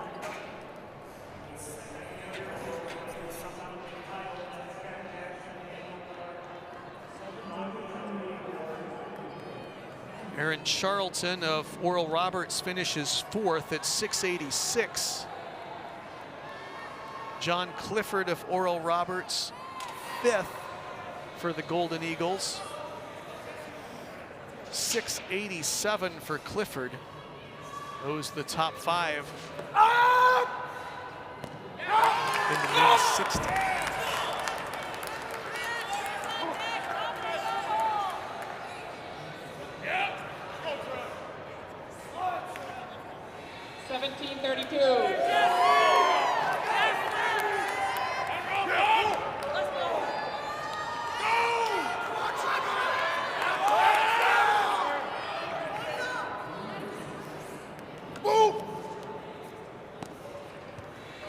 Men's triple jump underway.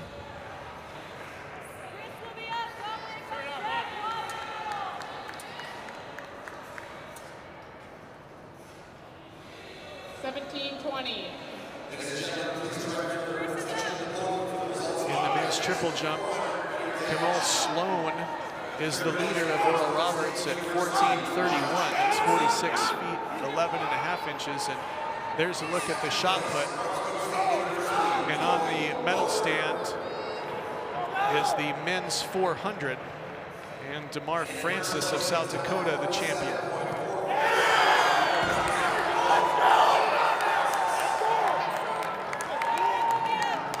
DeMar Francis, the winner of South Dakota. Cody Roeder, 2nd, North Dakota State, and Josh Knutson, North Dakota State, finishes 3rd. 1927.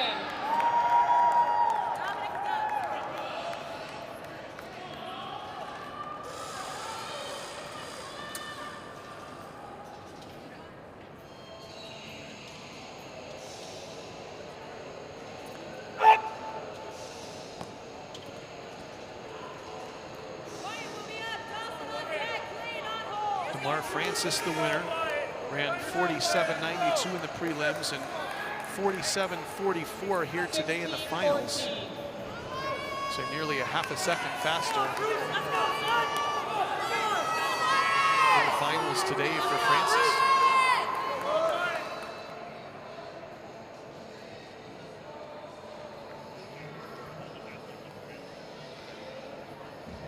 All right, Tamar, congratulations on the victory.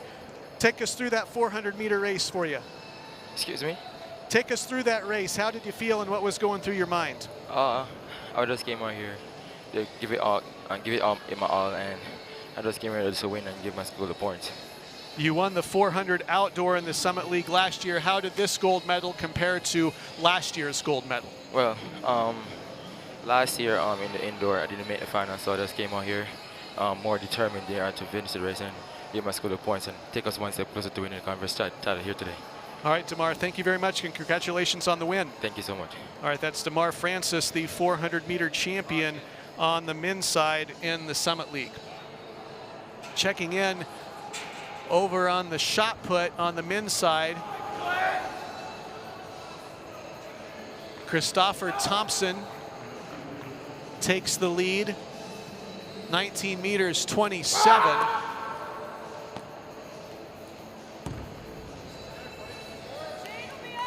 Was Clayton Hanela there of NDSU in the circle for the final throw of the second round. Some impressive performances nationally in this event. Christopher Thompson of North Dakota State, 20th in the country at 19 meters 33. And Trevor Otterdahl, who moved up to 6th in the country yesterday in the weight throw, enters today 28th in the NCAA with a throw of 19 meters 13. We're now going into the final throw of the third round. There are 11 competitors in this round. We'll take the top 9 into finals. And checking in the women's pole vault, Deirdre Morrison for South Dakota, the next up. A couple of Coyotes have entered the field here. The bar at 3 meters 47. This is the event that South Dakota is scheduled to score 38 points if you look at the entries. Now back to the men's shot put.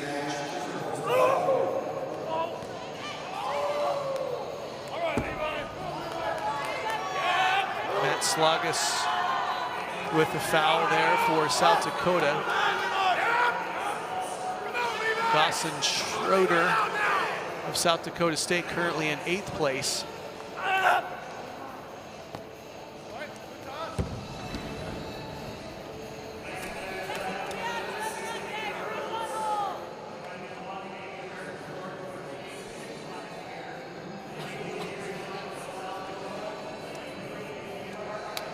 Hey, let's go, girl.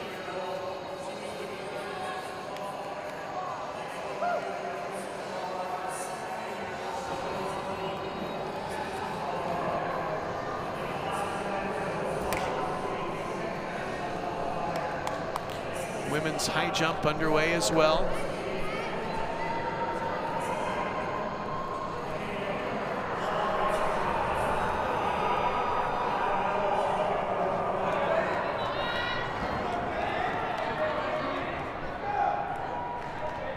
In the women's high jump, we're at the second elevation. All the jumpers still remain early on in that competition.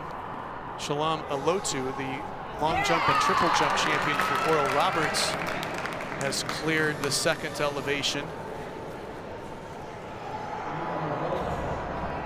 Ashley Conneran up and over the bar for North Dakota. And now Caitlin Helbush of Omaha will jump next.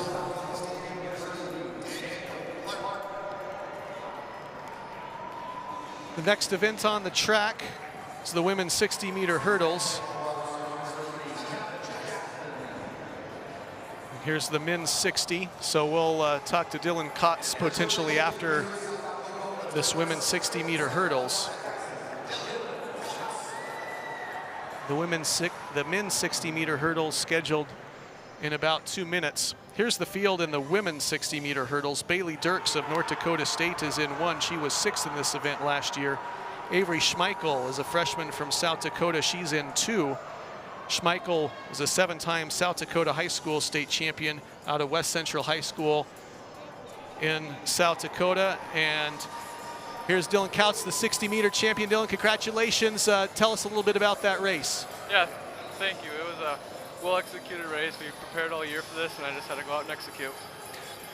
How did the final compare to the prelims yesterday, considering you set the meet record yesterday? Yeah, yesterday I ran a really good prelim. Haven't ran that time all year, so I was pretty happy coming today and just knowing to go out and do my own thing again. All right, congratulations on the win. Thank you. Women's 60-meter hurdles on the track. We were talking to you about that field. In lane 3 is India Cartwright, a sophomore from Oral Roberts, 2nd last year in the Summit League 400-meter hurdles. Gabrielle Gibson of Oral Roberts is the one to watch here. She's 45th in the country in this event with a time of 8:30 this year. She's in lane 4 for Oral Roberts. Her prelim time yesterday was 8:40. In lane 5, Savannah Rizzo of South Dakota State. She was 8th in the Summit League 100-meter hurdles last year in Vermillion. In lane 6, Sally Corgo of North Dakota State. She was 5th in this event in Brookings last winter.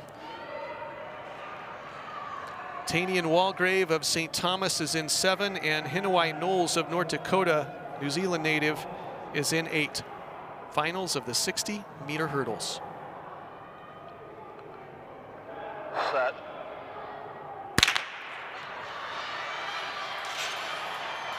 Cartwright of Oral Roberts, a great start, and there's Gibson coming on late. Oral Roberts, a strong performance. Gibson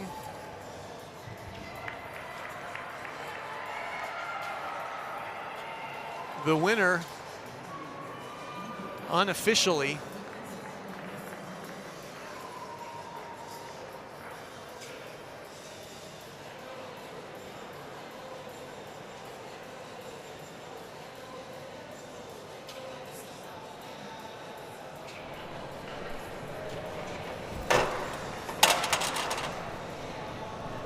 The men's 60-meter hurdles is up next.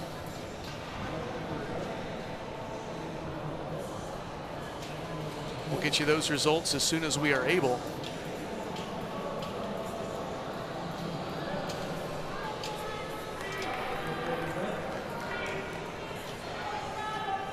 The men's 60-meter hurdles scheduled to start at 2:30.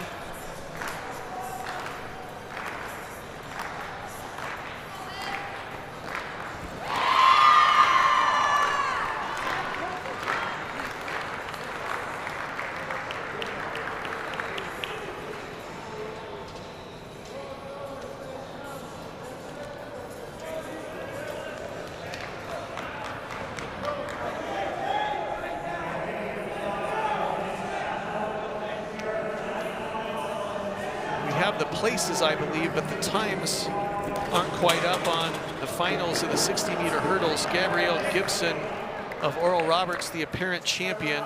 Savannah Rizzo of South Dakota State, the apparent runner-up, and India Cartwright of Oral Roberts, the apparent third-place finisher. Men's 60-meter hurdles coming up. And over to the women's high jump, and there is Erica Benson of North Dakota.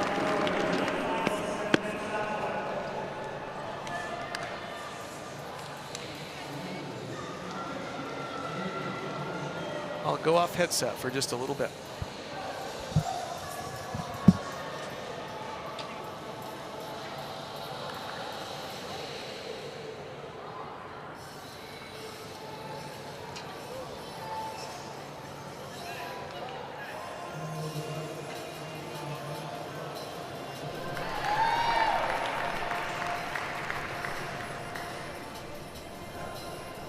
Please direct your attention to the podium for the results of the women's 60-meter dash. In third place from Oral Roberts University, Gabrielle Gibson.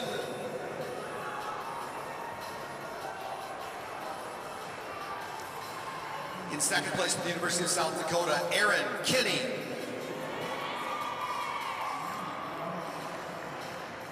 And winning with a time of 7.32 seconds from South Dakota State University, Rich Hand Archer.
Third and final attempt here for Wendy Van Ness of South Dakota State in the pole vault at 3 meters 47.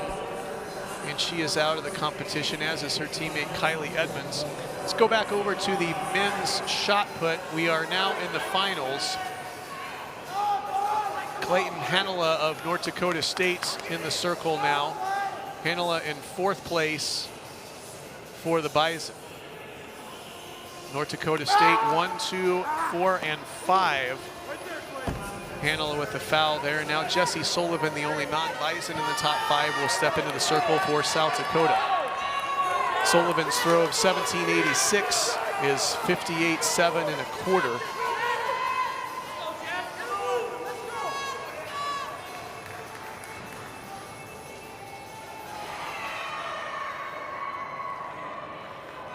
So here's Jesse Sullivan.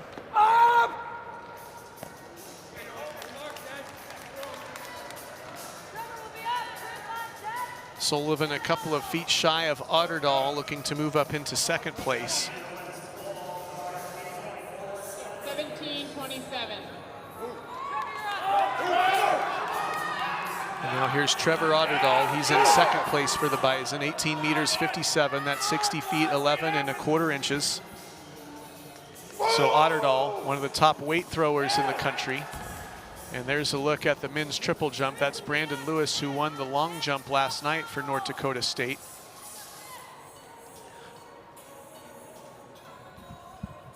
A lot of events happening all at once. We're in the 3rd round of the triple jump, and now here is the leader in the men's shot put, Christopher Thompson. He launched 1956 in his last throw. That is a season best for Thompson, and he'll continue to climb up the NCAA rankings.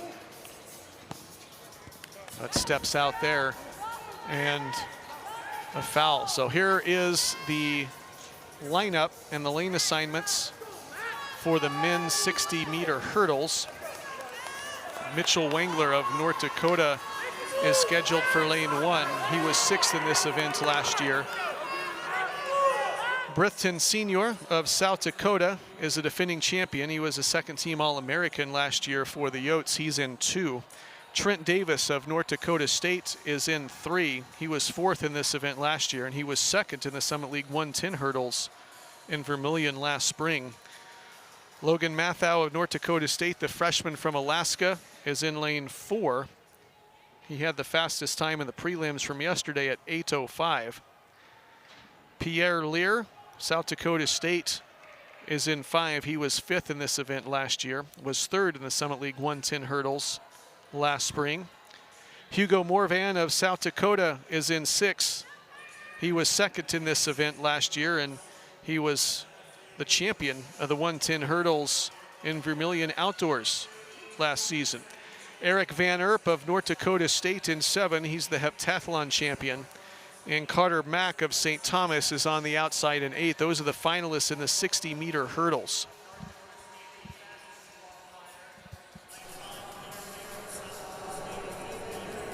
Looking at the women's high jump.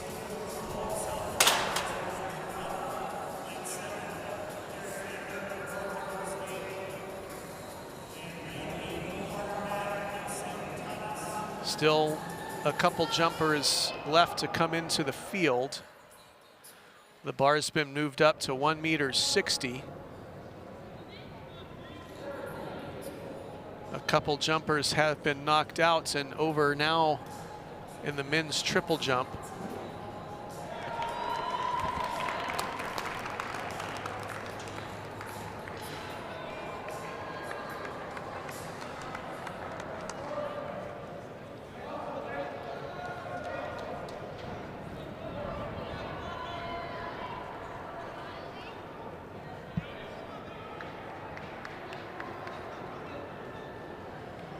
Ready to roll in the men's 60-meter hurdles. Ellie Thorson with the miss there for North Dakota in the high jump. 60-meter hurdles on the track.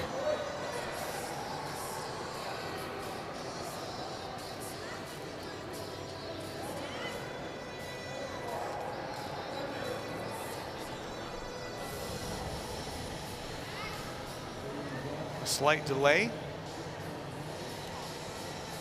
Wingler in 1, North Dakota.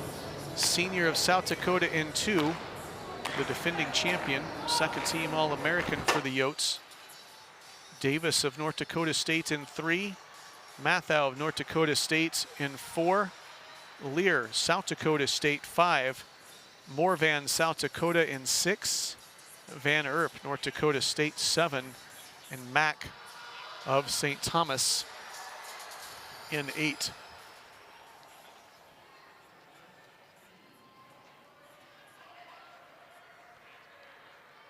Now the runners are called to their mark.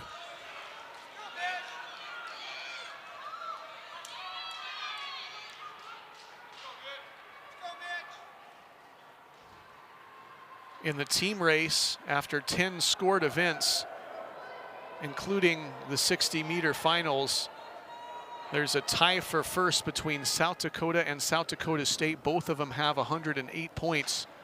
North Dakota State in third with 88 points. Set. Mathau of North Dakota State, the first to the first hurdle, and Leerer of South Dakota State coming on strong, and Davis of North Dakota State in 3. A tight finish that you would expect in the Summit League finals of the 60-meter hurdles, and it's Leerer of South Dakota State winning it in 7:98.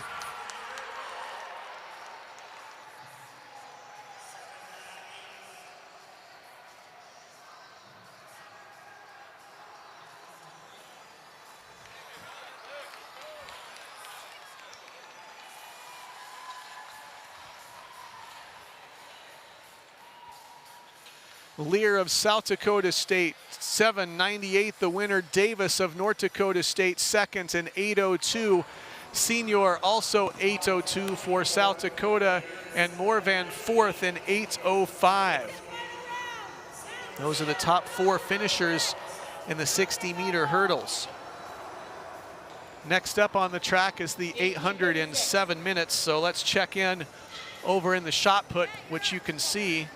Christopher Thompson's name was just on the performance board. Now it looks like we'll go back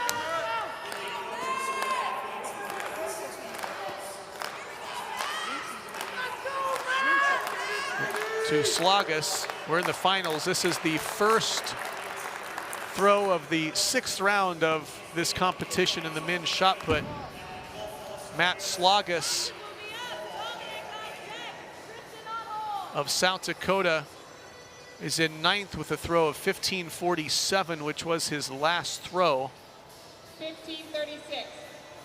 And you can see the performance board there. Now over to the women's high jump.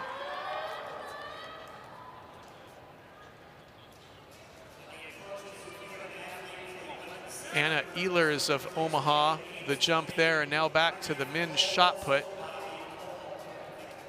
Dawson Schrader of South Dakota State, he's currently in 8th place for the Jacks.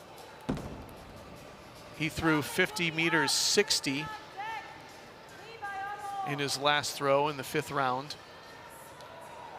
Back to the high jump. 15:97. Deja Moss up and over for North Dakota State. She was a scorer in the triple jump earlier today. Moss enters the field at 1 meter 60. That was her first jump of this competition. This is the 3rd bar, the 3rd elevation of the bar in the women's high jump. Now back to the men's shot put. That was Dominic Etherington of South Dakota State. He's in 7th. This is the final round of throws in the men's shot put. Still 5 minutes away from the 800-meter women's final. And now Tristan Gray steps in for the Yotes. Gray's in 6th place. Only 1 throw over 17 meters today so far. That was his second, 56 feet 2.5 inches. And he'll step out. And now Levi Rocky of North Dakota State. Rocky is in 5th place. He also has 1 throw over 17 meters today, which was also in the 2nd round, same as Tristan Gray of South Dakota. There's the finalist, it looks like, in the men's triple jump.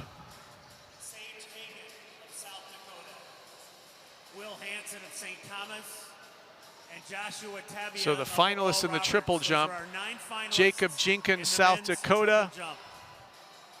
On your left, Kamal Sloan of Oral Roberts, Brandon Lewis, North Dakota State, Trey Manning, South Dakota State, Tristan Hanna, South Dakota State, Jaden Greene, South Dakota, Sage Hagan, South Dakota, Will Hansen, St. Thomas, and Joshua Tabla of Oral Roberts. Those are the finalists of the men's triple jump. Jenkins, Sloan, and Lewis are 1, 2, and 3 in that event. Now back over to the men's shot put. Jesse Sullivan steps into the ring. He's in third place for the Yotes. Just 3 throws remaining here in the men's shot put.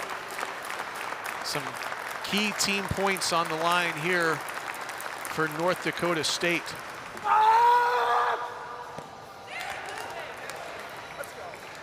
Sullivan's best today, 17 meters 86, which is 58 feet 7¼ inches. 3 minutes away from the start of the women's 800.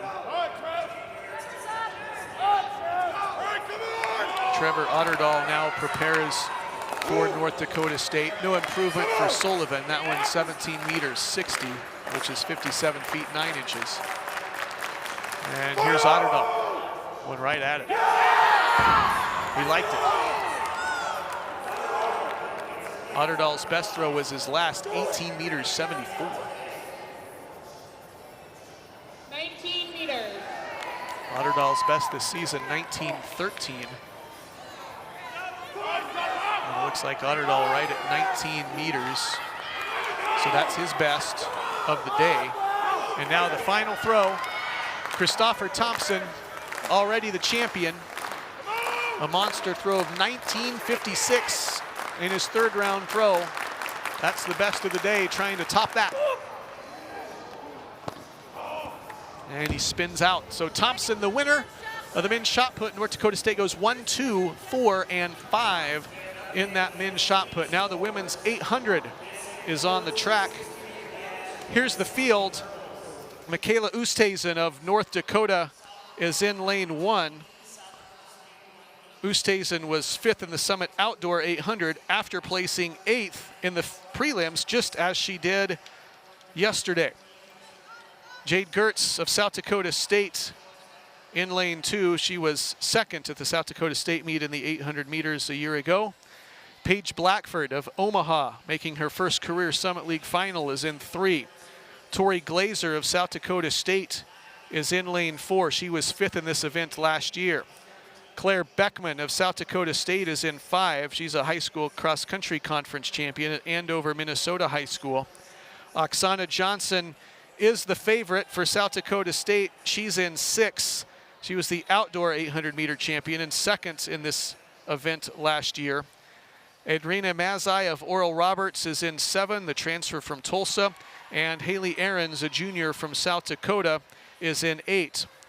She was all conference in this event last year, finishing 3rd. She also finished 7th in the mile last year and 4th in the Summit League Outdoor 800 last year. So that's the field in the final of the 800 on the women's side.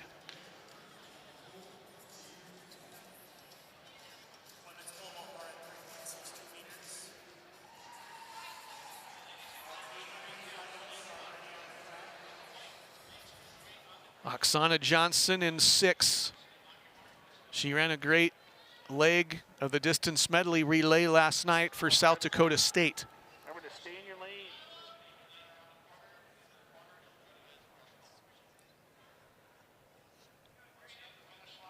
Johnson's the favorite.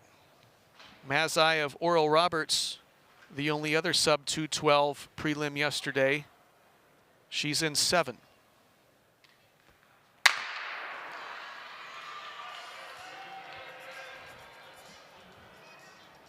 Johnson out quickly in lane 6 for the Jacks. She's made up the stagger in just 100 meters. Oosthuizen of North Dakota in 1. And Omaha's Blackford wearing hip number 3, but it's Oksana Johnson to the lead. Blackford right on her outside shoulder, now comes inside. Blackford of Omaha. And then Johnson, and then Oosthuizen. It's 2 2/3 laps, coming up on 300 meters. At the middle of the next turn will be 400 meters, the halfway point. Blackford continues to lead Johnson.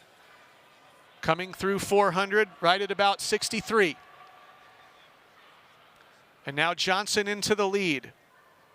Glazer, her teammate, up to challenge. And now Glazer in second. Blackford of Omaha clinging to third. Now Mazai of Oral Roberts into third. About a 63-second opening 400, a pretty quick pace.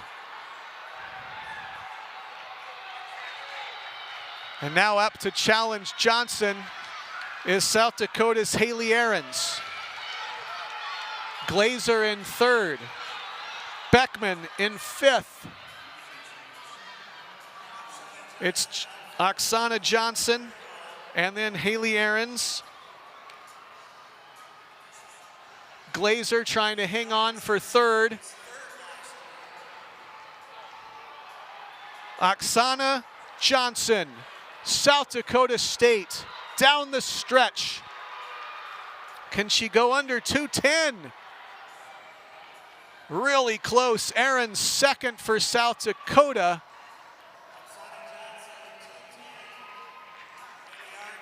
.210.02 for Johnson. Ahrens 2:11.96. Mazai of Oral Roberts third, 2:12.14. Glazer, South Dakota State, 2:12.69. Beckman, South Dakota State fifth and 2:12.94. Gert, South Dakota State sixth and 2:13. And Oosthuizen of North Dakota seventh. And then followed by the early leader, Paige Blackford of Omaha. So Johnson of South Dakota State, the winner of the women's 800.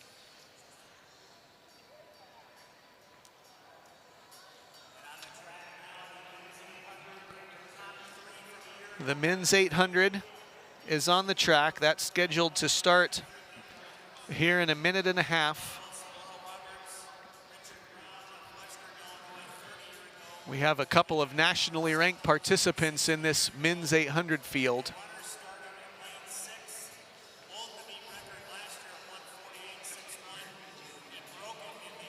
Getting into crunch time of the women's high jump, so we'll, after this men's 800, maybe check in over there.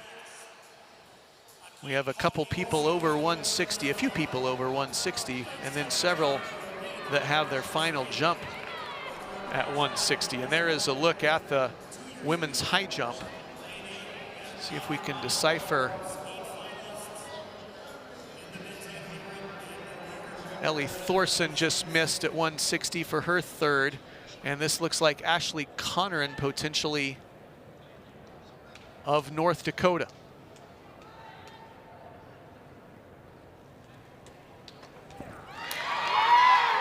And there's a clearance for North Dakota. Here's the field of the men's 800. Lucas Hofer ran the DMR last night for Western Illinois. Kaiser Freetley of North Dakota State is in 2. He was 5th at this distance last year, also 5th in the outdoor 800 last year. Daniel Spomballs of Oral Roberts is in 3. He's a transfer from the University of Nebraska. Richard Brown of Western Illinois is in 4. He was 3rd in this event last year, also 3rd in the outdoor 800. Riley Bauer of South Dakota State is in 5. He was 6th in this event last year on his home track. Akeen Coley of Western Illinois is ranked 20th in the country in this event.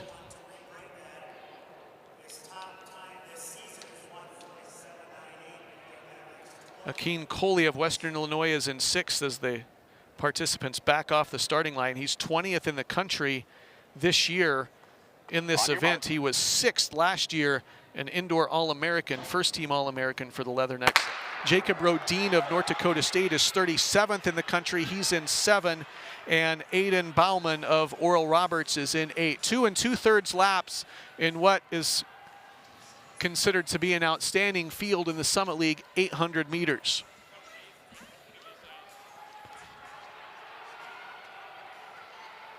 Hofer of Western Illinois out to set the early lead for his teammate, Akeen Coley.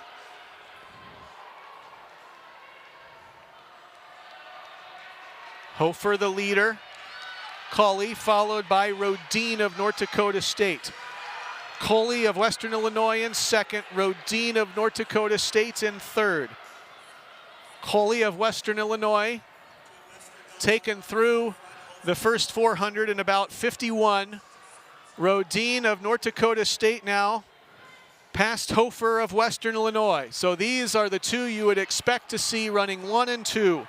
Coley of Western Illinois in the lead. He's 20th in the NCAA this year. Rodine of North Dakota State, 37th in the country. What a race this is shaping up to be. And there goes Rodine, and Coley tried to match him. Rodine to the lead with 200 meters to go. Rodine of North Dakota State. And here comes Coley with 50 meters to go. Coley into the lead. Akeen Coley of Western Illinois, the All-American last year, takes the crown in just under 150.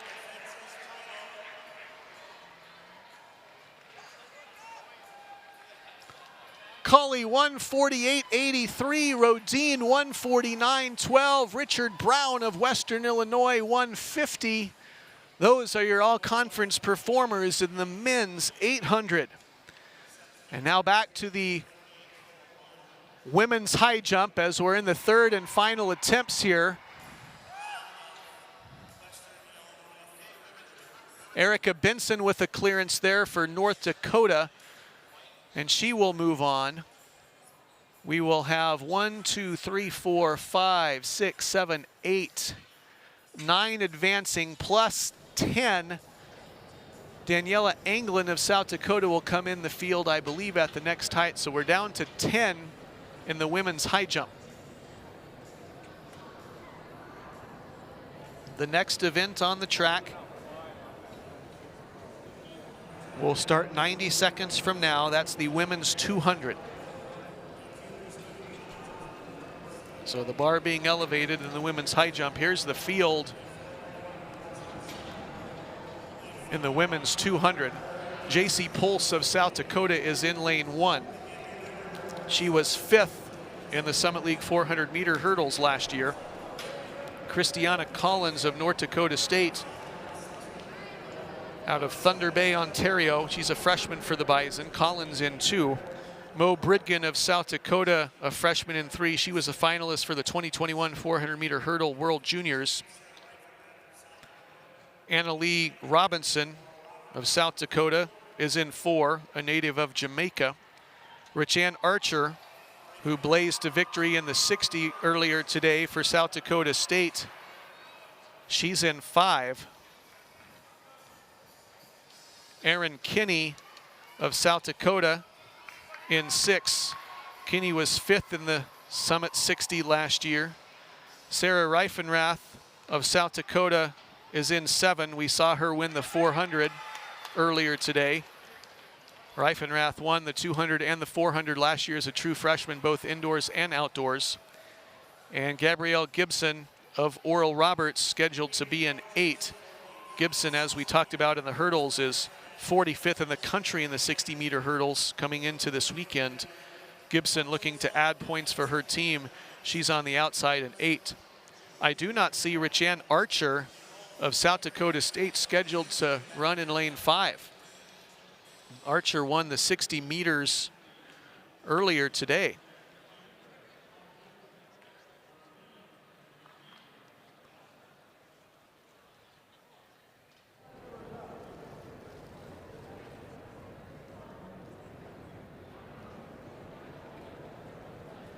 And here comes Archer.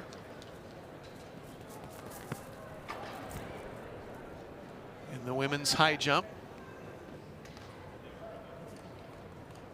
A miss there for Shalom Olotu. She's been busy this weekend. Couple gold medals for the Golden Eagles.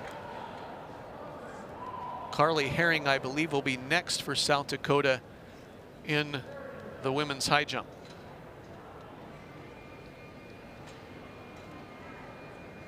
Herring came in at 160, the bar now at 165. Herring an easy clearance at 160, another one at 165. Ashley Conneran of North Dakota will jump next for the Fighting Hawks. Conneran made her last bar at 160 on her third attempt.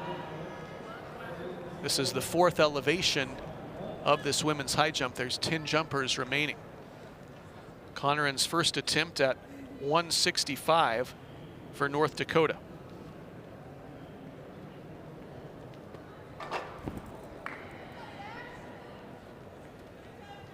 Back to the track for the women's 200. Richanne Archer is indeed in 5 for the Jackrabbits. Summit League champion from earlier today.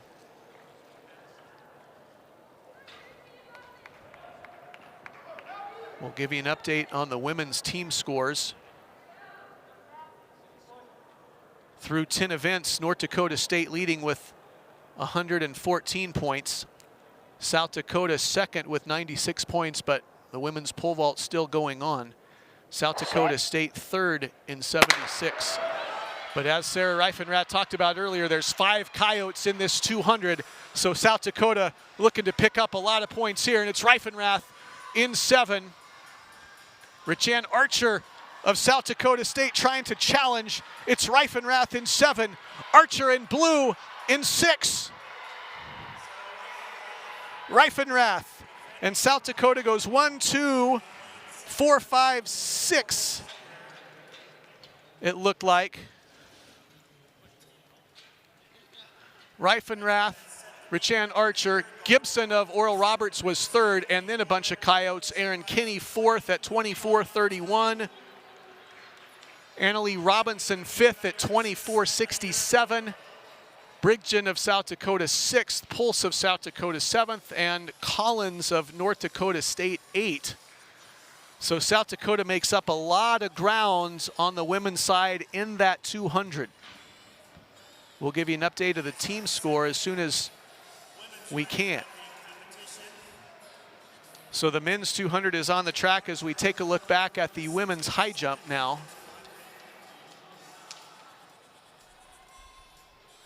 The bar at 165.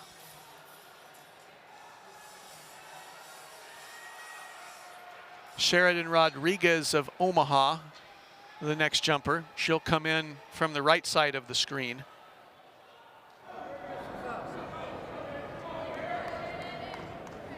Rodriguez entered at the last height, 1.60 m, and cleared on her first look at it.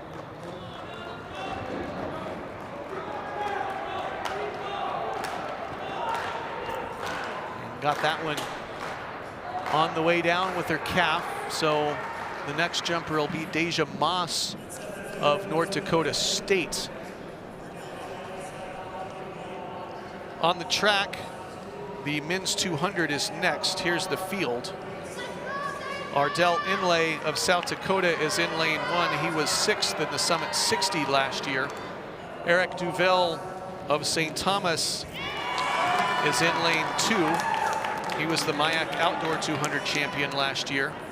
Kevin Jackson of Oral Roberts, we saw him in the 60 moments ago. We talked about him, the newcomer of the Summit League Indoor Championship a couple of years ago. Aaron Charlton of Oral Roberts is in 4. He was 3rd in the outdoor 100 and 200 last spring in Vermilion. John Clifford of Oral Roberts is in 5, a native of Nigeria. Damar Francis, a champion from earlier today. Francis is in 6 for South Dakota. He won the 400 outdoor last year. Bradley Dormius, a senior from Oral Roberts, a 2-time Summit League champ at this distance, is in 7. And Dylan Kotz won the 60 earlier today. He's in lane 8 for the Yotes. He was 4th at this distance last year at this meet. And last year he took second in the 60, won the 60 earlier today.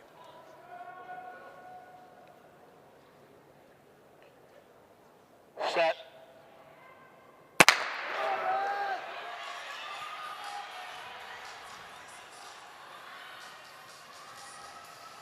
Dormius in 7 in the white.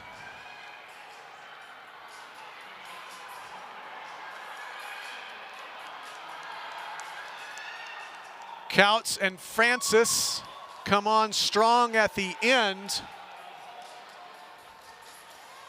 Francis wins it for South Dakota in 21:36. Caught second, 21:39. Big points for South Dakota on the men's side. The Yotes go 1-2. Dormius and Charlton finish 3-4 for the Golden Eagles of Oral Roberts. Clifford 5th for Oral Roberts. Duville 6th for St. Thomas. Inlay 7th for South Dakota.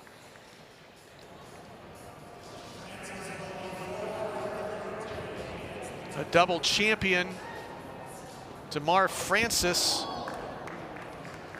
for South Dakota.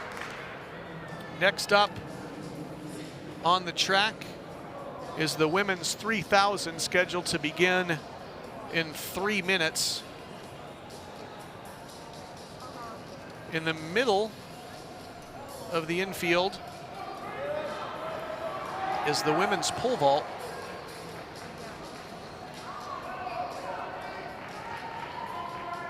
South Dakota dominating as expected. Katie Berglund of North Dakota State cleared 3:47. She may sneak into points for the Bison. But South Dakota 1 through 5 with Berglund of the Bison, 6 Willis of Oral Roberts, and Wright of South Dakota tied for 7th. Now is Deidre Marison of South Dakota, her second attempt at 392. Down to 5 jumpers in the women's pole vault. The bar is at 392, which is 12 feet 10 and a quarter inches. As a quick look over at the women's long jump, or women's high jump rather.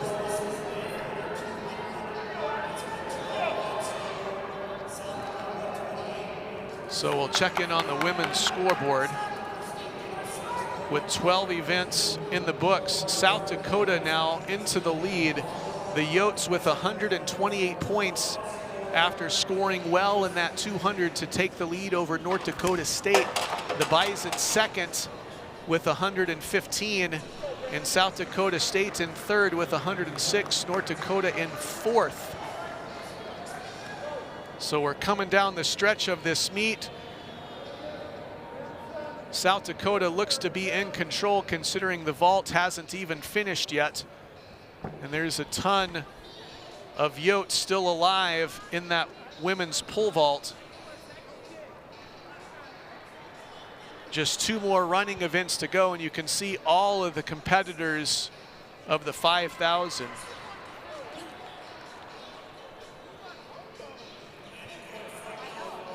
On the men's team side, see if we can give you the updated scores. We gave you an updated scores after 10 events.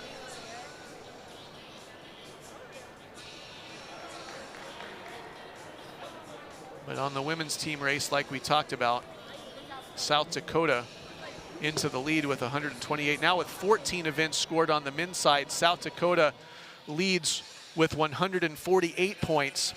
North Dakota State second for 139 points. South Dakota State third with 126. Those are the top 3.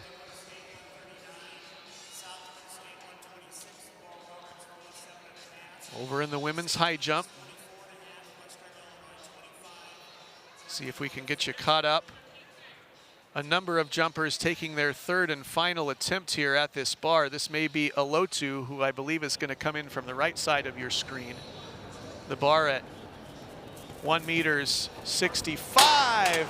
And Alotu's day may be done after that, but it's a well-deserved break. She won the conference in the long jump and the triple jump.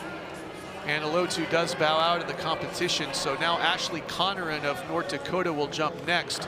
Conneran made her third and final attempt at 1.60 meters at the last height. So Ashley Conneran of North Dakota, you see her there in the white. Third and final attempt for Conneran as we get ready to start this women's 5,000. We'll get you the field as it starts. Conneran just misses there, and she's out of the competition. And next up will be Caitlin Helbush of Omaha. The women's 5,000 underway, 26 scheduled competitors. Leah Hansen in hip number 1. She's a 2-time Summit League cross-country champion. And out to the lead quickly is Jessica Christopher of South Dakota State. The men's shot put is now on the award stand.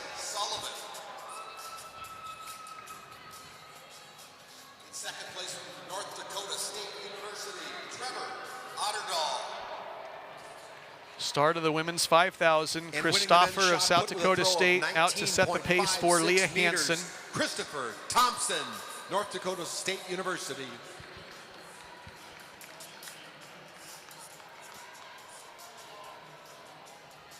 We're 250 meters into the women's 5,000.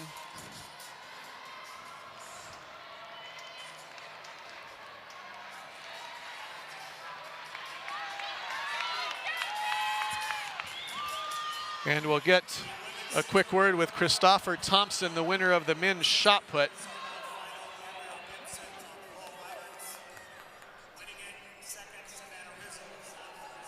Christopher of South Dakota State continues to lead.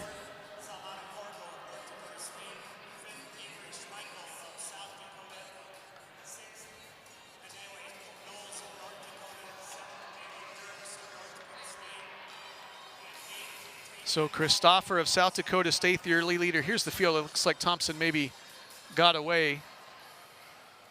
Leah Hansen in second place. She's a 2-time Summit League cross-country champion. Paulina Westerfield, Western Illinois, wearing hip number 3. Mackenzie Burrian, a 2-time all-conference runner in cross-country, is wearing hip number 2 for North Dakota. Michaela Weiss of North Dakota is wearing hip number 4. She was all-conference in cross-country as a freshman. Olivia Mall of St. Thomas is wearing hip number 5. She was 9th in the 3K yesterday, but 5th in the Summit League cross-country championships in Tulsa last fall. Maya Notagol of Omaha is wearing hip number 6. Alyssa Peterson of North Dakota is wearing hip number 7. Peterson, a first-team all-conference cross-country runner from last spring's cross-country championship, rescheduled from COVID in Macomb, Illinois. Ella Byers of South Dakota wearing hip number 8. She was 6th in the 3K last night. Jaden Keeler of North Dakota is wearing hip number 9. She was 7th in the 3K last night. Gabrielle Girelli in hip number 12 for South Dakota. She was 3rd in the 3K and in the mile. Other notable participants, Kalisa Houston wearing hip number 22 for North Dakota State. She was 5th in the 3K. Kaylee Peterson wearing hip number 23 for South Dakota State. She won the mile earlier today. And Kelby Anderson wearing hip number 25 for North Dakota State. That's Anderson in 3rd. You expect to see Hansen and Kelby Anderson right there, and Alyssa Peterson up amongst the leaders. That top group starting to break away now. Jessica Christopher setting the pace of South Dakota State, followed by Leah Hansen of South Dakota State. Jaden Keeler, a freshman of North Dakota, in 4th. Right on the inside of Kelby Anderson of North Dakota State, who's in 4th, and then Alyssa Peterson of North Dakota in 5th, and Allie Wayland of North Dakota State in 6th, and Jen Duffner is in the field wearing hip number 16 for North Dakota State, trying to hang on to that lead pack. So there's the race right there. The top 6 have broken away. Duffner trying to hang on for 7th. And there is a South Dakota runner looking for 8th. That's hip number 12, Gabrielle Girelli, who's been busy. So the top 8 score. It's Christopher and Hansen running 1 and 2 for the Jacks. Keeler of North Dakota in 3rd. As you take a look at the rest of the field, Back to the leaders. Christopher and Hansen, followed closely by Keeler and Anderson, and Alyssa Peterson in 5th. And Allie Wayland of North Dakota State, that top 6. 2 Jacks, 2 Hawks, a Bison, and a couple of Bison in that top 6.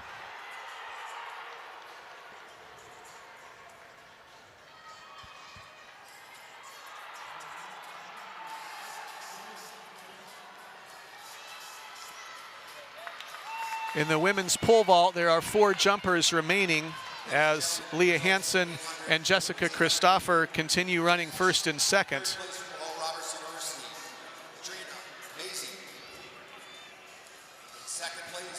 The women's 800 is on the award stand now. And the women's pole vault will have 2 Coyotes taking their last jump at 4:07.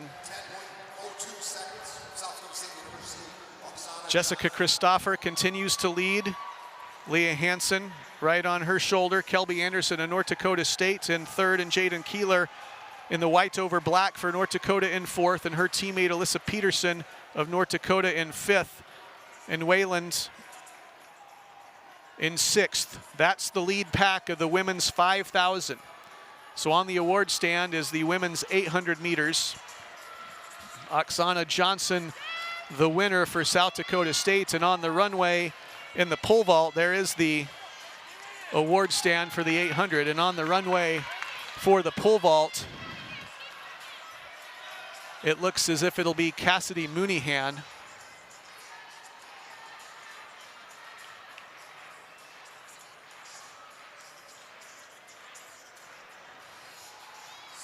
And there's Mooneyhan in the pole vault, and she is unable to clear 4:07 as you take a look at that lead pack of the women's 5,000. So Leah Hansen now into the lead. Hansen, one of the favorites in this race, and now Kelby Anderson by Christopher, and now Jaden Keeler by Christopher, and Christopher steps off. So her job was to run the pace as fast as it could possibly go, but Christopher steps off of the pace, or off of the track. So now just 1 Jack up there in that top group. That's Leah Hansen. So Hansen leads, followed by Kelby Anderson, Jaden Keeler, Alyssa Peterson, Allie Wayland, and joining the top group now is Gabrielle Girelli of South Dakota. An outstanding race for 6, and then we have a chase pack for 7th and 8th as well. And here's that top of the chase pack. That's Mackenzie Burrian of North Dakota in 7th. The top 2 of that chase pack will still earn points in this 5,000 meters, but there is the lead pack. It's Leah Hansen of South Dakota State, Kelby Anderson, North Dakota State, Jaden Keeler, the freshman for North Dakota, Allie Wayland of North Dakota State in 4th, Gabrielle Girelli now in 5th, and Alyssa Peterson trying to hang on of North Dakota for that 6th position.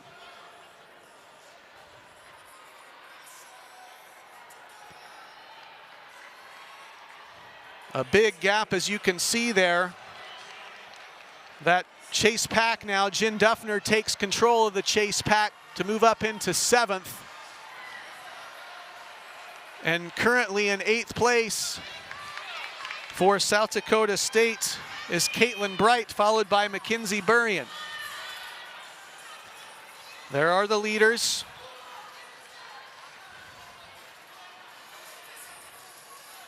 A couple of laps to go once they cross the finish line. It's Hansen, Kelby Anderson, and Jaden Keeler. Hansen, the 2-time cross-country champion. Kelby Anderson won the 3K. Anderson's won a ton of gold medals in her Summit League career. Jaden Keeler, the freshman for North Dakota, in 3rd place. 2 laps to go now for the leaders.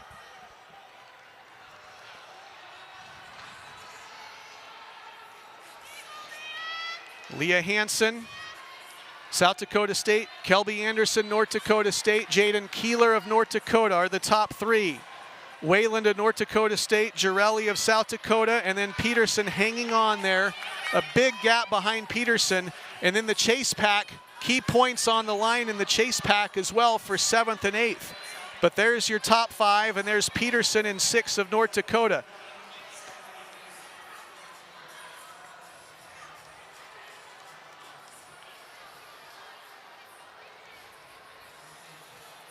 Several laps still to go. I can't see the counter over there.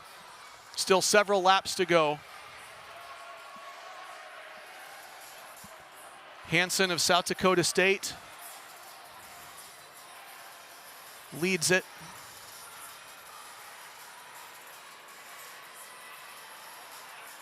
Eight laps to go for the leaders. 8 laps to go. We're in the 5,000. And now Hansen will lap our first runner for St. Thomas. And there go the leaders.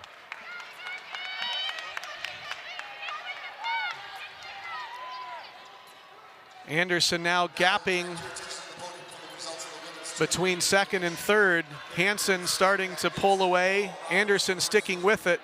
And it looks like Keeler and Whalen and Girelli now for 3rd, 4th, and 5th. And Whalen of North Dakota State goes into 3rd. Keeler slips back to 4th.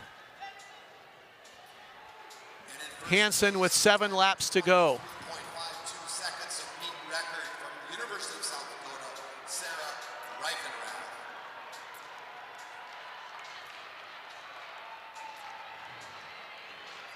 A big gap. There's Alyssa Peterson of North Dakota in 6th place. A long ways behind her comes that chase pack for 7th and 8th. But there are the leaders. Leah Hansen in blue. Kelby Anderson of North Dakota State in 2nd. Allie Wayland of North Dakota State in 3rd. Gabrielle Girelli of South Dakota in 4th. Jaden Keeler, the freshman, falling off the pace a bit, but still in 5th place for North Dakota.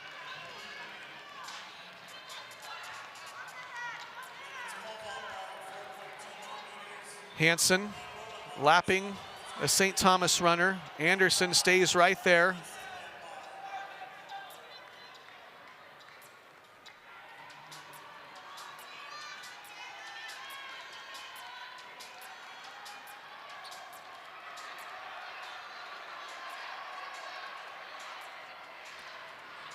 There's Jaden Keeler in 5th place. And the leaders now. Outstanding race at the front. Leah Hansen and Kelby Anderson. Anderson a couple of years ago won the mile 3K and 5K at this championship.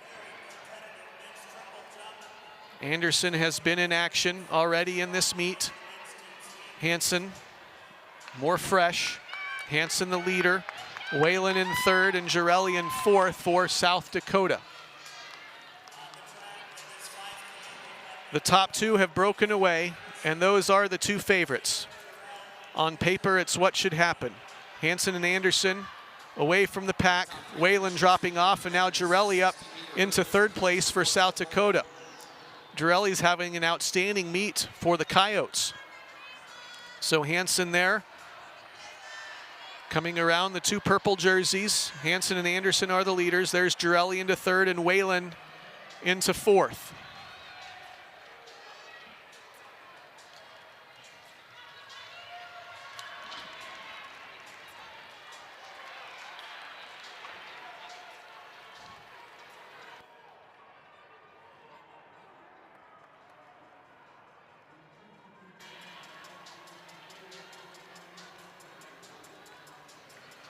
Girelli, the red jersey, in 3rd, Whalen in 4th, and those are the leaders.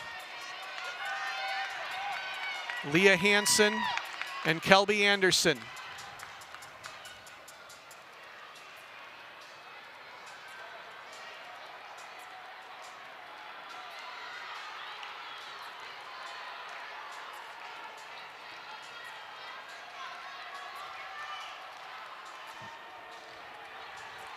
Those 2 have gone back and forth for a couple of different years now. Hansen for the Jackrabbits and Anderson for the Bison.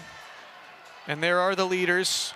Hansen wearing hip number 1 and Anderson wearing hip number 25. And you can see Girelli in the red behind in 3rd and Whalen trying to hang tough for 4th.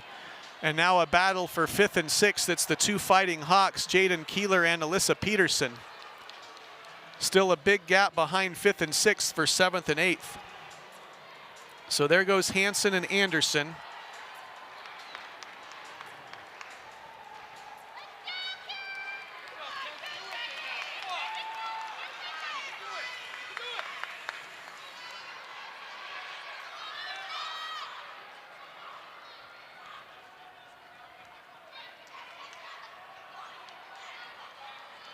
Leah Hansen starting to pull away.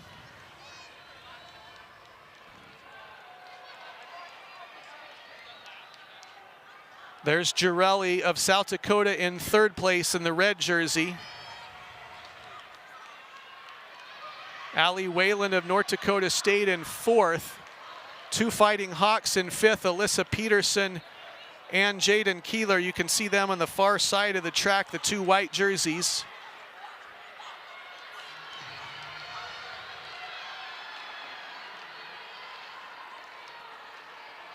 There are the leaders.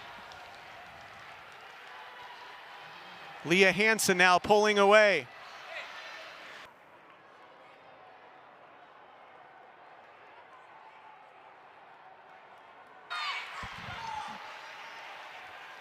Leah Hansen of South Dakota State continues to lead. Kelby Anderson staying right there.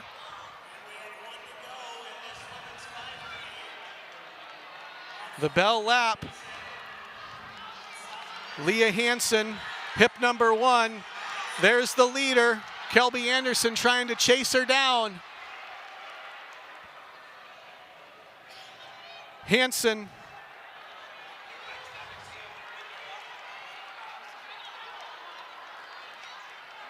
Showing her strength.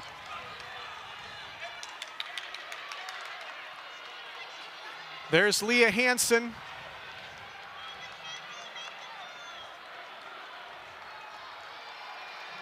And Leah Hansen will win the 5,000. Kelby Anderson, 2nd. Gabrielle Girelli of South Dakota finishes 3rd. There's the red jersey, and Allie Whalen of North Dakota State will be 4th. She'll be the next one to come across your screen.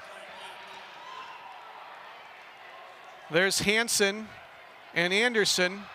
And Whalen finishes 4th, Alyssa Peterson 5th. There's Jaden Keeler for 6th. And a race for 7th and 8th coming down. And South Dakota State's Caitlin Bright will take 7th. Mackenzie Burrian of North Dakota scores 8th. And there's Kalisa Houston of North Dakota State to finish 9th. So we've got the scores in the 5,000 complete and across the line.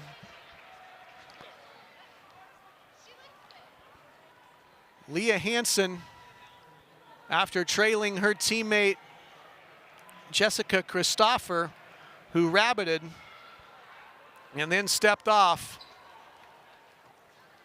Leah Hansen, the victory in the women's 5,000. Well, Hansen runs 16:48, Anderson 16:50, Girelli 16:59, just under that 17-minute mark. Alyssa Peterson finishes 5th for North Dakota in 17:15, and Keeler was just a couple of seconds behind. From North Dakota State University, Trent Davis. And in 1st place with a time of 7.98 seconds from South Dakota State University, Pierre Lear. There's the medal stand of the 60-meter hurdles for the men's.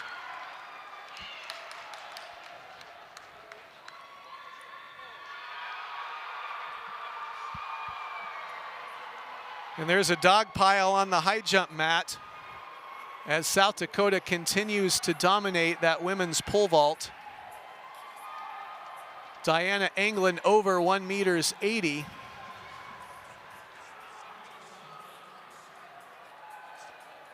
So Englund, who was 32nd in the country, clears that bar at 180, which is a season improvement.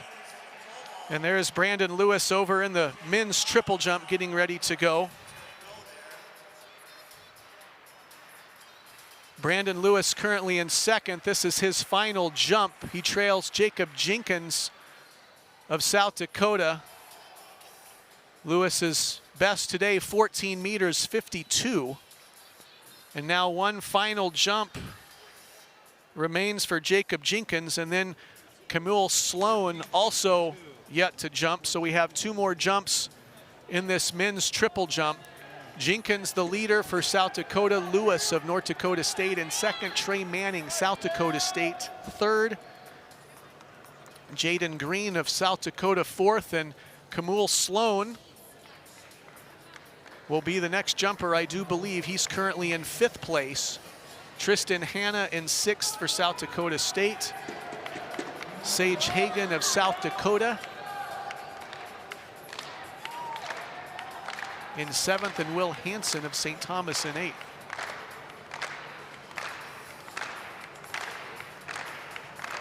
Camille Sloan of Oral Roberts. His best today previously was his second jump of 14 meters 31. And we'll go over and check out the women's high jump here momentarily. Carly Herring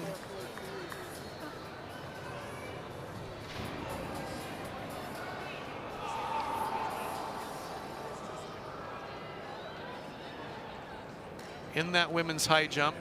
There are two jumpers remaining.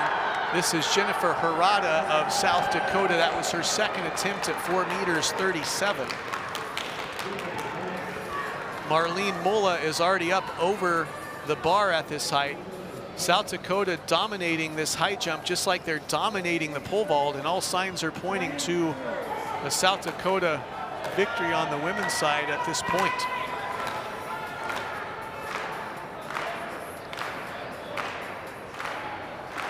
So Jennifer Harada of South Dakota will have one final jump, and there in the men's triple jump is Jacob Jenkins. And no matter what, and that last jump is a foul anyway, but Jacob Jenkins is the winner in the long jump, excuse me, triple jump. 14 meters 71. So Jacob Jenkins, the men's triple jump Summit League champion for the University of South Dakota. Thank you all so much. Let's check in now on the team scores on the women's side. I believe the 5,000 has been scored, and yes, it has. So South Dakota has a 3-point lead over North Dakota State after that 5,000. South Dakota with 138 points. North Dakota State second place, 135 points. South Dakota State third and with 126 points. So those are the events with 14 events scored, but remember, the pole vault is still going where South Dakota will score a bunch, and the women's high jump is still going as well where South Dakota is dominating that.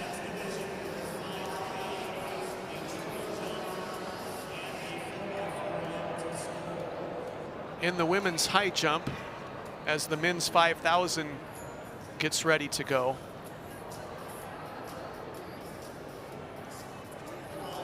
Jennifer Harada of South Dakota. You can see the countdown clock there as Harada talking with South Dakota head coach Lucky Huber.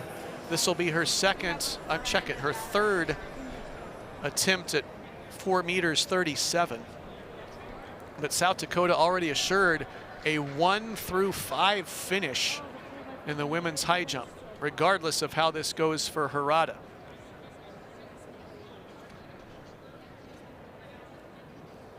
Marlene Mola, now after that miss from Harada, who's done, Mola is the only jumper left. The bar will elevate from 4 meters 37.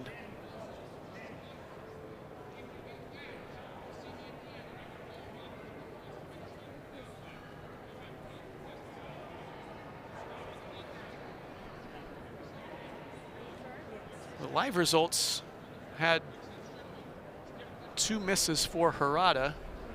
Maybe that was just her second miss, and now the men's 5,000 is on the track.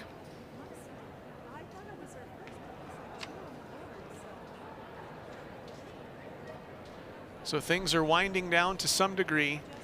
The women's pole vault is still going. Men's 5,000 underway.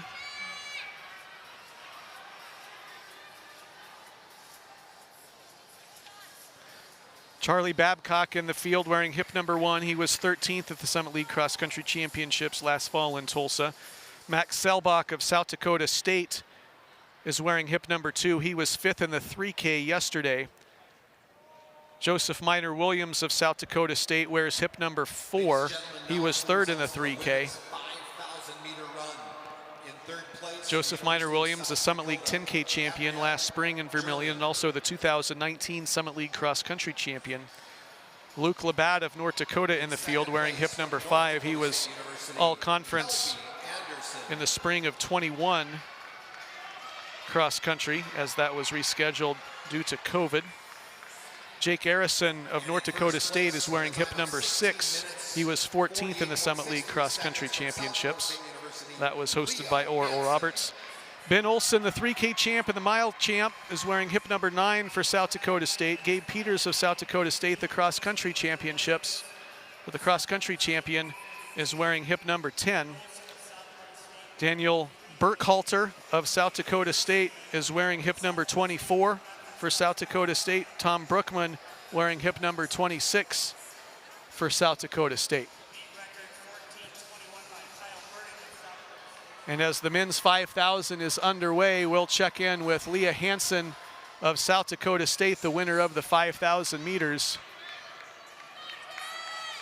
Leah, congratulations on the victory in the women's 5,000. How did you feel out there? I felt pretty good starting out. I had one of my teammates come and pace for me, so we took it out a little slower, and then obviously partway through it starts to hurt no matter who you are, but felt pretty good. You started to pull away there in the last couple of laps. What was going through your mind as that gap was widening between you and Kelby Anderson? What was going through my mind was that I wanted to create a gap. Yeah, well, you certainly did. Congratulations on the win. Leah Hansen, the 5,000 meter champion of the Summit League. Congratulations, Leah. Thank you so much. Men's 5,000 continues here.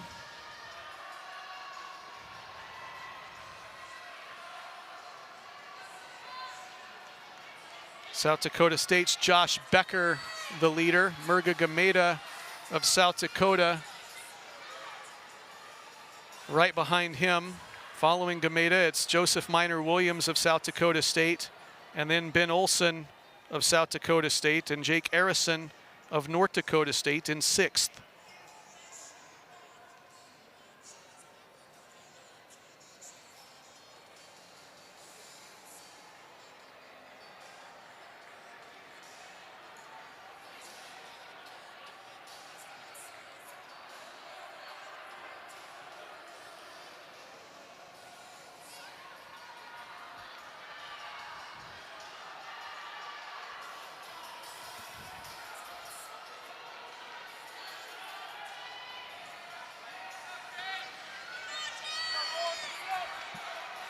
Murga Gameda up to challenge Becker now. Joseph Minor Williams in 3rd, Ben Olson in 4th, and Jake Arison of North Dakota State in 6th.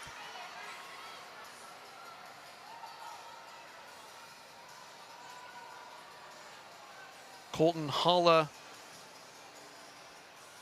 of St. Thomas in the mix as well. Becker and Gameda now pulling away. Becker anchored the DMR to a championship for the Jacks last night.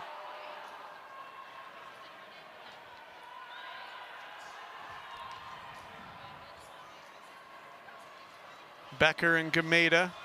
Now North Dakota's Nelson Ruto has joined Joseph Minor Williams at the front of that chase pack.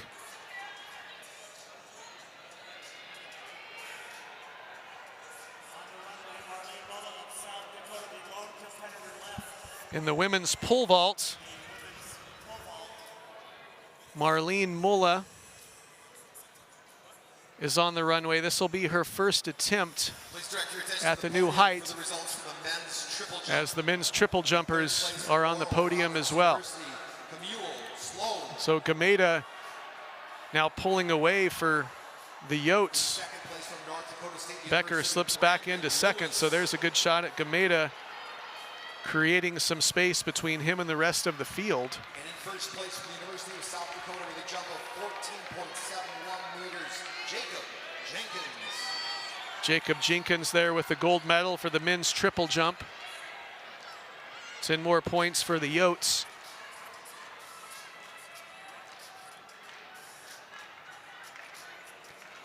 With 15 events scored on the men's side, South Dakota holding a 164 to 147 advantage over North Dakota State.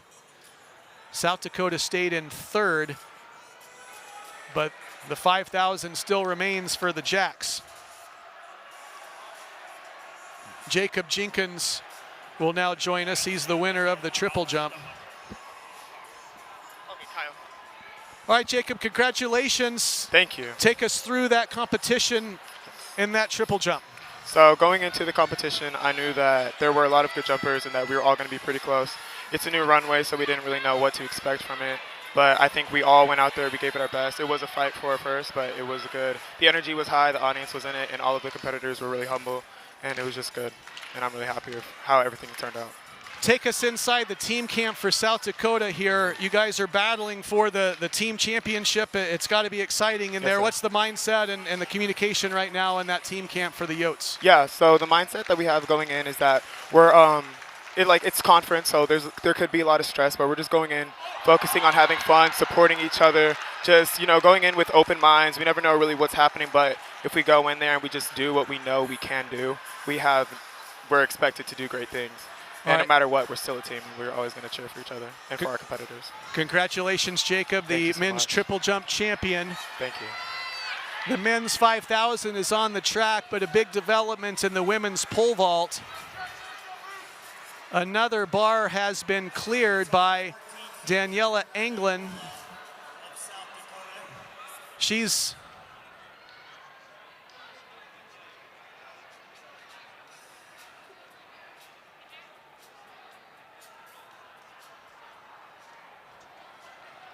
still in the competition of the women's pole vault.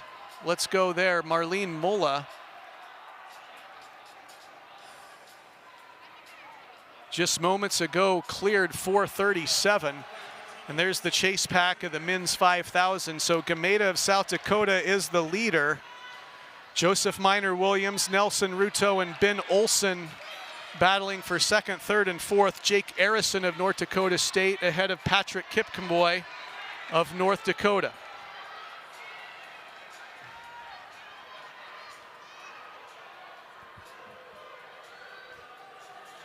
Gameda of South Dakota continues to lead, but that pack of two Jackrabbits and a Fighting Hawk for second, third, and fourth is key on the men's side. With 15 events scored, just a couple of events left to go in the team race. South Dakota holding a 17-point advantage over North Dakota State. But South Dakota State 30 points behind South Dakota on the men's side, but that's before this 3,000. It could come down to every point here in the 5,000 and then the 4x400. Meanwhile, in the women's team race, with 15 events scored, that includes the high jump, South Dakota has taken the lead over North Dakota State, 156 to 141. So just a couple of events left to score on the women's side. The Yotes with a 15-point advantage. Please direct your attention to the podium for the results of the women's high jump. In third place from North Dakota State University, Deja Moss. Murga Gameda, the leader in the men's 5,000. And now Joseph Minor Williams and Ben Olson have broken away from Nelson Ruto. There's Gameda, the leader, and two Jackrabbits behind. That's Olson and Joseph Minor Williams, and now Jake Arison of North Dakota State up into 4th place. North Dakota running 5th and 6th with Patrick Kipkamboy and Nelson Ruto. There's Gameda of South Dakota.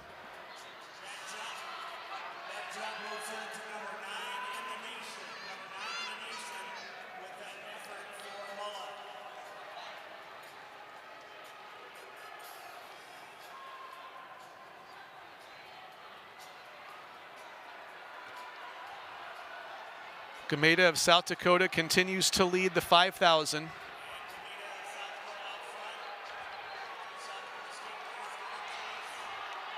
There's the race for 4th, 5th, 6th, 7th, and 8th.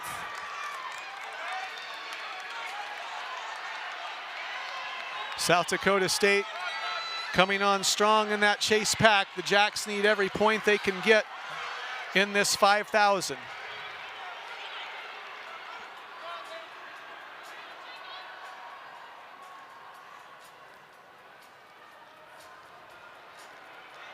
Let's keep an eye on the infield.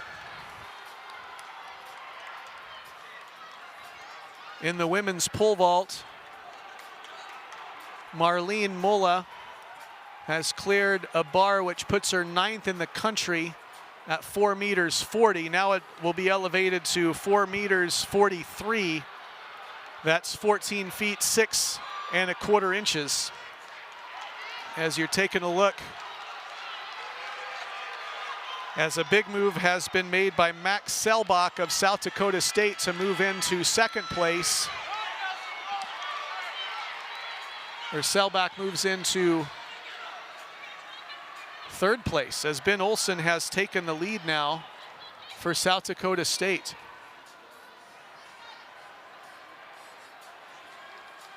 There's Gameda, he's in 3rd place, and there are the leaders. That's Ben Olsen of South Dakota State and Joseph Minor Williams of South Dakota State in 2nd. And on the runway now, here's Marlene Mulla of South Dakota. Mulla's first attempt at 4 meters 43.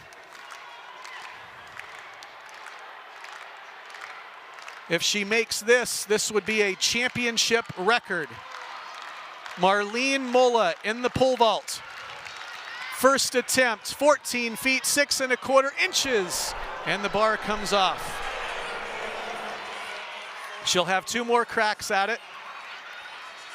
Back to the track. Inside the final mile of the men's 5,000.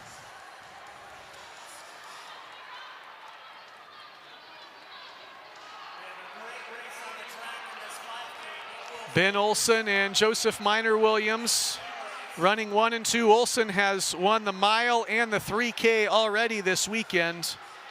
He's going for the triple, and his teammate Joseph Minor Williams right behind him.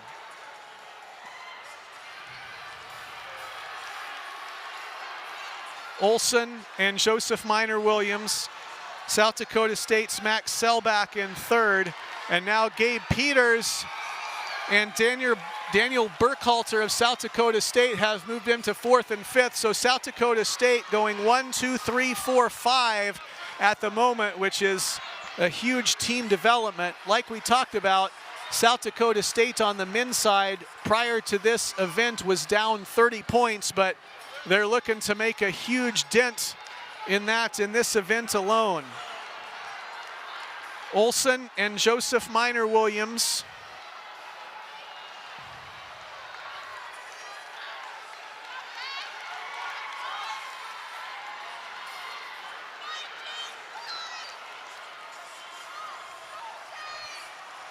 The teammates giving him room on the inside. Olsen and Joseph Minor Williams.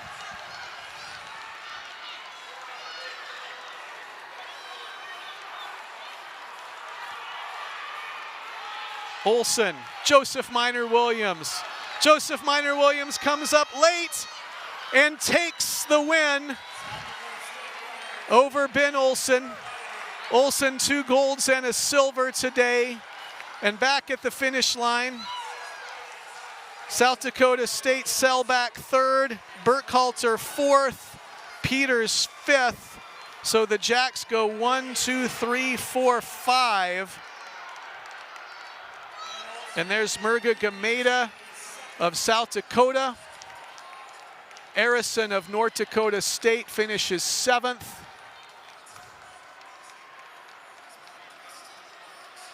And back at the pole vault, second attempt coming for Marlene Mulla.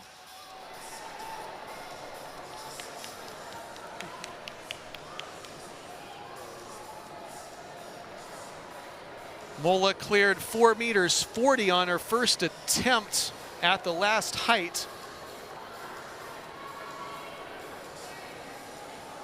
This is her second attempt. The 4 meters 40 clearance put her 9th in the country. Second attempt.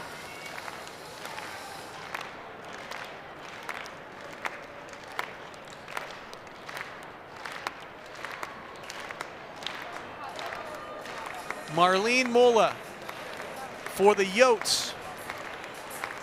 South Dakota dominating this event as a team. Mulla looking to put the cherry on top at 4:43.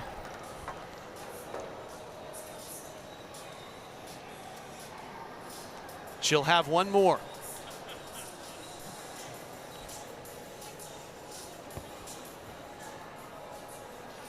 So the 5,000 is done.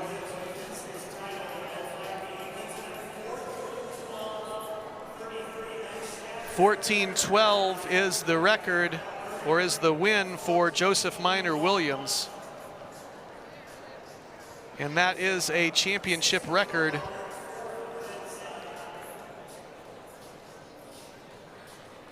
for Joseph Minor Williams.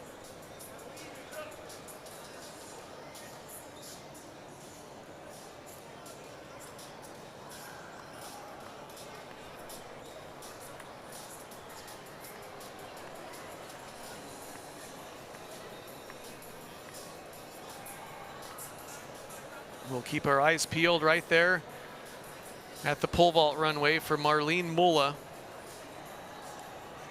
You see her talking at the bottom of your screen with Derek Miles, assistant coach for South Dakota.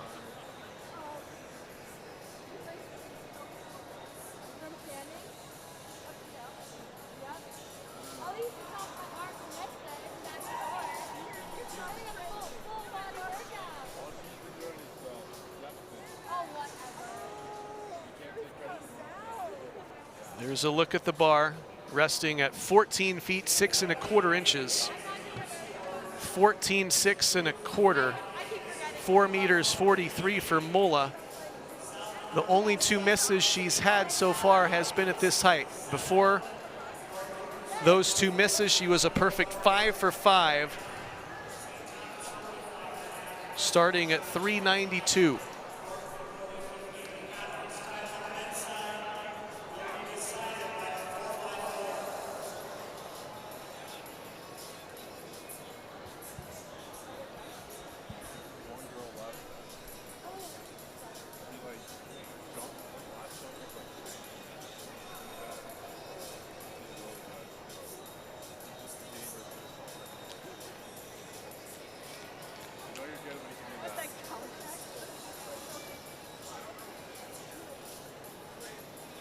After the 5,000 on the men's side, South Dakota and South Dakota State deadlocked 167 apiece as a team.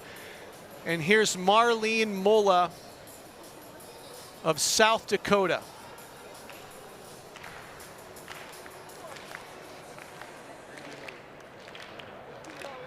Mulla, third and final attempt at 4 meters 43.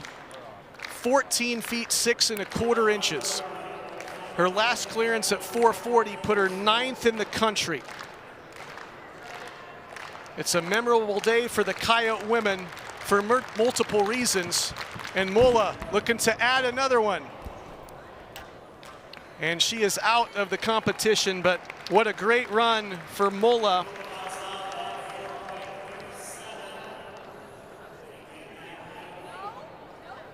There's the award stand for the men's 5,000. 5,000-meter run in third place from South Dakota State University, Max Selbach.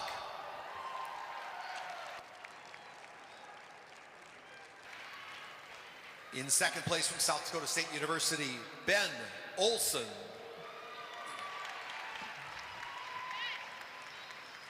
And in first place with a Summit League record time of 14 minutes 12.33 seconds from South Dakota State University, Joseph Minor Williams. South Dakota State was down 30 points heading into that 5K. And now it's tied at 167, South Dakota and South Dakota State. And there's the top 5 finishers for the Coyotes in the men's 5,000.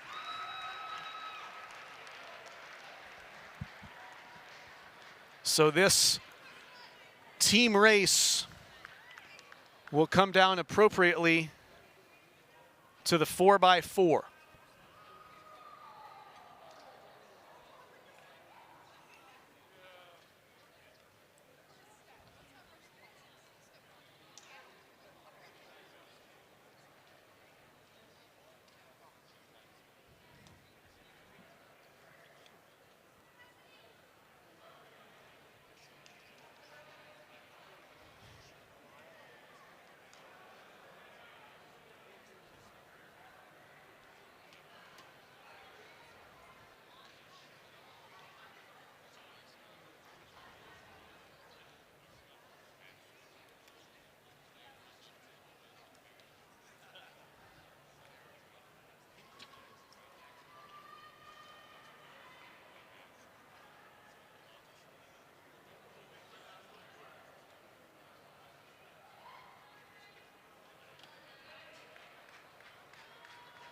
Please direct your attention to the podium for the results of the women's pole vault.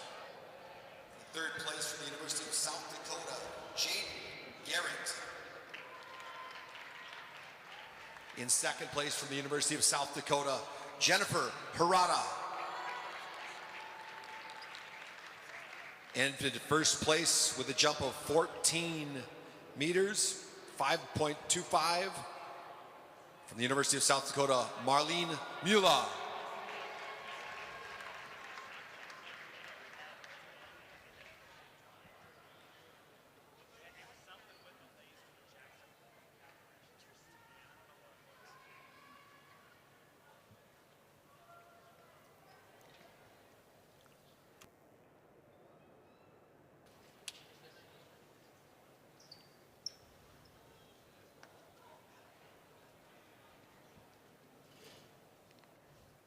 Set.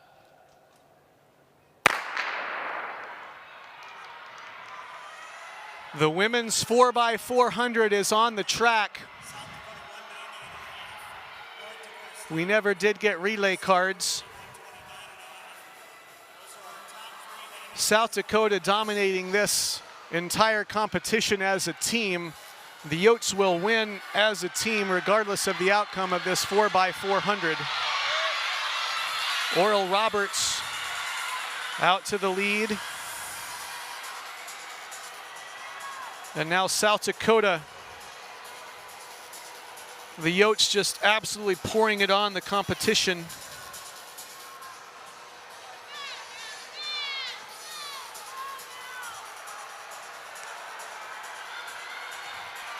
Now North Dakota State, a late surge for the Bison.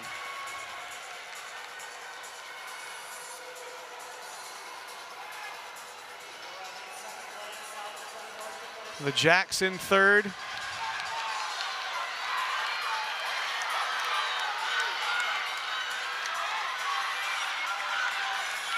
South Dakota continues to lead here in the 4x400. South Dakota will win the team race.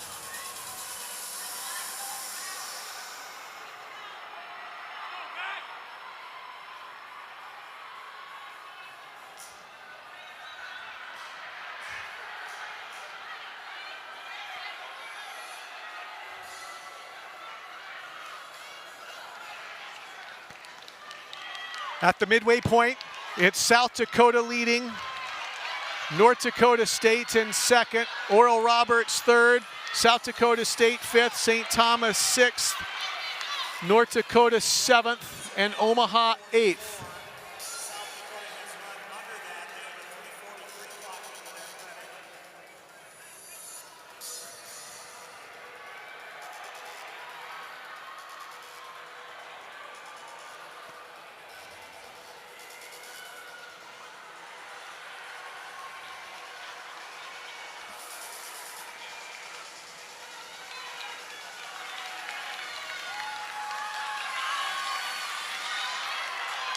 The Coyotes looking to bring it home in style.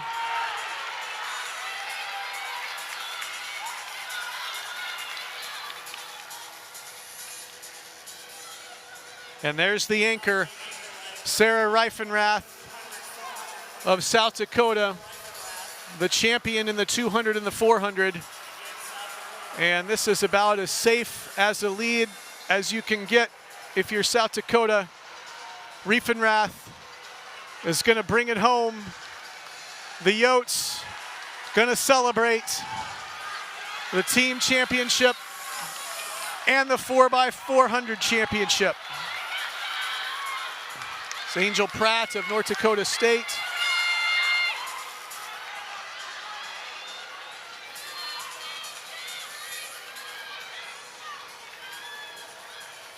And Reifenrath jogging it in.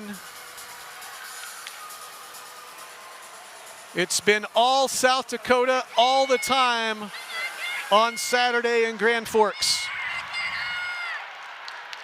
North Dakota State second.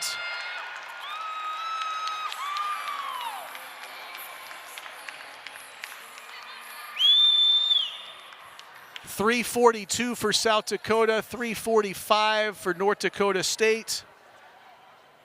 And let the celebration begin for the South Dakota women.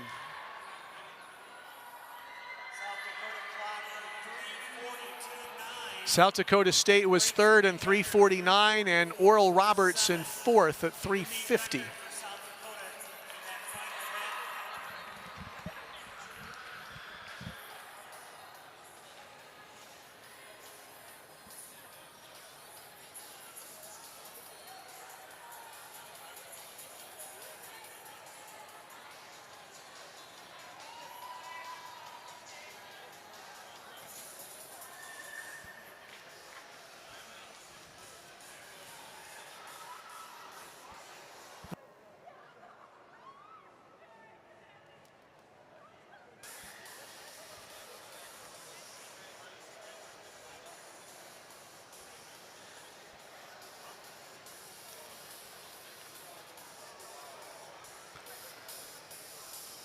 Now up is the men's 4x400, and this will have a lot of drama to it. The Summit League Championship is on the line. South Dakota and South Dakota State tied for first place with 167 points each. North Dakota State in third with 149.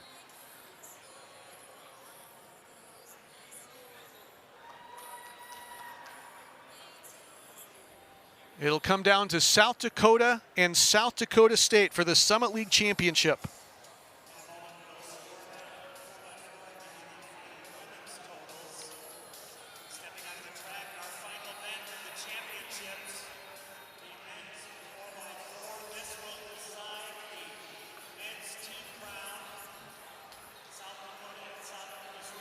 Tied at 167 heading into this final event.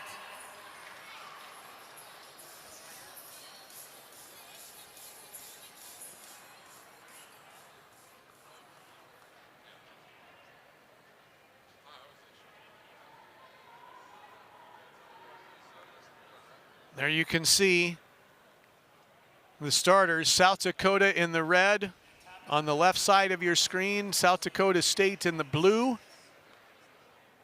Just to the right of the center. Both teams are tied 167 each.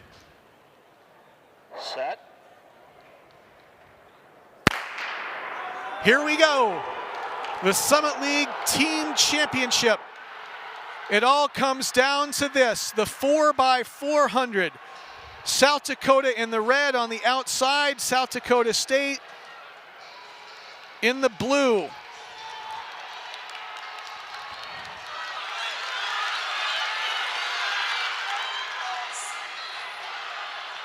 Akeen Coley, one of the top 800 men in the country, leads it off for Western Illinois. But the race to watch is the Yotes in red against the Jacks in blue. That's really an individual race to watch. Now South Dakota State comes in late and takes the lead over South Dakota. The Jacks in third, the Yotes in fifth. Western Illinois the lead. South Dakota trying to pass on the inside, and they do. The Yotes pass on the inside. South Dakota in third, South Dakota State in fifth. Oral Roberts has taken the overall lead, but it's really the red of South Dakota and the blue of South Dakota State. Oral Roberts and Western Illinois battling.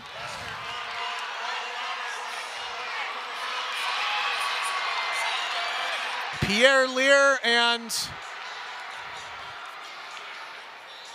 Levine, I believe, for North Dakota State. We were not given relay cards. This is the third leg. The Summit League Championship is on the line. South Dakota and South Dakota State tied as a team at 167 points each, and you can see there South Dakota State holds the lead. Oral Roberts has the overall lead, followed by Western Illinois.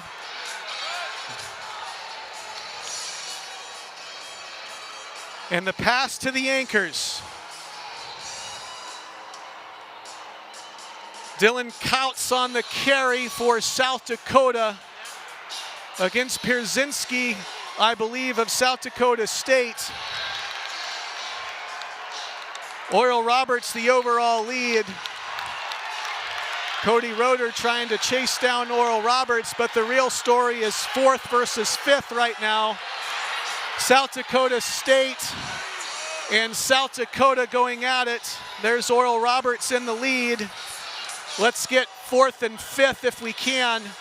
We know Oral Roberts is going to win. North Dakota State will be second. Pierzinski down the stretch for South Dakota State. North Dakota State finishes second, and South Dakota State will win the team championship. The Yotes and the Jacks battle it out. And it's South Dakota State celebrating the team championship. They get it done in the distance events and bring it home in the 4x400. South Dakota State, the indoor champions of the Summit League.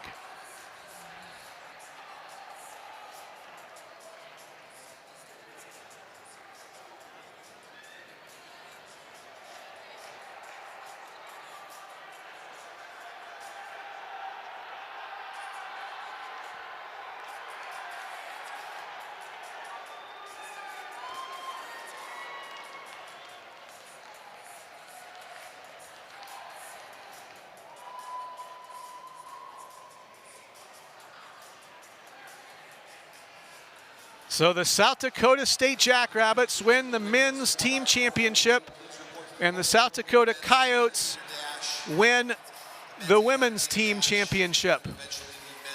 The South Dakota women win it by nearly 50 points over North Dakota State, who finishes second. South Dakota State finishes third.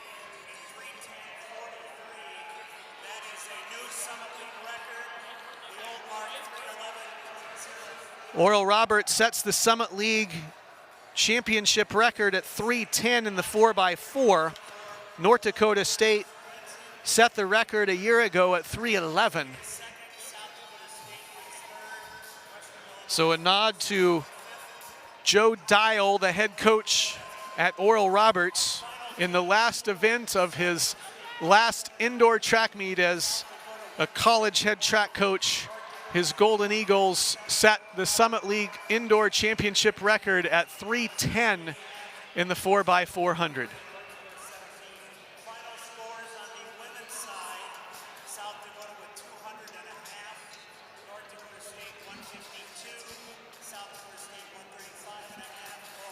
South Dakota on the women's side scores 200.5 points to win.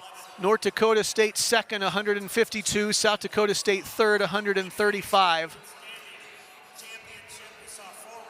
And on the men's side, South Dakota State wins 173 over South Dakota second, 171, and North Dakota State was third with 157.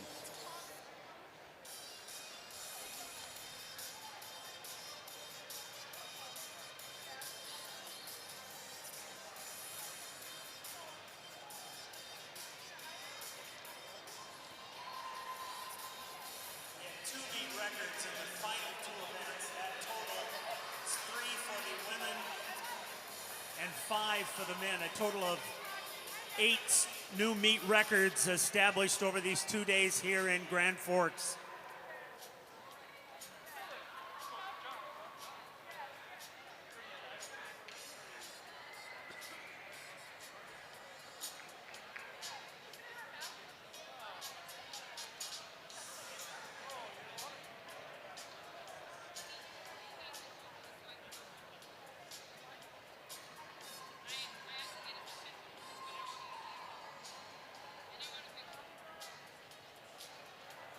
There's a North Dakota State 4x4.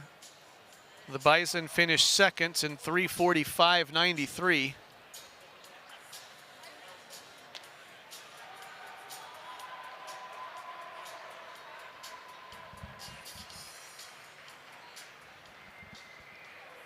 We've really enjoyed bringing you the 2022 Summit League Indoor Track and Field Championships. Thanks to our production crew at HB Sound and Light, based here in Grand Forks, North Dakota.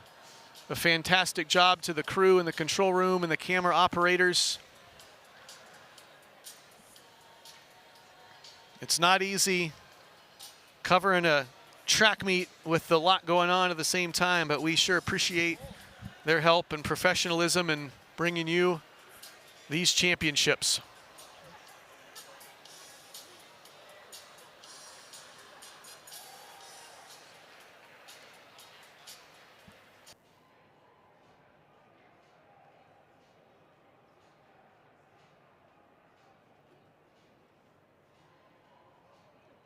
I'll go off headset and we'll be back in a few minutes.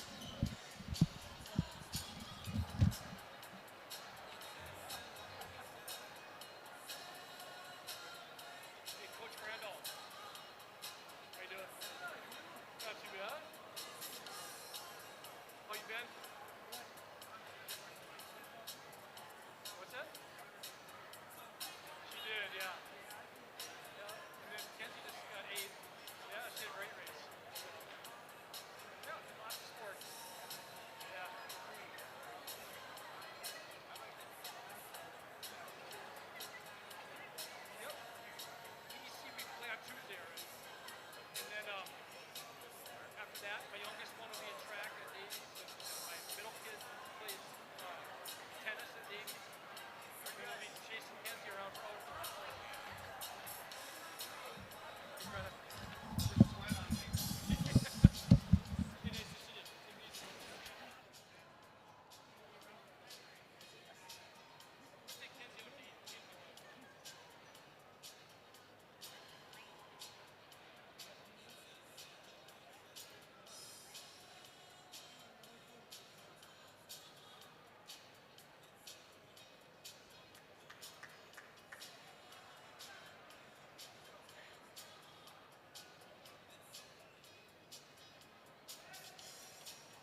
the women's 4x400 relay.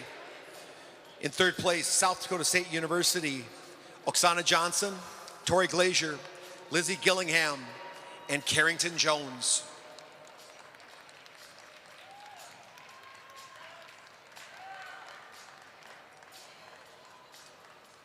In second place, North Dakota State University, Angel Pratt, Nell Graham, Claire Howell, Grace Brenner.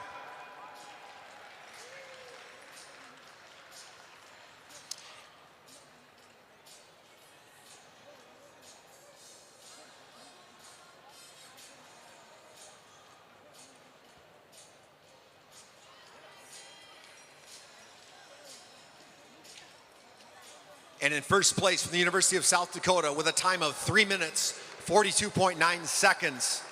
University of South Dakota, again, Madison Yoakum, Mo Bridgen, Anna Robinson, and Sarah Reifenrath.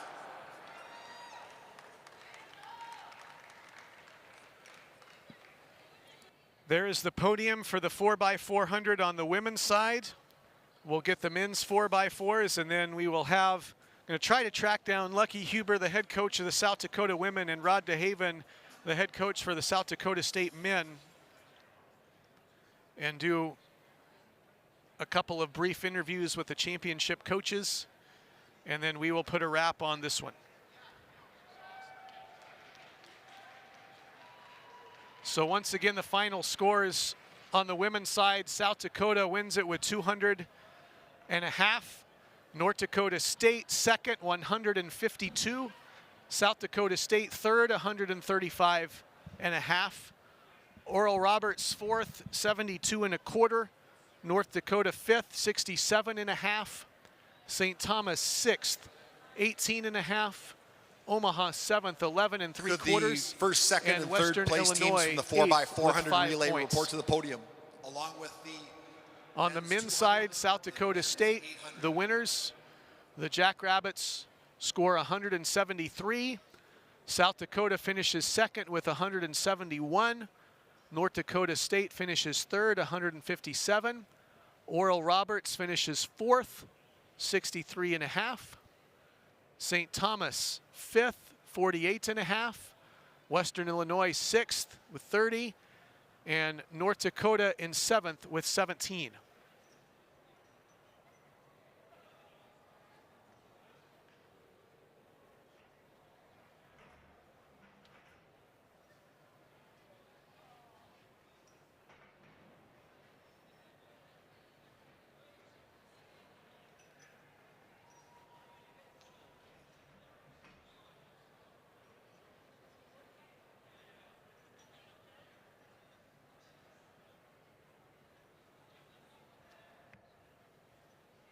Once again, the men's 200, the men's 800, and the men's 4x400 relay. Please report to the podium.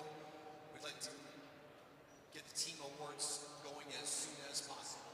Thanks.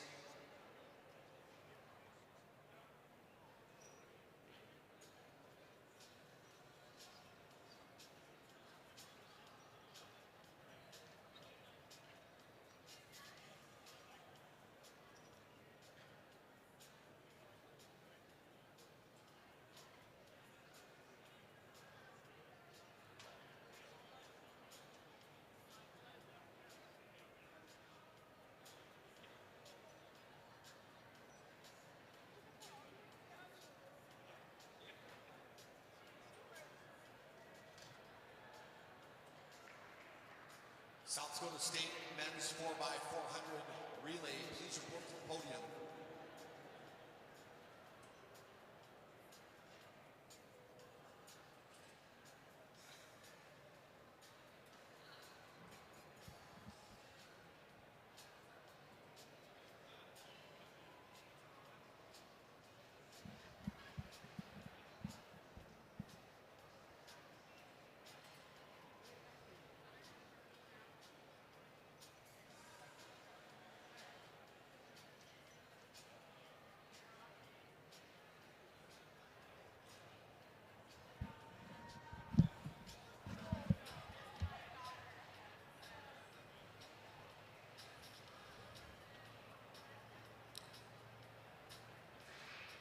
The results of the men's 4x400 relay.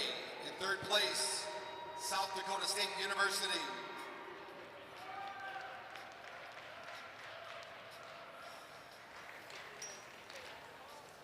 In second place, North Dakota State University.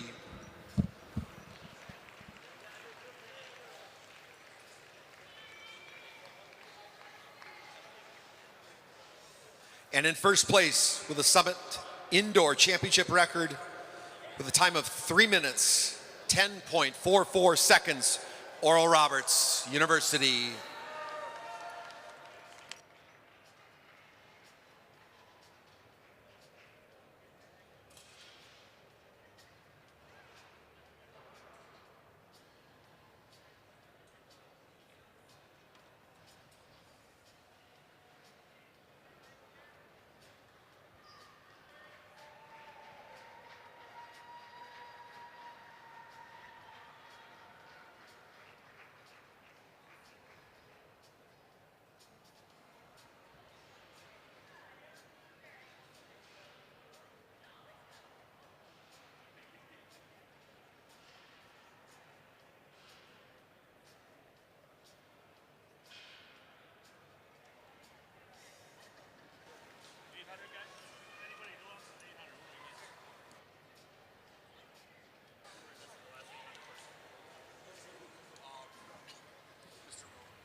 Now the results of the men's 800-meter run.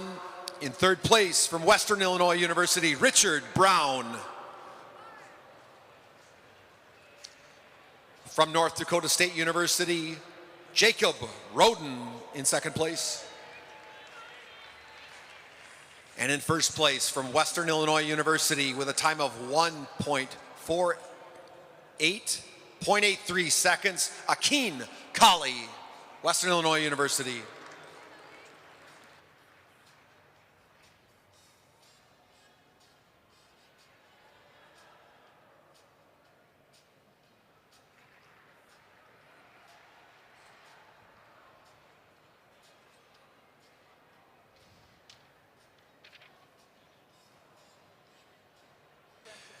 And now the results from the men's 200-meter dash. In third place from Oral Roberts University, Bradley Dormius. In second place from the University of South Dakota, Dylan Kautz.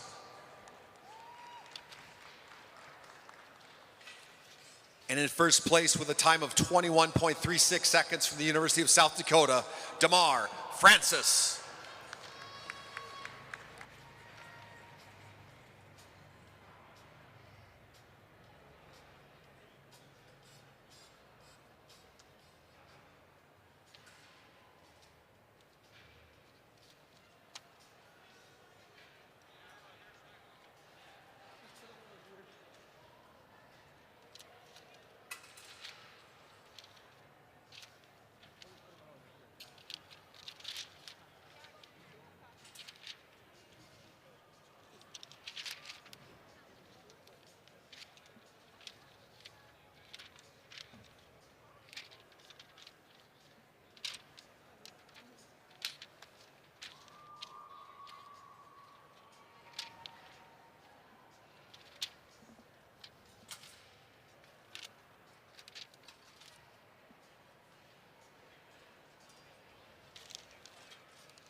teams, if you could make your way over to the award stand, we'll begin our awards presentation again. Teams, if you could make your way over onto the track in front of the awards podium, we would appreciate it.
At this time, ladies and gentlemen, it's our pleasure to present the championship awards for the 2022 Summit League Indoor Track and Field Championships.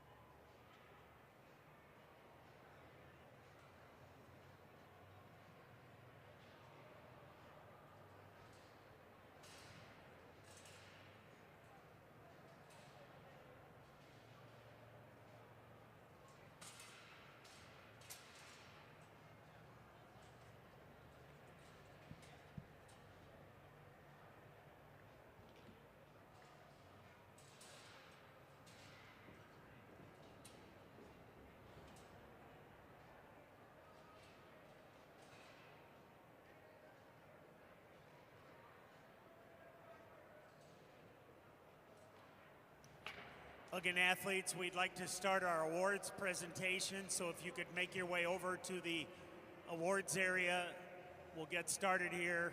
We know many teams have a long way to travel, so teams, please make your way over in front of the awards area so we can begin our individual and team presentations. Thank you.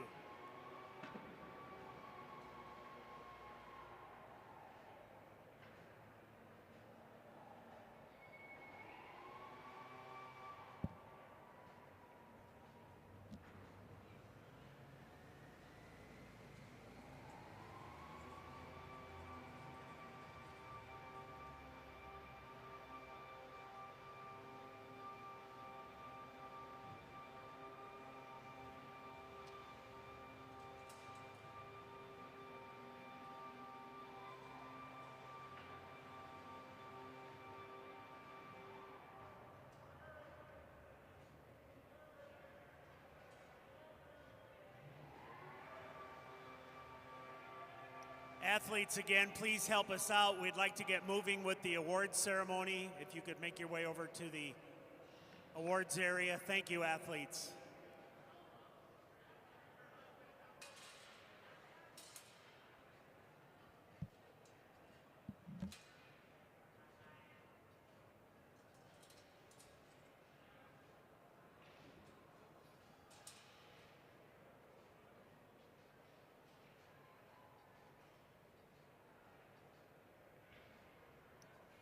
Again, ladies and gentlemen, it's our pleasure to present the championship awards for the 2022 Summit League Indoor Track and Field Championships.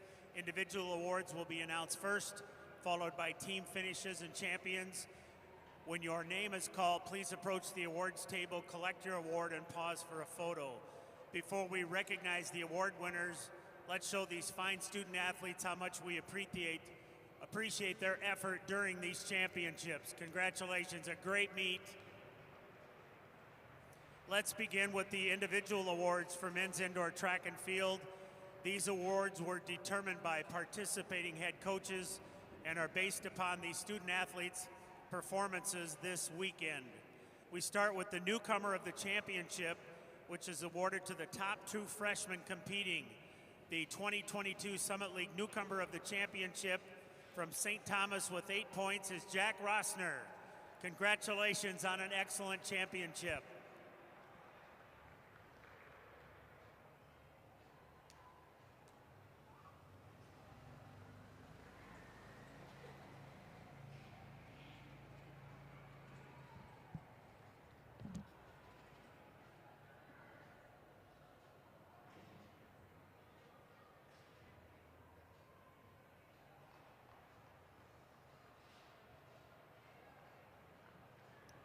Now we will recognize the highest individual honor in men's indoor track events, the 2022 Field Championship MVP.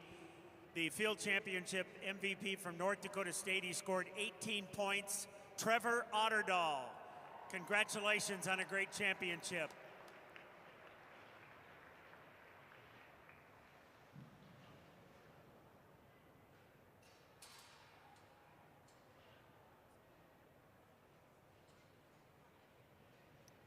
Finally, we present the highest individual honor in men's indoor track, the 2022 Track Championship MVP. The 2022 Summit League Track Championship MVP from South Dakota with 20 points is Damar Francis. Congratulations on an outstanding championship.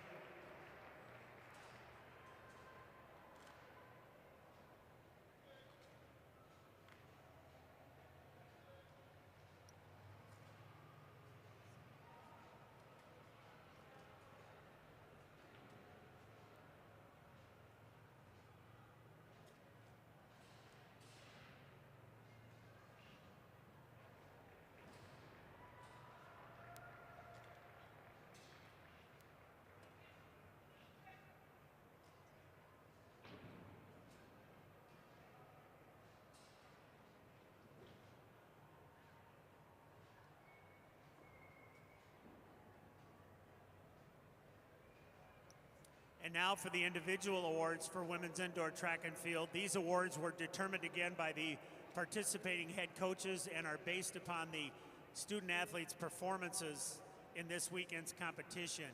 We start with the newcomer of the championship, which is awarded to the top true freshman competing this weekend. The 2022 Summit League newcomer of the championships from South Dakota with 10 points is Marlene Mulla. Congratulations on an excellent championship.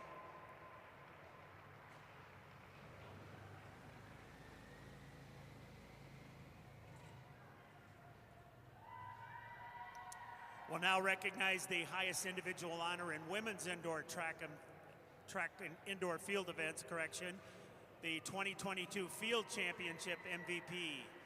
The Field Championship MVP from Oral Roberts with 20.7 points is Shalom Olutu. Congratulations on a great championship.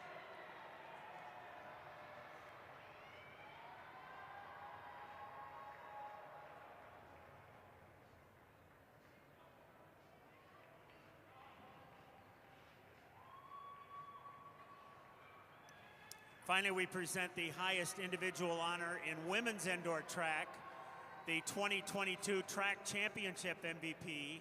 The 2022 Summit League Track Champion MVP from North Dakota State with 26 points is Kelby Anderson. Congratulations on an outstanding championship.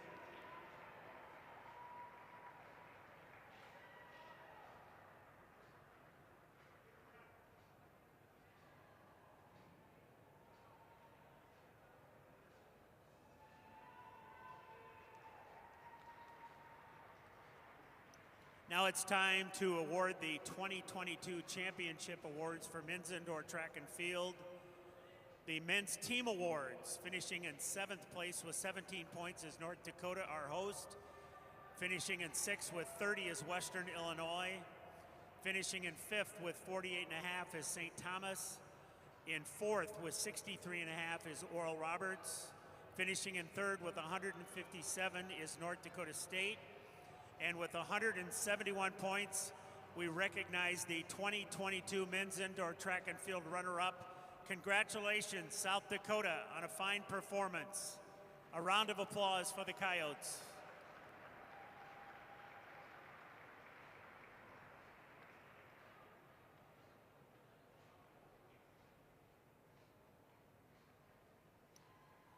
And now the 2022 Summit League Men's Indoor Track and Field Champions, finishing with a total of 173 points, the South Dakota State Jackrabbits.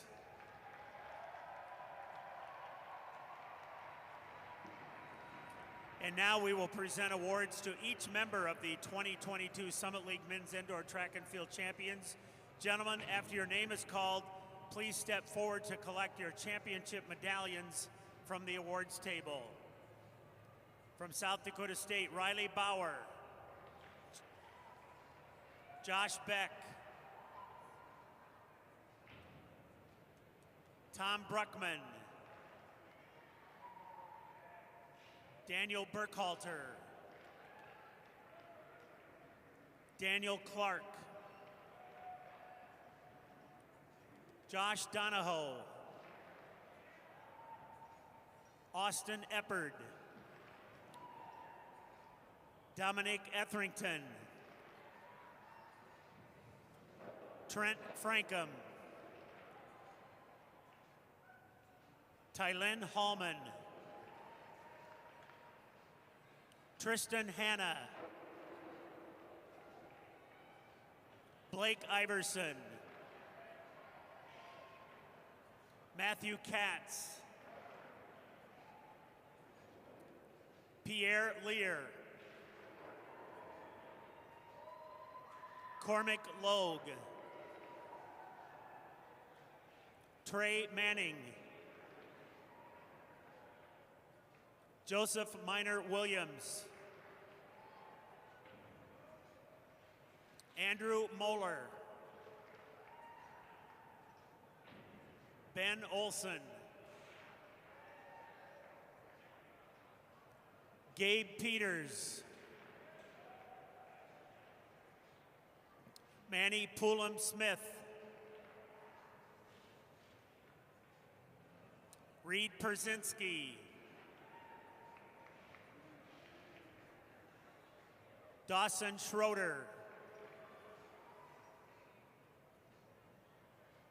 Max Selbach,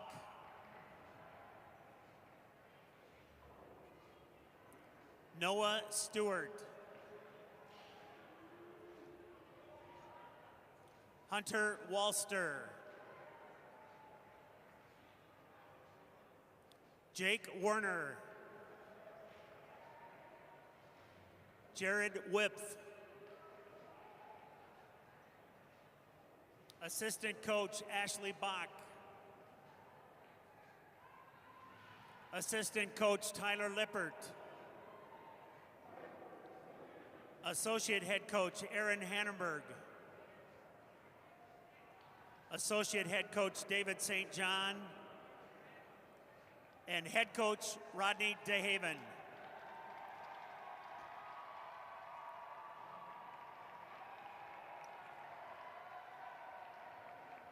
And finally, will the captains of the Jackrabbits please come forward and collect the league championship trophy for indoor track and field.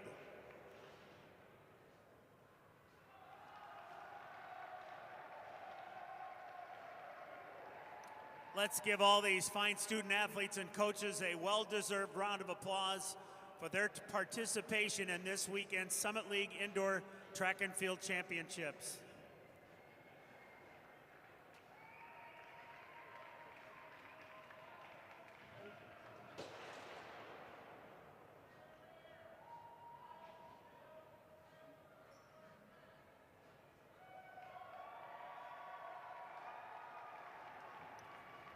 Moving next to the Women's Team Awards, here are the team totals for the Women's Indoor Track and Field Championships. Finishing in 8th with 5 points, Western Illinois. In 7th with 11 3/4, Omaha. Finishing in 6th with 18.5 points, St. Thomas. Finishing in 5th with 67.5 points, North Dakota. Finishing in fourth with 72.25 points, Oral Roberts. Finishing in third with 135.5 is South Dakota State. And with 152 points, we recognize the 2022 Women's Indoor Track and Field runner-up. Congratulations, North Dakota State, on a fine performance. How about a round of applause for the Bison?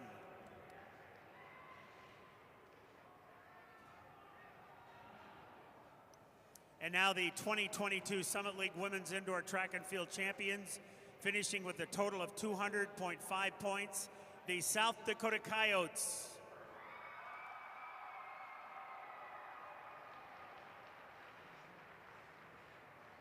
And now we will present awards to each member of the 2022 Summit League Women's Indoor Track and Field champions.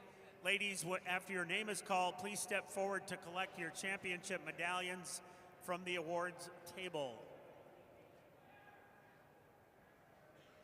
Daniela Anglin.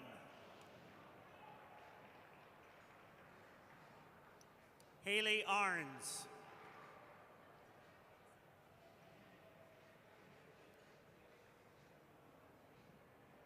Mo Bridgen.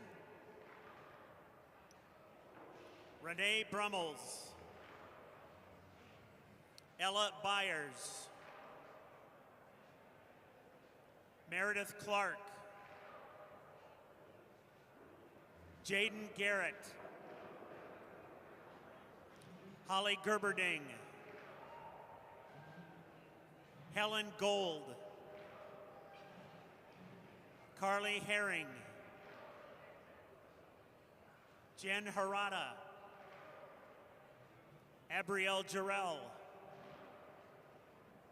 Madison Yoakum. Liberty Justice.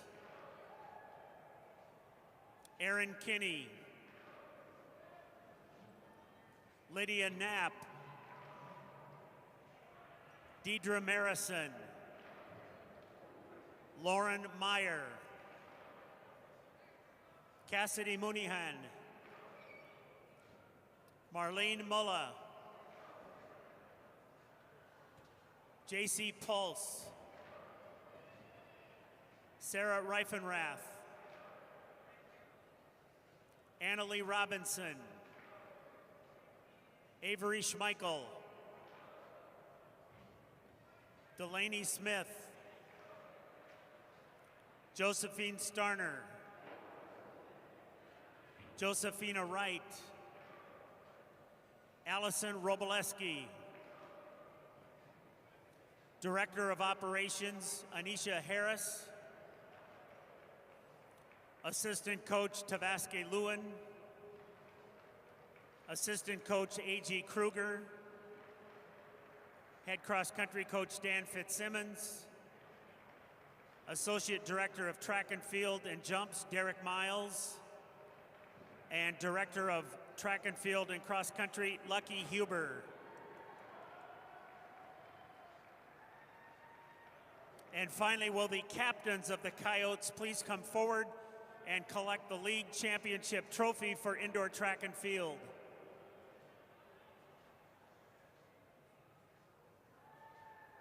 Once again, let's give all these fine student athletes and coaches a well-deserved round of applause for their participation in this weekend's Summit League Indoor Track and Field Championships. The Summit League would like to thank the University of North Dakota for hosting this fine championship,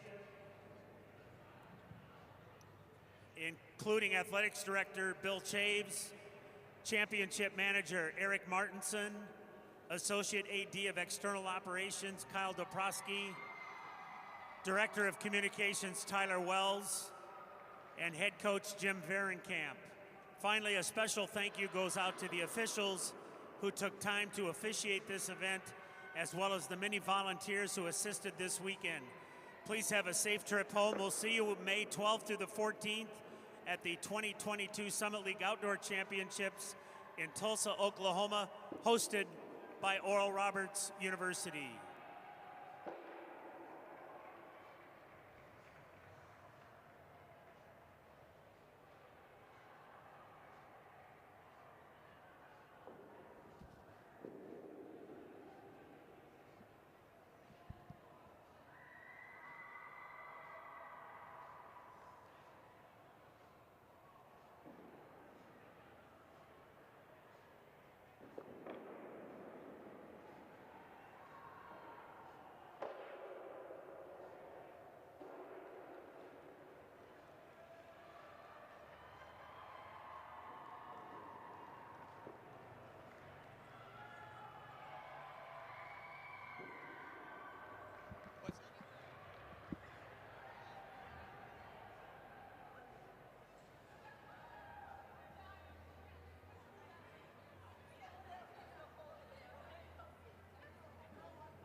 Joined now by Director of Track and Field, Lucky Huber at the University of South Dakota. Coach, congratulations on a dominant performance for your women. Heading into the meet, what was the thought process and the strategy in terms of trying to stack your events to try to accumulate as many points as you can? Well, you know, we wanted to make North Dakota State push a little bit. They've won 15 conference titles in a row, and they've been a great team, and we just tried to stack up to where our strengths were, and we felt like there was a lot of spots where that was, but you know, obviously the pole vault was going to be big, the sprints were big for us, and then we just sprinkled in our other kids. So it was a really dominant performance by so many of our kids. It was really a lot of fun.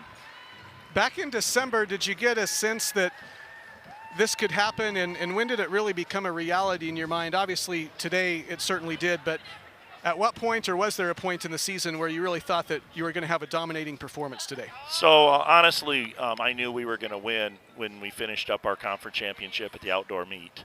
And Sarah Riffenrath ran a great anchor leg for the 4x4, and our whole team just swamped her, men and women, and there was this great atmosphere and this great culture, and it just came together. And that's when I knew that we had turned the page and that we were hungry and we wanted it. And we had a great recruiting class coming in that bought into it. But quite honestly, when we walked off that meet last year, even though we were second, our kids felt like we want to be conference champions and we can do it. So it was really fun to see them kind of build off of what happened last year. Outstanding performances all around, but especially in the high jump and the pole vault. What can you say about those two specific event groups for you? You know, just great kids. There's so many kids that performed, whether they were the conference champion or whether they were the kid who snuck in. You know, I'm thinking of a kid in my mind. I won't say her name, but 2 weeks ago she wasn't even on the conference team, and here she came and scored 5 or 6 points at the conference meet because she stepped up last week. So it was just a great performance by all those kids, and every one of them worked their tail off today. That's what made it fun. Well, congratulations on the win, Coach. Safe travels. You know, I just want to thank you guys up here at UND for hosting this. Top class, everything you guys did was awesome, and the whole staff down here, from everybody that put this together, really appreciate all their hard work and all the effort you did to provide this streaming so that everybody back home could follow us. So really kudos to UND for doing a great job this weekend. We really appreciate you guys. Thanks, Coach. Go Yotes. Lucky Huber, the Director of Track and Field at the University of South Dakota, the women's team champions, the Yotes of the University of South Dakota. And now we'll see if we can get head coach Rod DeHaven of South Dakota State, who directed the men's team to the championship. And he's hanging out just behind the award stand. And hopefully somebody can go and get him. And here he is. Coach DeHaven's coming over.